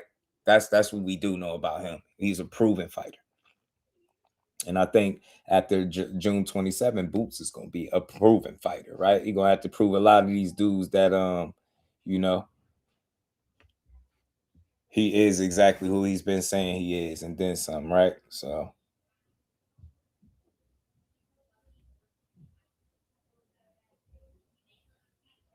But real quick, just a couple quick notes before we get out of here. We seen his fights over this past weekend. Sunday, David Morrell, man, I thought I was a little bit tough on him. Look, man, I ain't gonna completely jump shit, but I gotta rethink like how I look at him. I gotta reanalyze David Morrell. I do think the David Benavidez thing caused him some real issues. I think that fight changed him. That's something I want to talk about tomorrow. I want to address that and some other stuff, but yeah, big upset for David Morrell, man. We're gonna get into that more tomorrow. Fabio Wardley. I was gonna touch on that a little bit, but that fight was brutal. Shout out to Daniel Dubois. I did say I thought he was gonna win.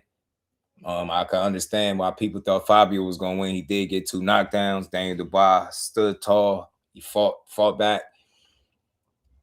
Stayed disciplined. His pops, his trainer, motivated the hell out of him, slapped him up, and he went out there and got it done. He stopped Fabio Wardley. But I want to talk about the UK and the refs and what we were seeing. I love blood, just like everybody else. I love to see a war, and I like to see people go out on their shield and all that. But I think that was the worst display of refereeing that we've seen in a while. I think they really was trying to let it happen to Fabio Wardley, man. It seemed like they wanted him to win or something. They wanted him to just like snap back, recover, bounce back, and just, find a way. But that fight got ugly, man. It got really ugly, real bad. You get what I'm saying? Show the narrative by making the best fights happen. No slander.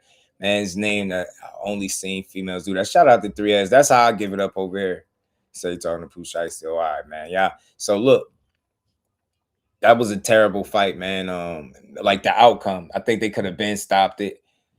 They let that fight go way longer than it needed to. David Morrell, he need to be more disciplined. It's a chance that he could be a ruined fighter since David Benavidez. But we're gonna talk about more of that tomorrow, man. We've been here over 6 hours and 15 minutes. Hit the like button, sub to the channel. Appreciate the love, appreciate the support. We're gonna keep building, y'all. 1 break at a time. We'll be back tomorrow. So a lot more we're going to get into, y'all. So enjoy the rest of this good Monday. I hope all the ladies enjoyed their Mother's Day yesterday. Shout out to the queens. And shout out to the real ones, the day ones, the channel members, the moderators, man. I'll see all of y'all tomorrow. Peace to the fam.